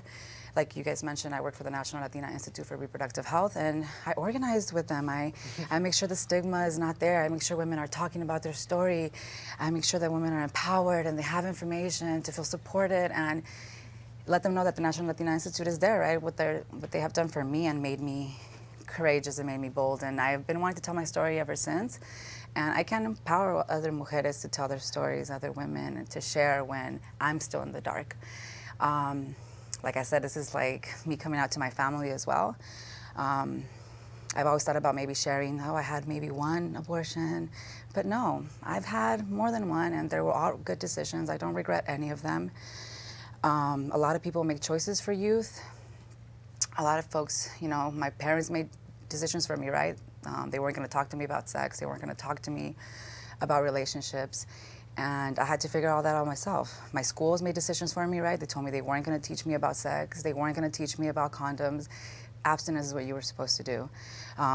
Church institutions made decisions for me. Everybody's making decisions for me, but nobody really has to be there for the consequences. Whether they're good or bad, I'm the only one that's there. And I want to be able to make my own decisions. So another reason also is just, like I said, like being out, it's liberation for me. I work towards liberation for all people. And I don't want to be judged. I also feel that when women speak about more than one abortion, it's also like, well, also, why didn't you do something different, right? There's many reasons. Lack of education, lack of access, lack of support. I didn't have agency to make the right decisions. I got involved with the wrong men. And I'm just deciding that I don't want to do that, right? And I don't want to be judged for having more than one abortion. Currently, right now, I had just made an appointment to have another abortion. Unfortunately, the person and I that was involved with, him and I decided that we didn't want to have a baby together after being together, and I'm gonna have another one. And I think it's very important for me to come all the way out and be honest and really push people to really like look at what their feelings are about abortion. Even folks that say, your choice, you've done it, but there's still those folks out there who look at me and say, but you've had more than one, you've had 3, you're gonna have 4. I definitely think that if we just had more access to information, if I would have been able to talk to my parents more about sex, about relationships, if I wouldn't have seen the things that I've seen, if people just stop making choices for us, you guys gotta trust youth, trust us to make our own decisions. So yeah, for me, every every visit to the clinic was a great visit. It was just as, I mean, the myths of like abortions being really deadly and bad, and it's not true. It's just as safe. I think something else can happen to me by being in a dentist appointment. I think that's how much more dangerous a dentist appointment can be. For me, nothing, I mean, it was super safe. Nothing happened to me. I didn't feel nothing afterwards. And I was able to graduate. I was able to do so many things in life. At the end of the day, I can't afford to have a child or a family. There's systemic issues that are literally blocking me from planning a life. I barely can afford with being a grad student, an undergrad. I can barely afford with my salary now to take care of my own self. So besides economic issues, right, and stigmas and an array of systemic issues, I'm not ready to plan a family. And like I said, I've had abortions and I'm gonna have another one, and I don't regret it. And my partner and I think it's the right decision, and that's our business and only our business, and it's my choice.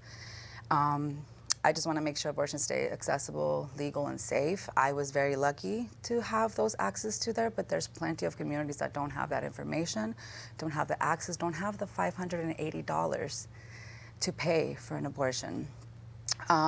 So, like I said, I'm here to share my story because I want that stigma to be out. Every day I condemn myself.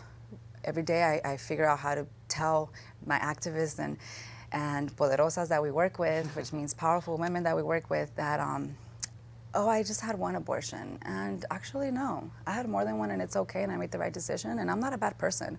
I'm not a bad person. I love children. I want to plan a family, but I want to plan a family when it's right for me, with the person who wants to plan a family for me, with me, and just 1 in 3 women will have an abortion. That's all I want to say. Thank you so much, Alejandra, and you're definitely a poderosa in all of our Gracias. Gracias. And now we have joining us Michelle. Hi, Michelle. Please tell us your story. Sure. So I had an abortion right after I turned 18 years old, so that's upwards of 2 decades ago now.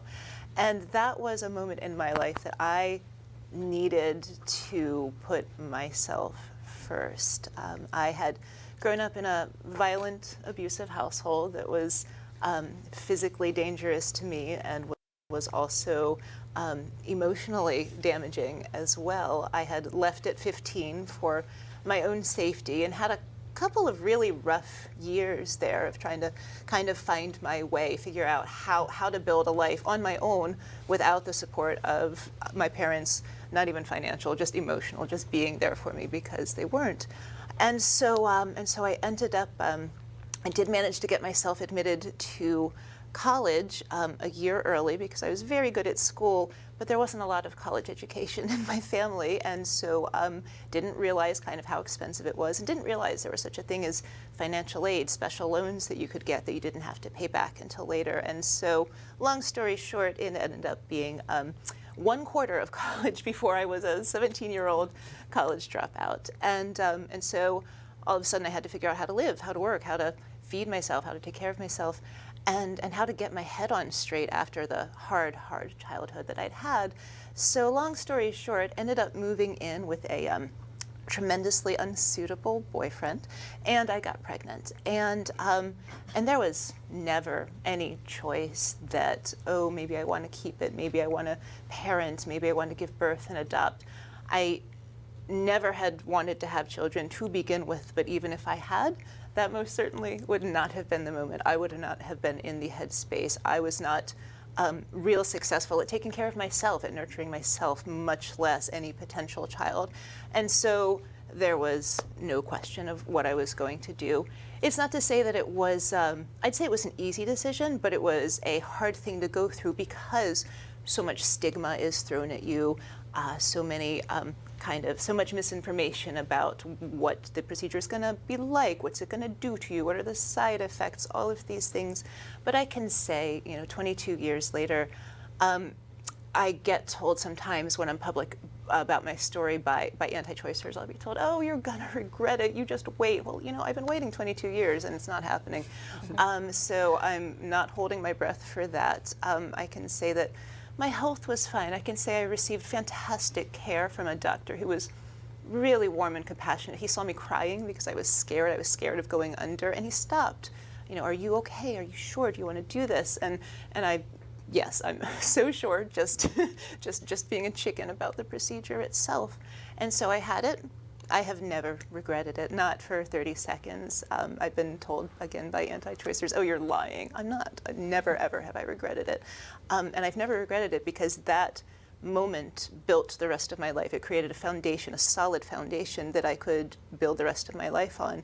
And so I was able, years later, to go back to school and finish a degree. I was able to build a career, which I now have a successful career. I have a happy, healthy, whole life that I got to choose myself. It's not to say my life is perfect because I had an abortion, but nobody lives a perfect life. For me, the important thing is that I was able to build it myself. I didn't have to go from this moment of trying to figure out how to survive my own childhood to have to be responsible for somebody else's childhood, which I was in no way prepared to do. So yeah, 22 years and some change ago, I had an abortion, never been sorry.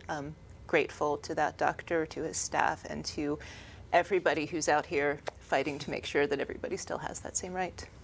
Wonderful. Thank you so much, Michelle. Thank you. And now we have to say bye to my co-host, Juan. Juan, thank you for being here with us today, for representing the Valley in Texas and the great work that y'all are doing down there, and all the work that you're doing with the 1 and 3 campaign. Thank you so much for having me. Si se puede. Absolutely, si se puede. Si se puede.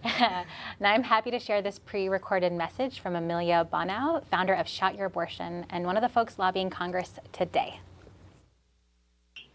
Hi, my name is Amelia Bono, and I am 32 years old.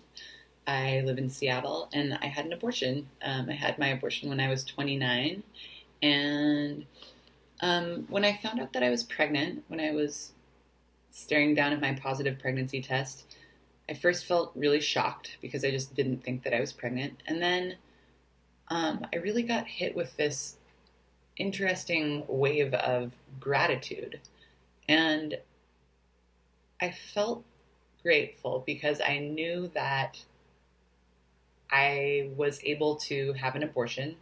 I knew that I was going to be able to go to the Planned Parenthood that's just 10 blocks away from where I live, which I've received medical care from them since I was a teenager. And I knew that I was going to be provided with excellent, compassionate, non-judgmental abortion care. I also knew that I was going to be able to talk about my decision to have an abortion with the people in my life, and that they were going to be supportive of me. I think for me, processing things out loud with the people that I love is a really important part of dealing with stuff. And so if I didn't feel like I could speak openly about this choice, it would have been really, really, really hard. So I guess the knowledge that I was surrounded by people that I knew were going to be accepting made me feel really grateful as well.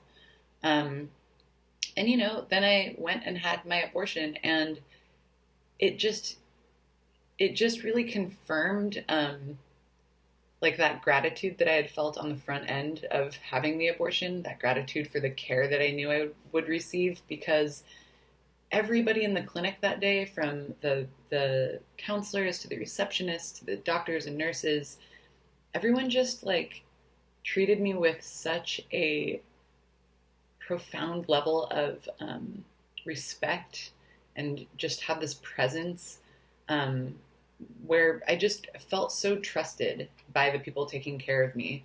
I felt as though they trusted me to make the best decision for myself, and they were just there to help me do it, and that they respected me. And that made me feel really lucky, you know, and it made me feel so grateful for people who work in abortion care and who show up in people's lives in these critical moments and help people to have self-determined reproductive lives. And as far as the actual experience, you know, I wasn't really scared. It didn't really hurt. I didn't feel bad at all, ever. I didn't feel sad. I certainly didn't regret it. I can't imagine my life any other way. And I talk about my abortion experience because I think that the opposition, the people who are working to take abortion rights away from us, are relying on silence from pro-choice women. I think that especially, people who are speaking about their experiences in totally unapologetic ways, where I'm not qualifying my experience by telling you that, I was really, really young, or, just some extenuating circumstance like rape or incest, or just being deeply apologetic about the fact that I made that choice.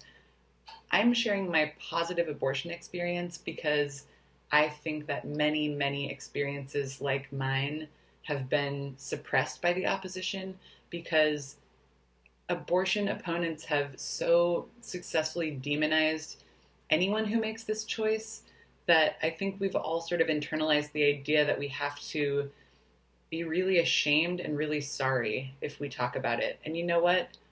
I'm not sorry. I'm thankful. And millions of human beings who have terminated pregnancies feel the same way. And that is totally okay. And it's totally normal. So, that's how that happened. And thank you. I appreciate 1 and 3. And that's it. Thank you, Amelia, for sharing your story and for the work you do. I'm joined now by Alexis, a youth activist with Advocates for Youth and a senior at Spelman College in Atlanta. Welcome, Alexis. Can you tell us a little bit about how you got involved with Advocates for Youth? Yeah, so I have been a part of Youth Resource, which is Advocates LGBTQ group of the different groups that they work with for 2 years now. And through Youth Resource, I have been able to go around the country, speak to different folks, speak online about the intersections of LGBTQ youth, particularly youth of color, and reproductive justice and rights and health, and what that looks like for them. Awesome, such a great program. So will you introduce our next guest? Yeah, so right now we would like to welcome MJ to our set. MJ, would you please tell us your story? Thanks so much. My name is MJ. I am from South Central Texas, a child of immigrants. My mom's from Mexico, my dad's from Iran. And if you put me in front of a San Antonio Spurs game and Selena in the background, I'm good. And I tell you all that because I think it's important to remember that we are whole people with histories and families and dreams who, yes, had an abortion. And I had an abortion because I was thinking about my future and my family and my dreams. And my story starts more than 6 years ago. I had just graduated from Harvard, focused on international development and global health, and I decided to take that to Kenya, where I worked for a couple years on health and education programs. And there I was dating a guy. And he was working on similar programs with me. And then the condom broke. And then the morning after pill failed. And I had an unintended pregnancy. I've always been pro-choice, but I never thought I myself would experience an unintended pregnancy. Most of us never do. And I never thought that I would get an abortion, even if I did get pregnant, but I was wrong. After I saw those pregnancy tests turn positive, and I say tests because I took multiple since I was in shock, I knew what I was going to do. I was going to get an abortion. But I was in Kenya, and in Kenya, abortion is largely illegal. And I was too scared to go underground and have an unsafe abortion. So I planned to go back to the US, to my home state of Texas, and I didn't have the money to do so. I was fortunate in that a couple weeks later, my boss was already planning to fly me back to the US. I was transitioning jobs. And so I just waited. I waited 2 weeks. I called Planned Parenthood in my bedroom late at night, hoping that they could give me information, and they did. They told me about my options. I was able to understand what I was going to do. And I did this late at night, hoping that no one in this house where I had 5 roommates could hear me crying. I finally was able to get on that plane. And I thought it was over, facing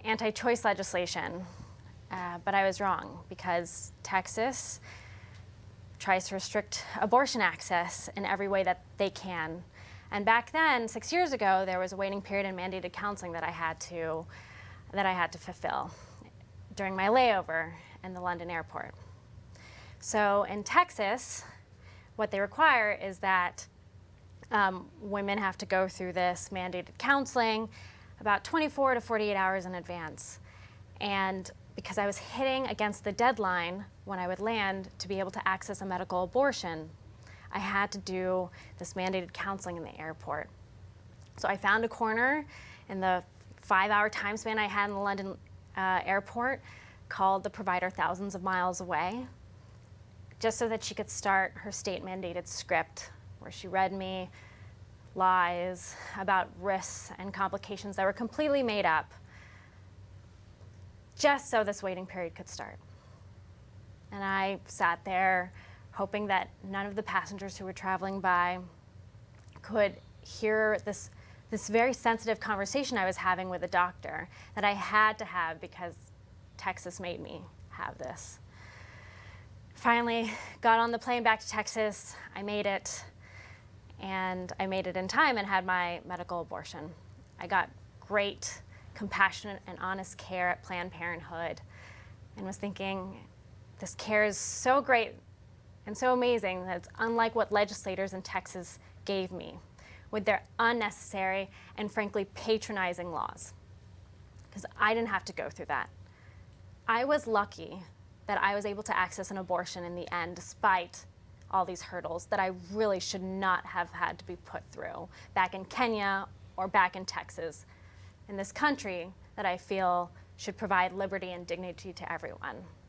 We see it at the state level, and we're seeing it at the federal level, where they're trying to restrict abortion access and trying to restrict our constitutional right. And it's up to us to stand up and try to uphold our rights, our liberty, and our dignity, because it seems like legislators in the state and federal levels aren't working to do it themselves. Because this affects everyone. It will affect me, it affects you. If you have an unintended pregnancy in the future, it will affect your sister, your friend, your colleague, your partner. And so we have to come together, and we have to unite, and we have to talk about our abortion access first and foremost. Say it out loud to your family and friends, in person and in social media, because this is important. Call your legislators. Tell them they should not be supporting anti-choice legislation. And if they don't support it, tell them thank you. And lastly, support organizations that are fighting for your rights every day. I'm talking about Advocates for Youth and the 1 in 3 campaign, and the National Network of Abortion Funds, and Planned Parenthood and NARAL, and I can go on, because there are so many people in this fight, but we need to all do this together because our rights are under attack. I look forward to being in this fight with you all. Thanks. MJ, thank you so much for sharing that. I think it speaks on a state level, on a national level, on a global level, to so many reasons why accessible care is imperative. I really appreciate you sharing that with us. Thank you. Thank you.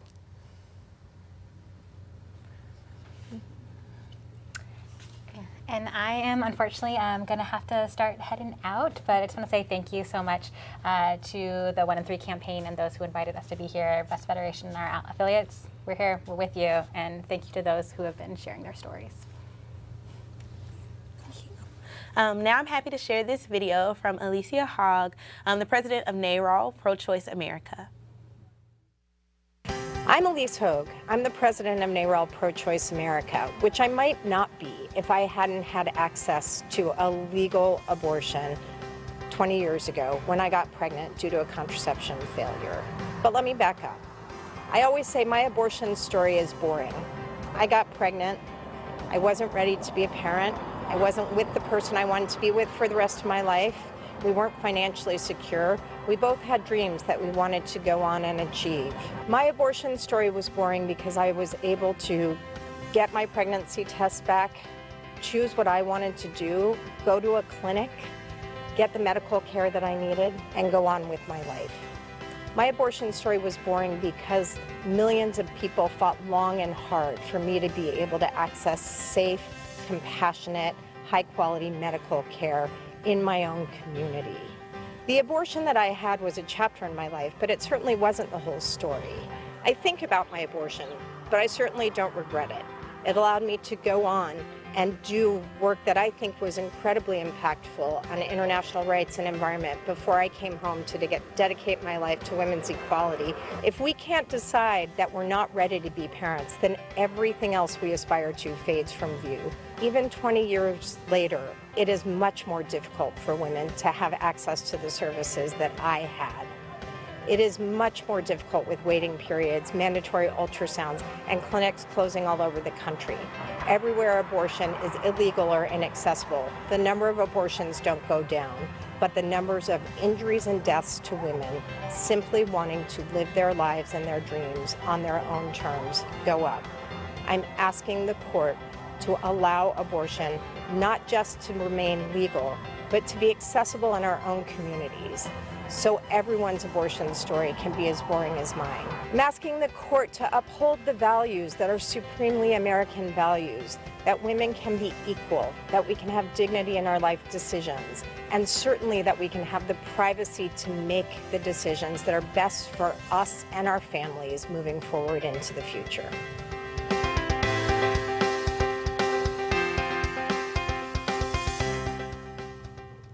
So we have some incredible stories this hour from Benny, who was in an abusive relationship when she was considering her abortion, to Shria Sarker, a comedian who works with humor into abortion issues, and Yamani Hernandez, the executive director of the National Network for Abortion Funds. I'm happy to welcome my co-host, Amber Phillips, the senior manager of youth leadership and mobilization at Advocates for Youth.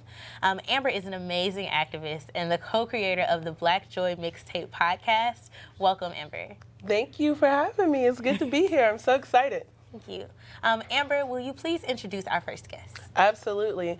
So I'm thrilled to welcome Yamani Hernandez. She's the executive director of the National Network of Abortion Funds, who is going to join us by Skype. Yamani, please start whenever you're ready.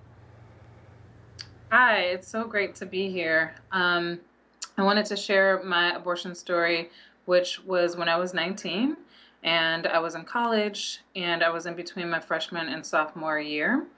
I found out that I was pregnant and started to tell my partner and also friends and family to figure out who I would have to support me if I decided to parent.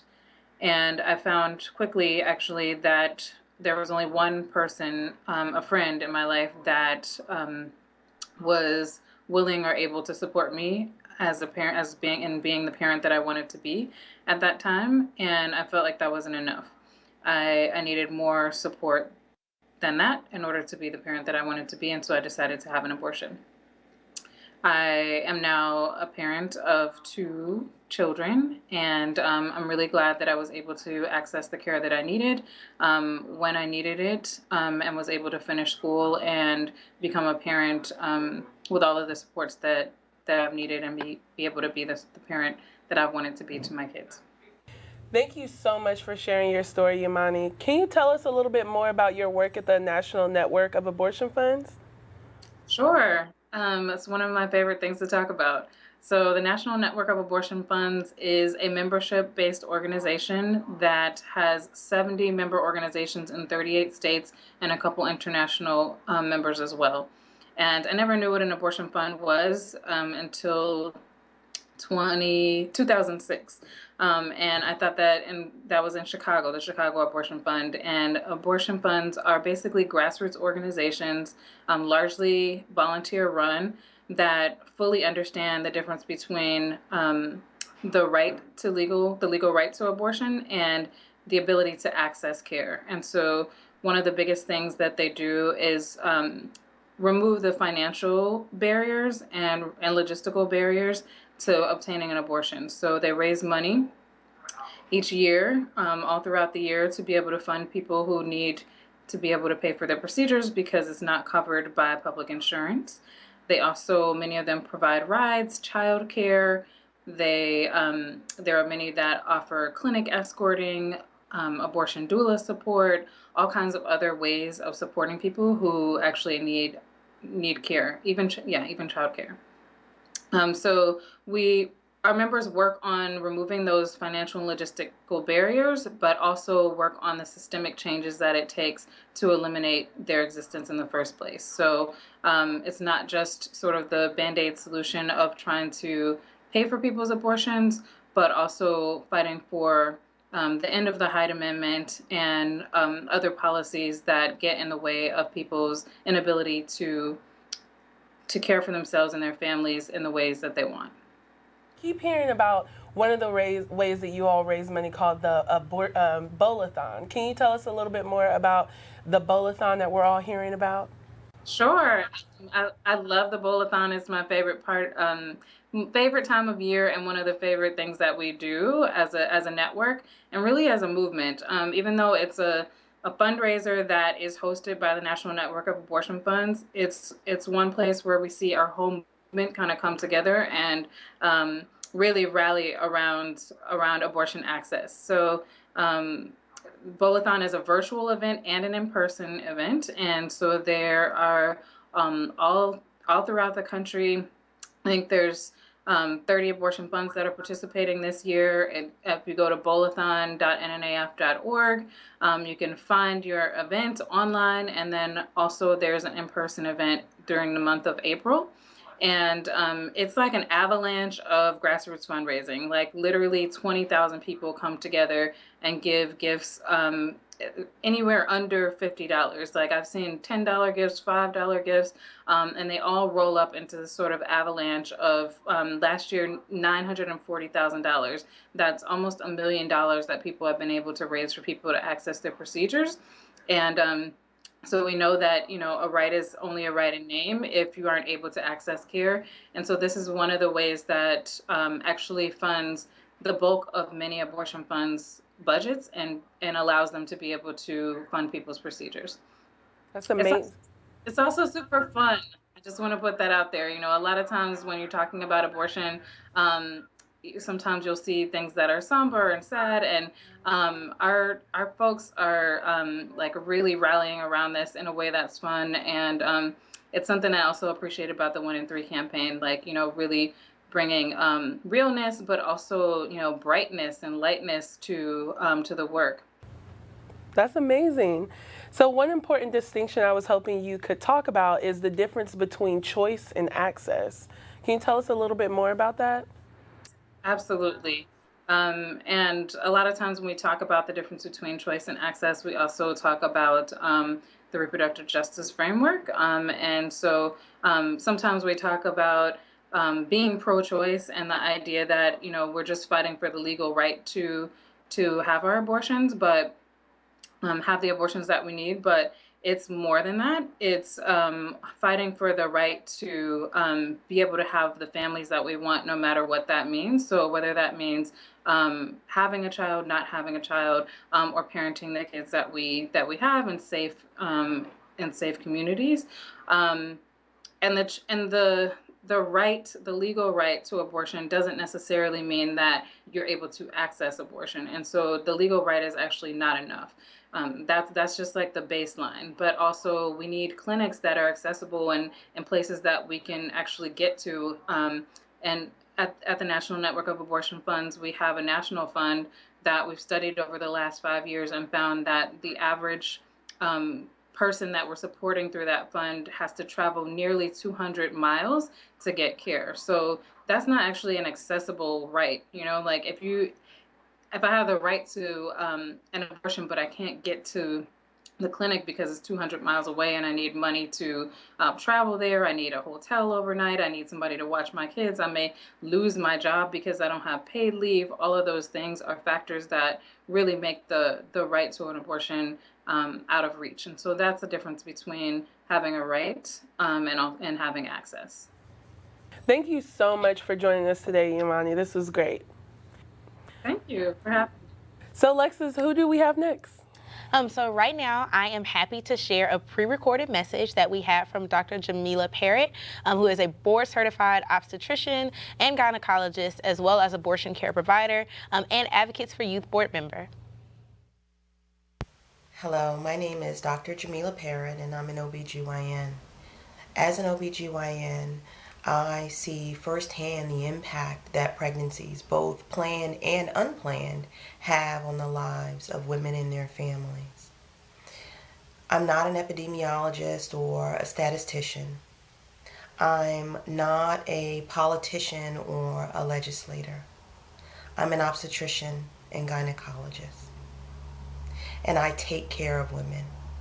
I take care of real women every day who are forced to choose between buying safe and affordable birth control and buying food for their families or books for school. I take care of real women who deserve the chance, the choice to control their own lives. I thought a lot about that word choice when I was considering what to say today. And not the word choice in the way that's become so familiar to many of us who do reproductive health work every day, but really focusing on who gets to choose and who doesn't. The chance, the opportunity, the power to choose is a privilege in this country, and it's not one afforded to all of us equally. In my office, I understand that all choices are not experienced equally, and they are not all judged equally. But I also understand that this privilege of choice should not be a privilege, but should be a right. The choice to control your own body, your own fertility. It should not be shrouded in secrecy and veiled in shame. It should not be debated in the halls of Congress and manipulated for political gain. Abortion has become an inflammatory wedge issue that's being used to distract and detract from real issues like building strong families, economic and educational attainment, and health. 1 in 3 women will have an abortion in her lifetime. Think about that. These are not some unreputable women living in the shadows. These are our mothers, our sisters, our friends. These are our patients, my patients. And as an obstetrician and gynecologist, I believe that I have a moral imperative to help my patients move through this decision-making process with dignity and grace, and not to shame or condemn them. And I will continue to provide the comprehensive health care that my patients need and deserve. And sometimes, yes, sometimes that includes abortion. I wanted to speak to you today to share the stories of the women whose lives I share in my office every day. It is a privilege for me to share their stories, because in sharing their story, I share my own. Thank you. Thank you so much for sharing that, Dr. Parrott. Right now, we're saying goodbye to my amazing co-host, Lexis.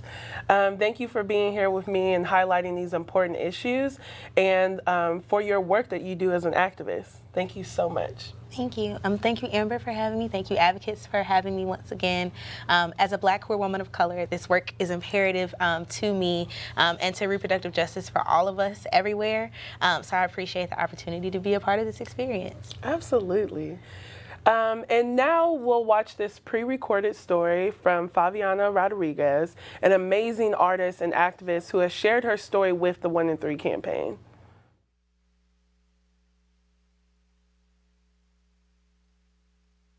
My name is Faviana Rodriguez, and I'm an artist and an activist. My parents are immigrants, and I was their firstborn, and they invested everything they could into me. They put me in after-school math and science classes, after-school tutorial, bilingual programs, but my parents never taught me how to have a relationship, and they never talked to me about what kind of things I liked in people or what would attract me.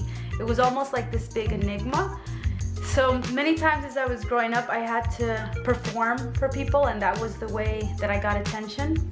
And with my parents, I had to perform as the exceptional student and be all about math and science and be an overachiever. And with young men, I had to perform as kind of the sexy girl in order to get the kind of attention I wanted from them. And then when I finally had a chance at kind of being myself and really following what I wanted to do, which was to be an artist, right around that time is when I got pregnant. And I had told my lover that I was pregnant, and within a few days, he was on a plane to Chicago.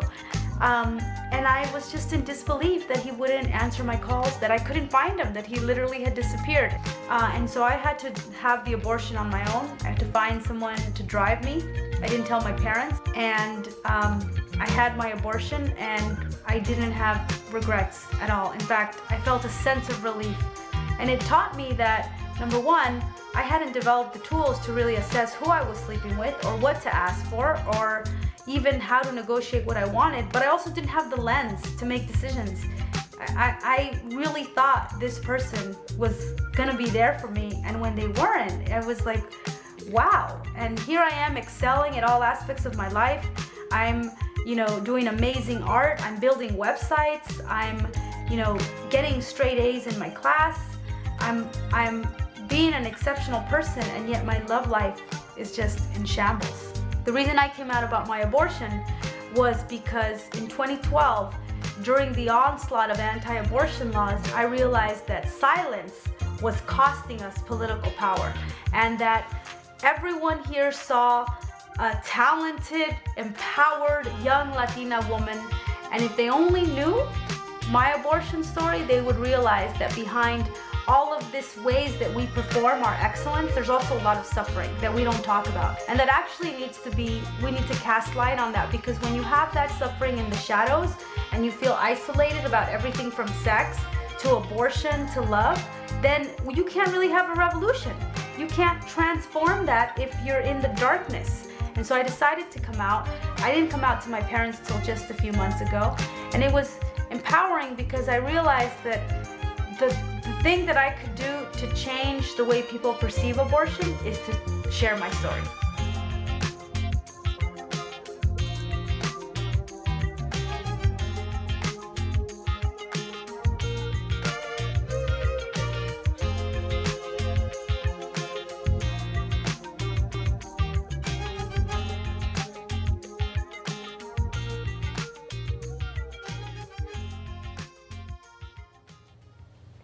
Thank you so much for sharing that with us, Faviana. And now I'm so happy to welcome Caitlin Caruso, an amazing activist with Advocates for Youth. Welcome. Thank you so much, Amber. It's an honor to be here today. Absolutely. So, Caitlin, can you tell us about how you got involved with Advocates for Youth and some of the work you're doing in Nevada? So you might be familiar with the Young Women of Color for Reproductive Justice Leadership Council, and if you aren't, you should be familiar.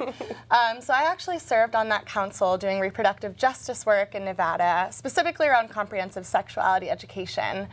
So I did work around the sex ed bill in Nevada the past 2 sessions and now a 3rd session on a state and local level, and have done different workshops to sort of pick up the slack where I see it's not being picked up. Well, thanks so much, and we're so happy you're here. Thank you for having me. Will you please introduce our next guest? Of course. So our next guest is Christina Lares, Community Engagement Manager for California Latinas for Reproductive Justice. Welcome on, Christina. Hello, everybody. Hi. Can you tell us a little bit about CLRJ?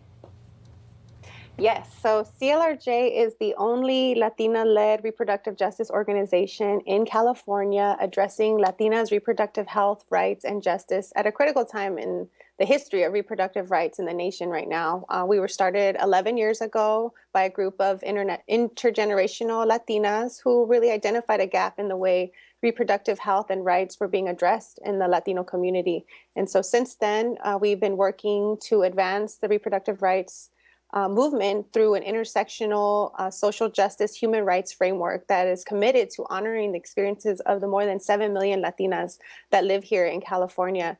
And, you know, as the only Latina-led reproductive justice organization in the state with the highest population of Latinos in the country, we're really working to improve the lives of Latinas, their families, and their communities by really addressing the root causes of oppression that we experience here in the state. This is the best coast. Hey. And what is your story, your personal connection to the movement you're working on? Well, I first got involved in the movement for social justice back in 2006. I was an undergrad at San Diego State, and it was the rise of the HR 4437 bill, the Sensenbrenner bill, which essentially, looking at the way we are now, it's kind of similar conditions, but it was criminalizing the immigrant community. And so I saw, millions of people across the nation, students, workers, all come out, organized, united, to defeat this bill and, fight for dignity and respect. And that's really how I got entered into the movement. My passion for social justice really comes from my parents. I am a product of young parents. Growing up, I really saw the conditions that we face, really lack of education opportunities, lack of access to, healthcare services, living in a food desert, all these things. And I really blamed, ourselves. I really blamed my parents. I really blamed my family for the conditions that we were experiencing. And, through this process of political education and raising my consciousness through organizing while I was in college, I really started to understand, those root causes of oppression being capitalism and, over 500 years of colonialism and white supremacy. So, it brought really, I've been on this path towards finding RJ, and over the past couple of years, when I started doing my research on young parents, on young mothers, I found CLRJ. I immediately signed up to get email alerts, and I applied for a Leadership Institute with CLRJ, and I got accepted. And from there, I was a co-chair of our local chapter here in Los Angeles, and now I'm lucky enough to call myself a staff here at CLRJ. So I'm really proud to be a part of the movement, and I'm here to continue moving it forward. So could you tell us a little bit more why sharing stories is so important in social justice movements? Yes, thank you so much. And I just want to, give a shout out to everyone at Advocates for Youth and everyone a part of this Speak Out, because it is so important to share stories. We know that women of color, poor working class women, immigrant women, disabled women, LGBTQI identified women have experienced marginalization throughout the history of the U.S., which often means our stories are often not told or erased or retold to really erase some of those multiple voices and experiences. The mainstream media, government statistics really create this false monolithic of what the Latino experience is. And, speaking from a Latinx perspective, I can tell you, our communities are diverse. We are everything. We encompass multiple identities and experiences. And it is so important that we speak out, we claim those stories, we reclaim them, and to really address the particular barriers that we face to reproductive freedoms that operate at the different intersections of race, ethnicity, gender, class, sexuality, and immigration. That are often misunderstood. So that is why it's so important. And we know that storytelling also helps to really to really address the stigma and shame that comes from outside and within our communities.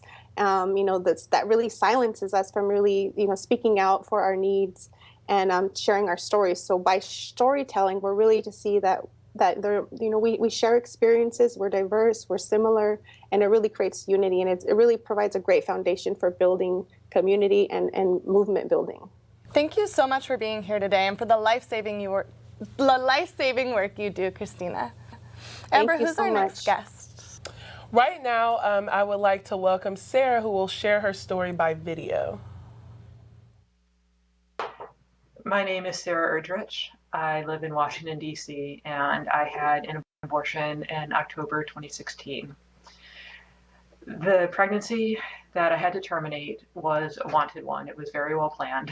My husband and I were already parents to one child who turned 4 shortly before I had my abortion. I chose to have the abortion because I have health problems, and even though I spent a lot of time and effort and money in trying to get my health under control to the point that I could safely carry a pregnancy, I was unable to do so. And myself, my husband, the specialist that I consulted with, we didn't realize exactly how difficult it would be on my body to carry another pregnancy until it actually happened.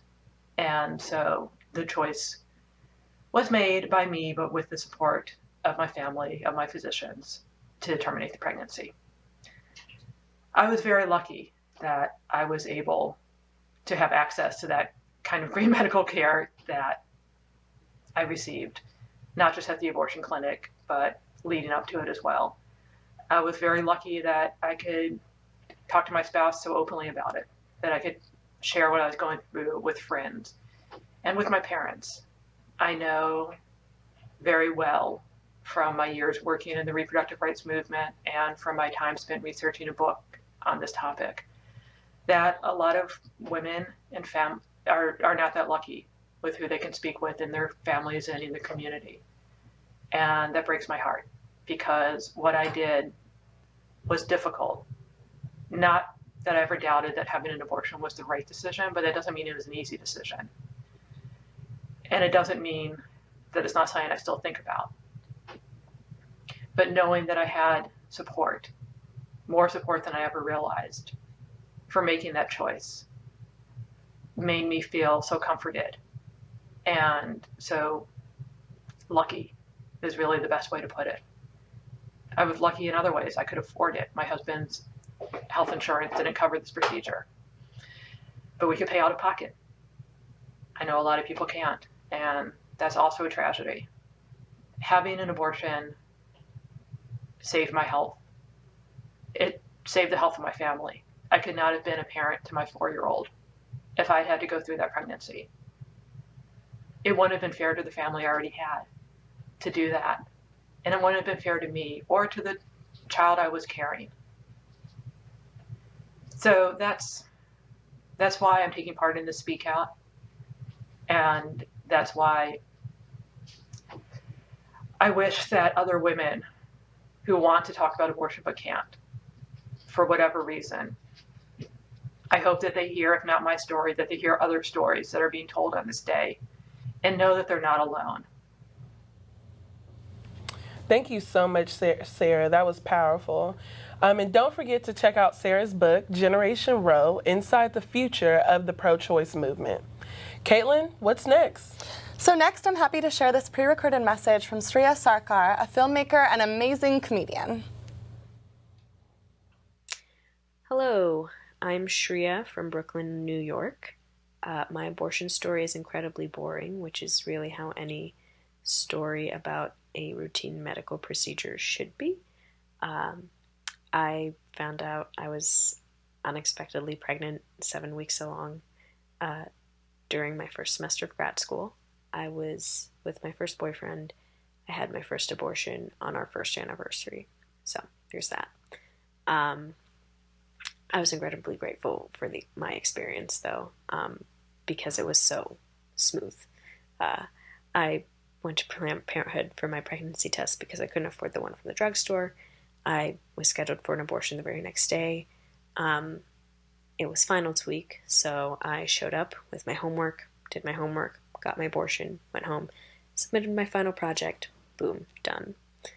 The very next day, I did a stand-up set about my experience along with my boyfriend, and my comedy family was incredibly receptive to it.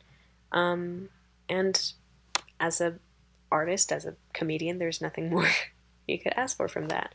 I never had any regrets. I cannot stress enough how much my story is just boring in that respect. Like, nothing went wrong. Everything went as it should have gone. And that's not the case for the vast majority of this country.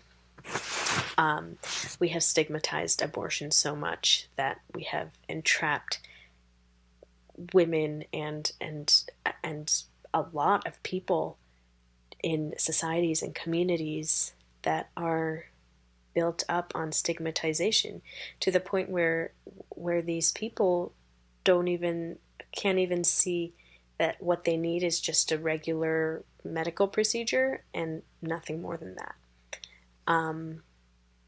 They don't receive the help that they need, and that's how we continue to condone that politically. Is I don't know, it's beyond me. But one small thing that we can do is just speak out about our experiences, which is what I'm trying to do and what all of us here today are trying to do, and I think that's amazing. I actually have not yet been able to cross a significant cultural barrier with my parents, so they are really the only ones who are super important in my life who do not know about this. But my hope is that when I am able to actually find the courage to sit them down and tell them about this, that they'll understand that a big reason why they're proud of me and my accomplishments is due to the fact that I had an abortion. And it's just something that really allowed me to take control of my life. And that's what it is. It's a boring old procedure that allows people to take control of their lives. And really, is there anything more American than that? So, in the meantime, we'll all keep talking and fighting. And I got your backs. I'm so glad we're in this together. Thank you. Thank you so much, Shria, for sharing your story. That was deep. Amber, who's our next guest? I'm happy to welcome Zandy, who is joining us by Skype. Zandy, please share your story whenever you're ready. Hi. So my name is Zandy. I am in Montgomery, Alabama, and I had an abortion about 3 years ago. I found myself in a very dangerous, abusive relationship, and I was pregnant. And my abuser at the time was using the pregnancy to try to control me. He would say things like, I'm going to make sure that you never see your kid, or I'll tell them this or that about you, and you'll never see your child.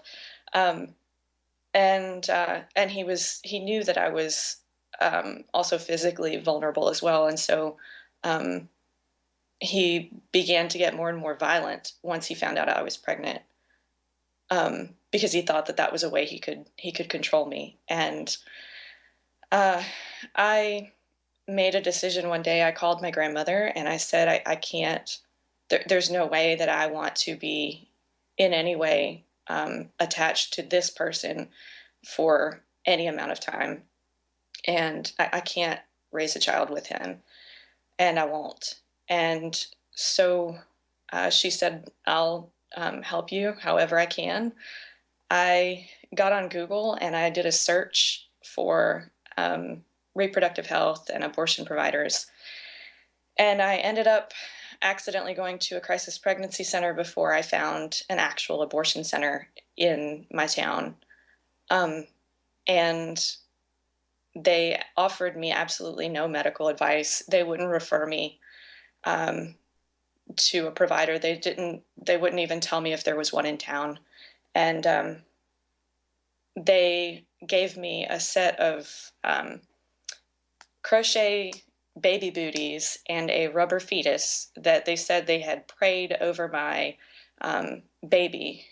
And they offered me all sorts of religious advice, and they told me that I should marry my abuser, and that if I didn't marry him, that I was going to go to hell, because I would then be having a child out of wedlock, which was against their religious standards. So I did another Google search, and thankfully I was able to find reproductive health services here in Montgomery, Alabama. And had I not been able to find an abortion provider here in town that close to where I live, they're only about 2 miles from my home. There's no way I could have had an abortion in secret at the time. There's no way I could have done that without him finding out. So what I ended up doing is I was able to go to the clinic on my lunch break one day and complete the mandatory counseling. In Alabama, you have to have this, what they call counseling, but it's actually misinformation that the state mandates that the providers give to women. They told me a lot of the same things that the Crisis Pregnancy Center told me, but they prefaced it with, the state requires me to tell you this. And then I waited the mandatory waiting period. It was 24 hours at the time, but because I went on a Friday, I had to wait until the following Monday, I think, to have my procedure. And I just pretended I was going to work early that morning, and I went to the clinic instead of to my office, and he didn't find out until I was safely away from him. But I will say that the one of the protesters at the clinic tried to take my photo when I was walking in, and I've since found out that this man takes photos of all the women who go in if he can, and he tries to put them on all of his social media accounts, on his blog. He makes these YouTube videos of photo reels of all of the women, and he tries to shame them. And had he been able to capture my photo that day, he would have put my life in danger. I was doing this in secret for my own safety. And he shouted at me. He seems to think that women only need privacy because they feel guilty about their decision. And I have since actually had a conversation with him because I now volunteer at that abortion clinic where we use rainbow-colored umbrellas to block the protesters from taking photos of the women. And to my knowledge, they have not been putting any photos of women on social media now. And it is entirely legal for them to take photos, but it's also entirely legal for me to carry a giant oversized umbrella in the broad sunlight and make sure he doesn't get anybody's faces in his photos. So that's most of my story. I've never regretted my decision. It was the only way that I could have escaped that abusive relationship without having to, if that clinic hadn't been here in town, I would probably be co-parenting with my ex-abuser right now. And I can't imagine what that would be like. I know there are women out there who end up having to do those things because they either didn't have the geographical privilege I had to be able to go to a clinic that close to home in secret, or they didn't have the funds. I was fortunate enough that I was able to pay the cash for the procedure. And I was able to get out of that relationship and go back to school. I went to graduate school and I studied the Hyde Amendment in my master's program. And I found out through studying that I had another privilege that Medicaid patients don't have, which is I can get a birth control prescription from my abortion provider on my way out, and I can go to fill it at any pharmacy, whereas Medicaid patients have to have a Medicaid provider write their prescription, and the providers at this particular clinic have no incentive to become Medicaid providers because they don't do any services other than abortion. So, and that's not covered because of the Hyde Amendment. So Medicaid patients are then left vulnerable to another unexpected pregnancy. And I can see how all of these different factors, the poverty, the lack of proper birth control or contraceptive method, and someone who might be living in a violent or abusive situation, that's a recipe for disaster. And I'm very, very fortunate that I was able to obtain an abortion when I needed one, and very grateful to the staff over there. And I really enjoy volunteering, and I'm glad to be a part of the fight for reproductive justice. Zandy, thank you so much for sharing your story and for becoming an activist for people just like you. Caitlin, will you introduce our next guest? I would love to. I'm happy to welcome Benny to our set. Benny, would you feel free to tell us your story? Sure. So this is actually the first time I've told my story. I've told people that I've had an abortion, mostly when I fundraise for the DC Abortion Fund. I've shared that experience, and my goal is always how much money I had to pay. But I've never really given this background and context to why I chose to have an abortion. One, because I've always felt like I don't need to. No one needs to, right? And a lot of the standards and requirements we hold for folks is you need to have a reason that you want to do this versus you just don't want a child, or it's not safe for you, or that's the end of it. That's your business. But with our political climate, with everything going on, I wanted to share my own context of it. I was 20. I was still in college. It was before my senior year. And at that point, I had been dating that partner for about 5 years. And he was very abusive. At that point, it had escalated to using weapons. So it was really, really scary. And then I found I was pregnant. And thankfully, he knew my decision. I told him, and he was okay with it. There was some catering I had to do on my end because I had no way to get to the provider. So I was 7 weeks, and I would be able to get a medical abortion. But the Planned Parenthood that was closest to me was not offering that. I was not able to offer that. So I had to go about 3 towns over, which is about over an hour drive. And because I obtained in New Jersey public transportation is not the same as other states.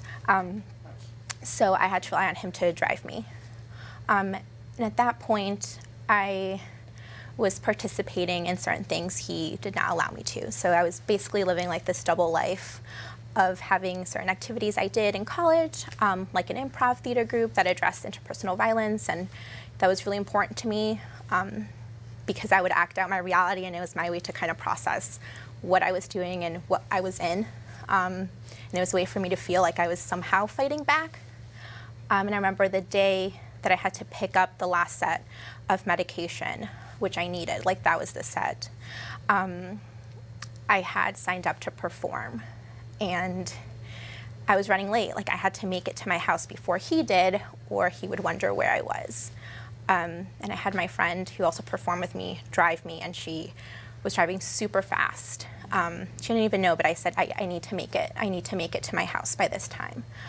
And then I got out of the car, and I tried to rush through the back door. And I was able to, but as he had beat me there and had been banging on the door. And he looked at me, and just the look he gave me was just another reassurance that I had made the right decision. Because what I do know is that if I had not obtained an abortion, I would be tied to this person for the rest of my life if I had been able to make it out alive at any rate. And that's something that I'm so privileged to tell right now, because all of these factors tie in together. As we're facing right now, if we look at policy, they all tie together. If we look at what programs are getting defunded, and if there's like programs that help folks who are experiencing abusive relationships or violent relationships and they're not having those funds, then that's one additional barrier. And all of these things tie together. The classism, the racism, all of that, that's systematically built into our society. That's what limits folks from accessing healthcare. And I'm very lucky to have access to it. And I think, now is the time where we have to look at policymakers and really ask them, or request, actually, kind of demand from them, for them to take a look at what they're doing and how they're treating people. Because for me, I was lucky enough where I could pay for it. And he didn't use this against me, probably for his own reasons and benefits. I didn't have to get to the point where I had to reach out to a domestic violence agency or reach out to an abortion fund. And having worked at a domestic violence agency, that is the case for many, many people, where they're just linked forever to this person who has demeaned them and dehumanized them. And then we have policies that just further that dehumanization. And that's pretty much it for my story. And I'm just so privileged to be able to tell it to anyone who would listen. And hopefully, as they say, storytelling is an act of resistance, especially at this time. Thank you so much, Benny, for your resilience and your resistance and for sharing your story with all of us. And now we are saying goodbye to the amazing Amber, my fabulous co-host. Thank you, Amber, for being here to help showcase these important stories and for being an amazing mentor to myself and many other young women of color and an amazing leader here at Advocates for Youth. Thank you so much, you all, and thank you for sharing your story. It was very powerful. Thank you. And now I'm pleased to share this pre-recorded message from Nancy Northup, the CEO of the Center for Reproductive Rights. Hello, I'm Nancy Northup, CEO of the Center for Reproductive Rights. I'm honored to join the 1 in 3 abortion Speakout. I thank each of you for your courage in coming forward and sharing your stories in order to stamp out the stigma surrounding abortions. This year, the Speakout is needed more than ever, as the policies of the Trump administration, Congress, and many legislatures across the country threaten access to contraception, sex education, and access to safe and legal abortion. We must recommit ourselves to the fight with renewed strength. 2017 will be a big year for us. This summer is the 1-year anniversary of the Whole Women's Health Supreme Court decision, a landmark ruling that reaffirmed a woman's right to have an abortion without undue interference from the government. In the case, hundreds of women came forward with their personal stories about their abortions and the positive path the decision paved for their lives. This bravery will be vital to the work ahead. With the Senate hearing on the nomination of Judge Gorsuch to the Supreme Court, it will once again bring the role of the court in protecting the rights central to our dignity and autonomy into focus. It's absolutely essential that the Senate hear from Judge Gorsuch that constitutional protections, not politics or ideology, will prevail when our fundamental reproductive rights return to the docket, as we know they will. The Center for Reproductive Rights is committed to upholding landmark abortion rights cases from Roe v. Wade to now Whole Women's Health and magnifying the voices of women on this important issue. All of this is made possible by the courage and persistence of incredible women like you. Thank you for stepping forward so that women across the country can continue to exercise their constitutional rights.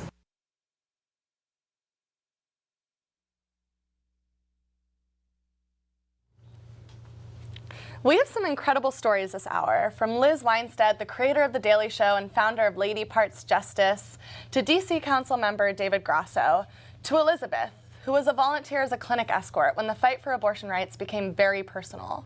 But right now I'm happy to welcome Karina Garcia, education manager at the National Latina Institute for Reproductive Health. So welcome onto the show, Karina. Thank you for having me. Okay, Karina, can you tell me a little bit about your work at the Latina Institute? Absolutely. So I'm the education manager at Latina Institute. We're the only national Latina reproductive justice organization fighting for health, dignity, and justice all around the country. So my job is my dream job. It's to travel around the country training activists who are fighting tooth and nail every day for reproductive justice, for immigrant women's health and rights, and to realize the human rights that everybody in society deserves. That's amazing. You are doing amazing work. So I'm really excited for our next guest as well. Me too.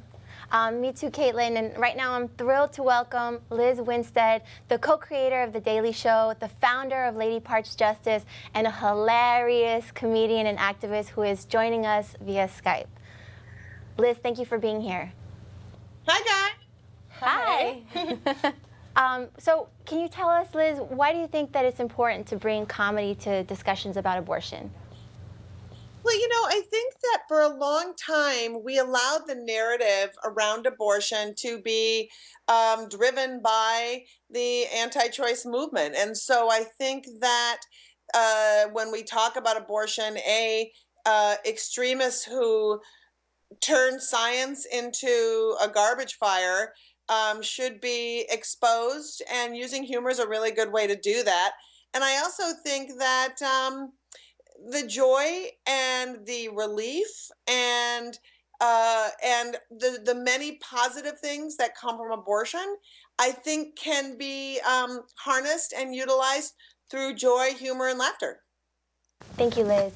And you know, right now a lot of people have a lot of opinions about abortion, now even more than they usually do. What message do you have for our president and for our legislators who are making decisions about abortion access? Well, it's funny you say that, because our the very name of our organization came from a state legislator in Michigan Lisa Brown, who at the time was a state rep in Michigan, was arguing against a forced transvaginal ultrasound bill. And she just felt like, as we all feel, that there is no need to have somebody have an unnecessary transvaginal ultrasound if they need an abortion. The state Senate, the person who was the Speaker of the House of Michigan, threw her off the floor of the Michigan State House for using the word vagina. And when she said, "What would you rather have me say?" he said something more palatable and more respectful, like lady parts. And for me, that was like, if you feel entitled to legislate a vagina, but you can't say the word, then you need to be scorned. And Lisa's such a strong fighter that we took our name, trying to sort of as a take back, like you would Pussy Grabs Back or Nasty Women. So what I have to say to those people are, how about work on something better, like making sure that life is safe in America for immigrant families, and how about that abortion is safe for people who need one? Absolutely. I couldn't agree more with you. And we also hear that you had a great time at South by Southwest last week. Can you tell us about, awesome. Can you tell us about the podcast that you recorded? Sure. Let me tell you, it was so great to be surrounded in this amazing pop culture setting and to have a packed house full of people to hear a bunch of really incredible badasses talking about abortion rights and justice. We had Sadie Hernandez, who is an incredible activist in the Rio Grande Valley, and she talked about Latina women and what they face with lack of access in Latina communities, especially if you have undocumented women who need help and undocumented people who need help. We had Candace Nicole was there talking about her work with NARAL, going undercover at CPCs. I was on with Julie Rosing, who is my co-host. We had Kathy Valentine from the Go-Go's, who was talking about her personal story about having an abortion the night before she actually performed with the Go-Go's at Madison Square Garden. It was an incredible informational time. People were riveted by, they didn't really understand what CPCs were. They were really interested they knew about the Assault on Abortion and Access, but they had their eyes open to just how big it is. And being in Texas, which has had, consistently been a place where people need to talk about it, it was really great to have a glass of wine, sit around with really interesting people and talk about where we're at and telling people what they can do. Great. And now we have a clip from that podcast where Kathy Valentine of the Go-Go's shares her story. Welcome to Repro Madness, the Lady Parts Justice podcast, the funniest podcast about abortion. We might be the only podcast about abortion, and we're certainly the only funny one. It's very fun to be at South by Southwest. When they said, "Hey, you want to come and do a podcast about abortion at South by Southwest?" I thought, all those guys in beards are going to love this. I can't wait.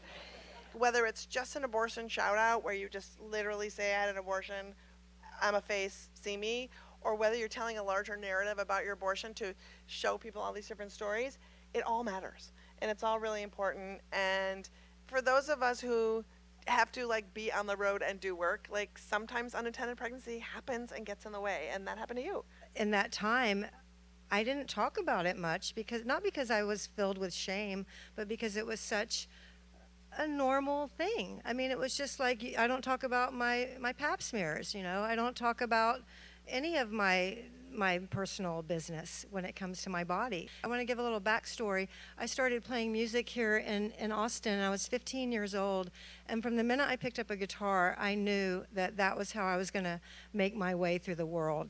And I was lucky enough to join a band. And what was the name of the band? The band? Oh, that I joined? It was called the Go-Go's.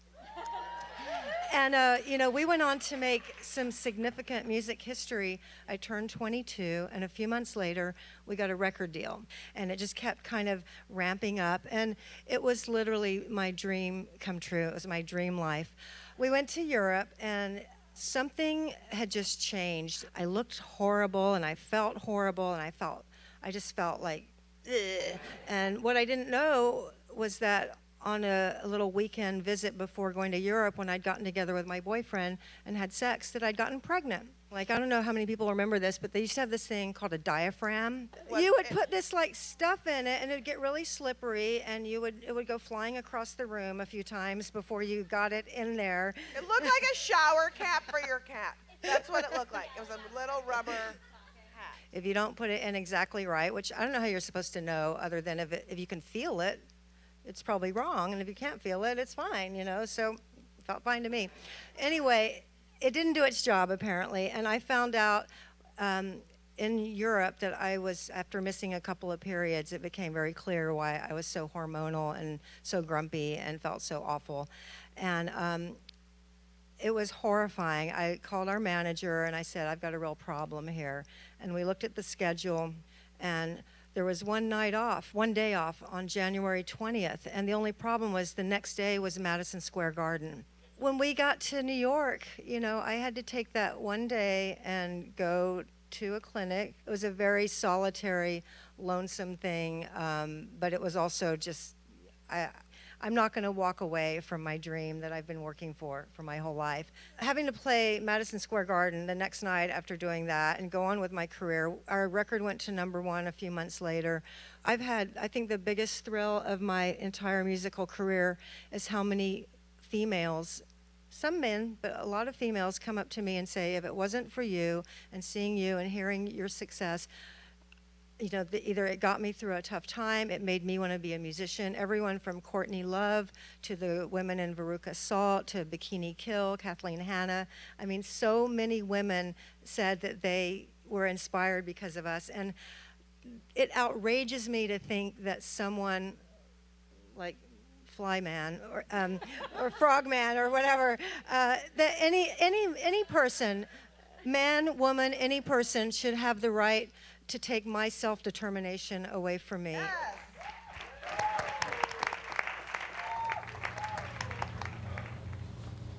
That was great. Thank you so much for joining us, Liz. Caitlin, who's our next guest? Joining us now is DC Council Member David Grasso. Welcome to the 1 in 3 Abortion Speakout.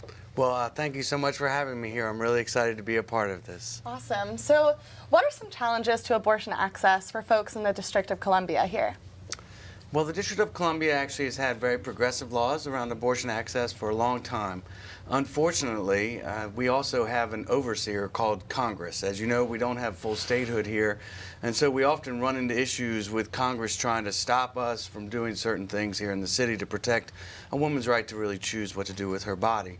Last couple years, we had a good battle around the Reproductive Health Non-Discrimination Act. What this bill did, I introduced this legislation. Basically what it said was you can't discriminate against someone for the reproductive health choices that she makes or he makes even. Obviously the churches and other businesses in the District of Columbia fought us on this. We passed it in the council unanimously almost. I think one person voted against it. And then it went up to Congress, and there they tried to block it. And it's a constant battle.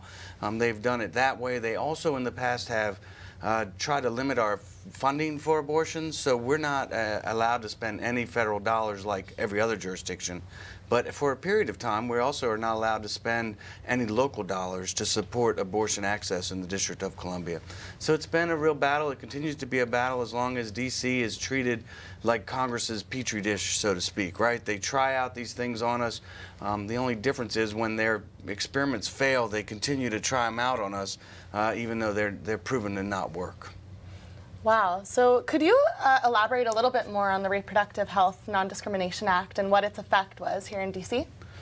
Well, this legislation, it was extremely important. It was basically the anti-Hobby Lobby bill, right? If you remember that case, people were being fired or discriminated against, not being hired, not given promotions, if they had made a decision to have an abortion or to even use reproductive health preventative measures, right? So in the district, we thought it was important to act proactively. I previously served on the chair of on the board of the Planned Parenthood Metropolitan Washington board.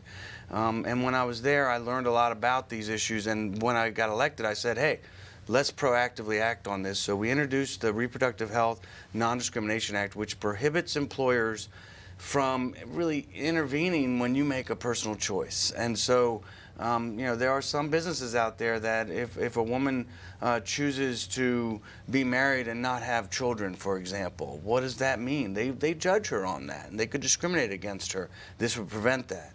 Or if a woman is pregnant, and then all of a sudden shows up not pregnant, they could discriminate against her and maybe even fire her or not give her a raise. This law prohibits that. You're not allowed to do that. Another one that was an interesting example, what if you are having trouble getting pregnant and you want to do IVF? There are some organizations out there that don't support IVF, and so they could discriminate. Under this law now, that is prohibited. It's something that I'm proud of. I think it's important that the District of Columbia stand up and protect the rights of women to make the best choices for their lives. Amazing. So why is it important to you to show this support for women and 1 in 3 people who can become pregnant who will have abortions in their lifetime? It's incredibly important for me that, for a couple reasons. First and foremost, I'm a strong proponent of separation of church and state. I just think that those kinds of questions should stay out of the government. I think it's really important.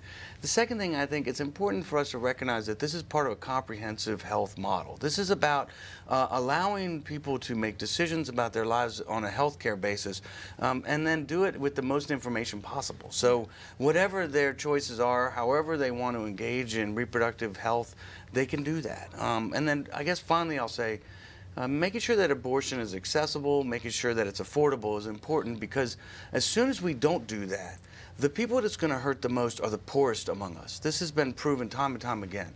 Women who are poor are the ones that get left behind. Women who have the means, and men who have the means, can go to their doctor, their private doctor, and often get whatever services they need. No one's looking over their back, so to speak, and checking on their services. But women who are poor, who need Planned Parenthood, who need the DC abortion fund, these are the women that I think we need to back up the most as legislators, as leaders, but also just as everyday residents of the District of Columbia. Thank you so much for those words. They were really powerful, and thank you for being here today, Councilman Grasso. Absolutely. It's important to have politicians like you standing up for women like us. Glad to be here. Thanks for having me. Thank you. Okay, so Karina, who's our next guest? I'm so happy to welcome via Skype Katie Elmore Mota, an executive producer of the amazing online series Islos High. Welcome, Katie. Hi, thanks for having me. Islos is such a great show. Can you tell us a little bit about it? Sure, it's a show that runs on Hulu. It is about a group of teens finding their way as they grow up in East LA. Excellent. And can you tell us about why did you decide to introduce an abortion storyline into the show? Sure. So from the beginning, it was really important to us to talk about issues that were important to the audience that we were trying to reach. And of course, abortion was one of those issues, with there being several unintended pregnancies, especially among teenagers, and just wanting really them to know the options available to them, and that everyone has kind of their own path. But, what we felt was most important was kind of to tell a really compelling story about a character that this was the best path for her. And how did you decide to partner with the 1 in 3 campaign to feature Camila's story on the 1 in 3 website? I think we felt like we wanted to continue going deep. We loved working with the 1 in 3 campaign when we were shaping the story in the script itself that plays out in the series. And of course, the series, there's lots of different things going on, and it moves at a certain cadence and pace. And so we had kind of touched on some of the key moments for Camila as she went through the abortion and what that was like, and what her decision was like and what it was like after. But we felt like the 1 in 3 campaign was such an awesome opportunity to really dive deep into into what it was like for her and get a little bit more personal and share that story in that way as a part of this amazing outreach, that you were doing, and encouraging women to share their stories. Excellent, thank you. So I'm happy to show a clip of that right now. Great.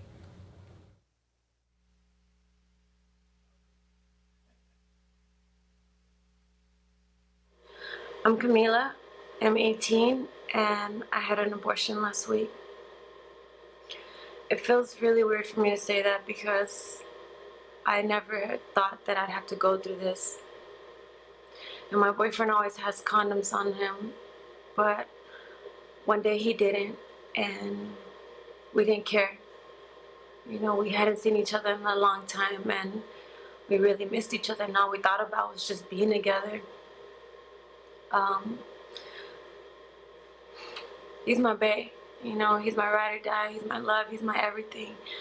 That's why this decision wasn't easy. It was really hard for me, but I knew it was the right decision for me. He was 17 whenever he became a dad, and that was cool and all, you know, he made it work just like my mom did whenever she was 16 and she had me. But that's not what I want. You know, I haven't even finished high school yet, and I barely have any money for the bus. I'm working late shifts at a taqueria, and you know, I want to be there for my kid. You know, I want to start life first, and I want to be able to be somebody for them. And so, you know, like I said, this is the best thing for me, because my life is really complicated right now.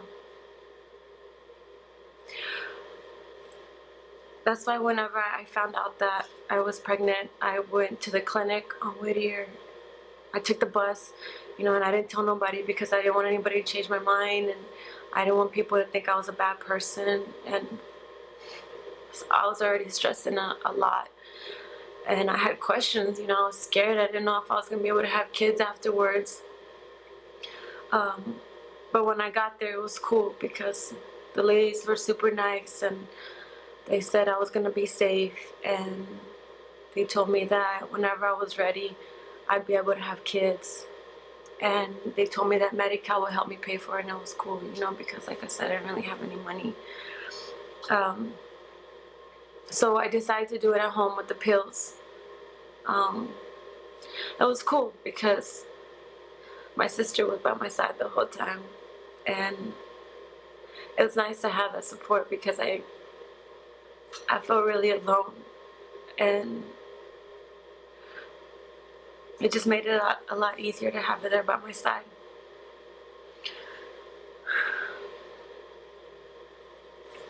Anyways, I'm really relieved because it's over, and you know, I feel better about it.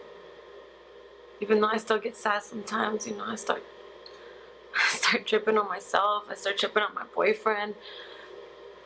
But I know more than anything, this was the right decision for me. And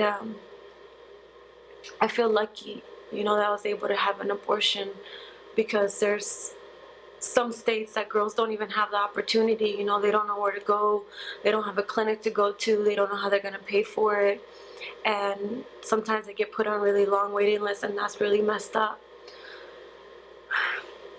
That's why I wanted to share my story, because I think it's really important, and I want people to understand, and people need to get how we need to have a safe place to go to, you know, to get the support that we need, and, you know, just to feel like we're not alone. So I'm really thankful for that, and I hope people get that. And just to let everybody, all the girls know that they're gonna be okay. We're gonna be okay. Peace out.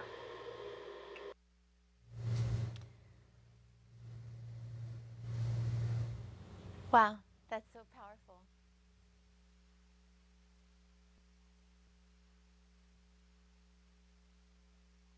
Thank you so much for joining us today. All right, thanks so much for having me. Thank you. Caitlin, who's our next guest? So joining us here on set is Gretchen Borcheldt, Vice President for Reproductive Rights and Health at the National Women's Law Center. Shout out. Welcome, Gretchen. Thank you. Thank you so much. So great to be here. Okay, so as you know, some of our 1 in 3 storytellers are on the Hill today, sharing their stories with their senators and asking them not to confirm Neil Gorsuch as a Supreme Court justice. Yeah. So my first question is, what did Trump promise in a Supreme Court nominee? Well, Trump made his promises very clear. He said, I'm going to nominate someone who's going to overturn Roe versus Wade, which, of course, is the Supreme Court decision that guaranteed women have a legal right to abortion. He also said, I'm going to nominate someone in the mold of Justice Scalia, who's the one whose passing has left a vacant seat. Justice Scalia was no friend of Roe and of abortion. He hated it. He voted to overturn it anytime he could. And he not only hated abortion, he hated a bunch of legal rights that women and girls rely on in this country. So in the mold of Justice Scalia is very concerning. And then also, he picked his Supreme Court justice from a list that was provided to him by really right-wing, anti-abortion folks. And he made it clear, he said, I'm picking somebody from this list. Judge Gorsuch was on that list. And so we need to take Trump at his word that the nominee he's putting forward for the Supreme Court is going to try and overturn Roe. It's a real threat. Okay, so can you tell us a little bit more about Neil Gorsuch's record and why we should be concerned? Yeah, I mean, we don't even need to take Trump at his word. We should, but we don't even need to, because we can look at Neil Gorsuch's record, and it shows hostility to a woman's legal right to abortion. It's important to remember that he's relatively young. He's going to be on the court for decades and decades to come. So when you look at his record, you see what he's already done. So, for example, he has written, before he became a judge, he wrote really negative things about the right to privacy, which is where the right to abortion comes from. He wrote really negative things about the right to abortion. He didn't say he'd overturn it per se, but he said some not so great things about it that caused real concerns about where he might rule. He was part of the original panel and the court that decided the Hobby Lobby decision before it went to the Supreme Court. And if folks don't remember that decision, it was the one where the court said that corporations can be people with religious beliefs and that they can tell their employees, we're not going to provide you birth control coverage. And what was so troubling in that case was that Gorsuch didn't even talk about what it would mean for women who are going to lose their access to birth control coverage. And I think in a time like this, and a moment like this where we're celebrating real people telling their abortion stories, it's a concern that a potential nominee to the Supreme Court doesn't care about real people. He's not looking at real people. Another really bad case that he was involved in was in Utah, where the governor was trying to defund Planned Parenthood. We know members of Congress are trying to do that right now. There could be a case that gets to the Supreme Court. And in the case he had before him, he really kind of twisted himself into knots to try and let the governor do that. The court he was on blocked it, and he tried to let it go forward. So there's plenty that's troubling in his record that we need to be concerned about. And as I said, he's going to be on the court for decades to come. This is going to be a real problem if he makes it through. Yeah, so this seems to go without saying, but so Neil Gorsuch is a direct threat to our abortion access then? Yes, definitely. And it's so important that people are there today telling their abortion stories, because we have to put women back in the picture. He's trying to erase women out of the picture. There was another case that he wrote about really negatively, where a hospital was refusing to treat women seeking an abortion, and he said the court that told the hospital you can't do that was trying to override the conscience rights of providers. And it's like, well, what about the women who need the service? We have to put women back in the picture for him. And so it's so great that people are there talking about their abortions, because that's what we need people to hear. It's all about reclaiming that narrative. That's right. Thank you so much for being here and for sharing all of that really informative knowledge to make sure we're all educated. And for those watching, you can text STOP Gorsuch to 877-877. Again, STOP Gorsuch to 877-877 to tell the Judiciary Committee to reject this terrible nominee for Supreme Court Justice and stand with women and people who desire access to abortion. So Karina, what do we have next? So up next we have Marne, who has shared her story by video. Hi, my name is Marne Switzer, and I had an abortion when I was 32 years old. And I'm sharing the story because I'm so tired of abortion being a taboo subject. I think the only way to get around that is to talk about it freely and to not be ashamed of the choices that we make. And the reason I had an abortion was because I just wasn't ready to be a mother. I was in a new relationship. I wasn't financially stable, and I wasn't ready to make a choice that was going to impact the rest of my life. And so I made an appointment and I terminated my pregnancy, and I want people to know that it didn't happen. I didn't get pregnant after one night of reckless fun. The guy I was with and I were very careful. We used protection, and our protection simply failed us. And sometimes that happens, and when it does, it's nice to have the choice to be able to do what is best for you.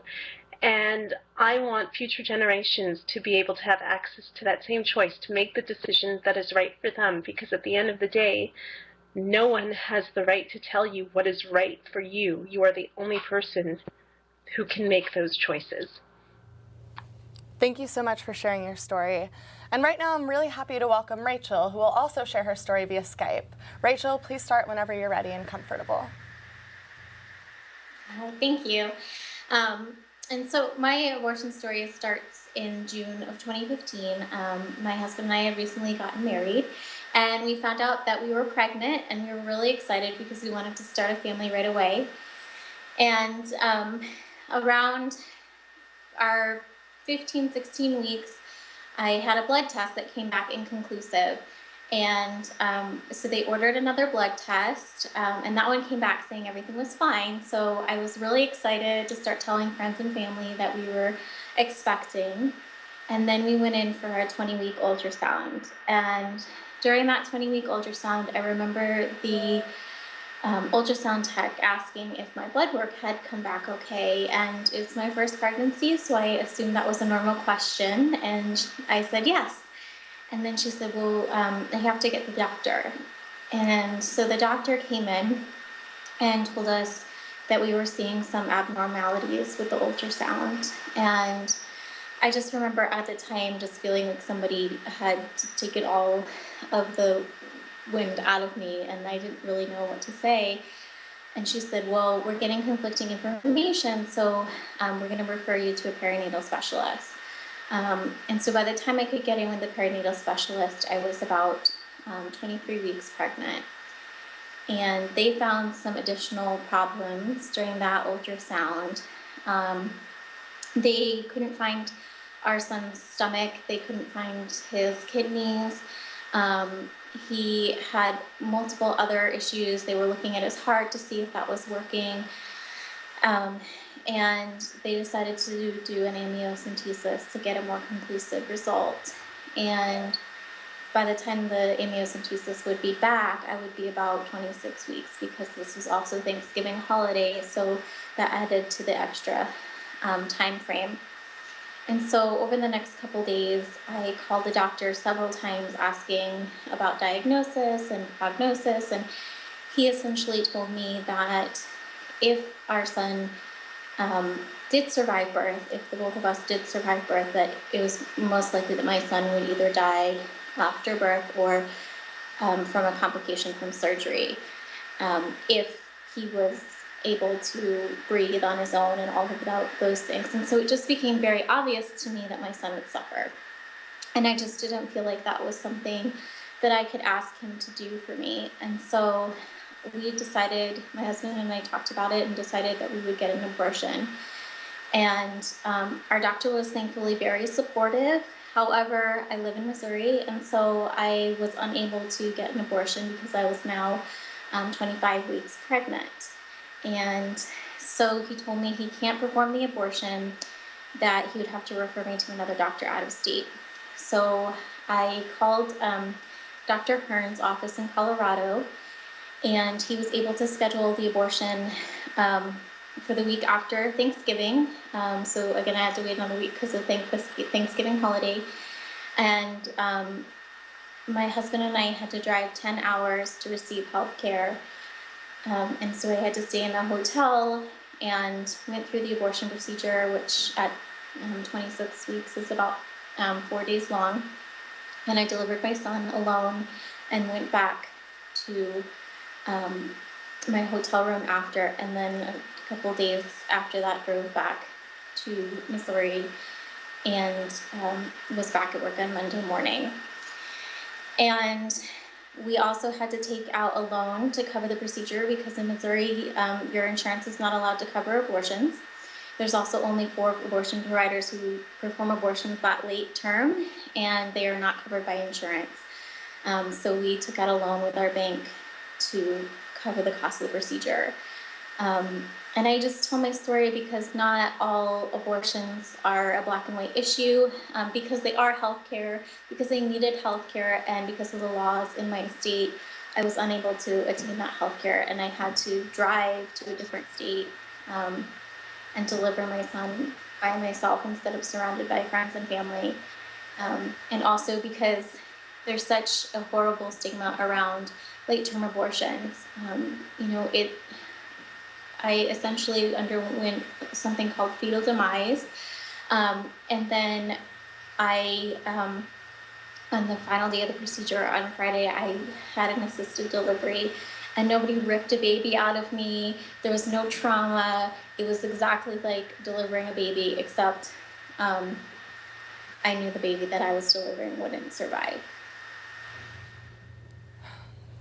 Thank you, Rachel, for sharing your story. That was powerful, and I'm very grateful. Karina, can you introduce our next story?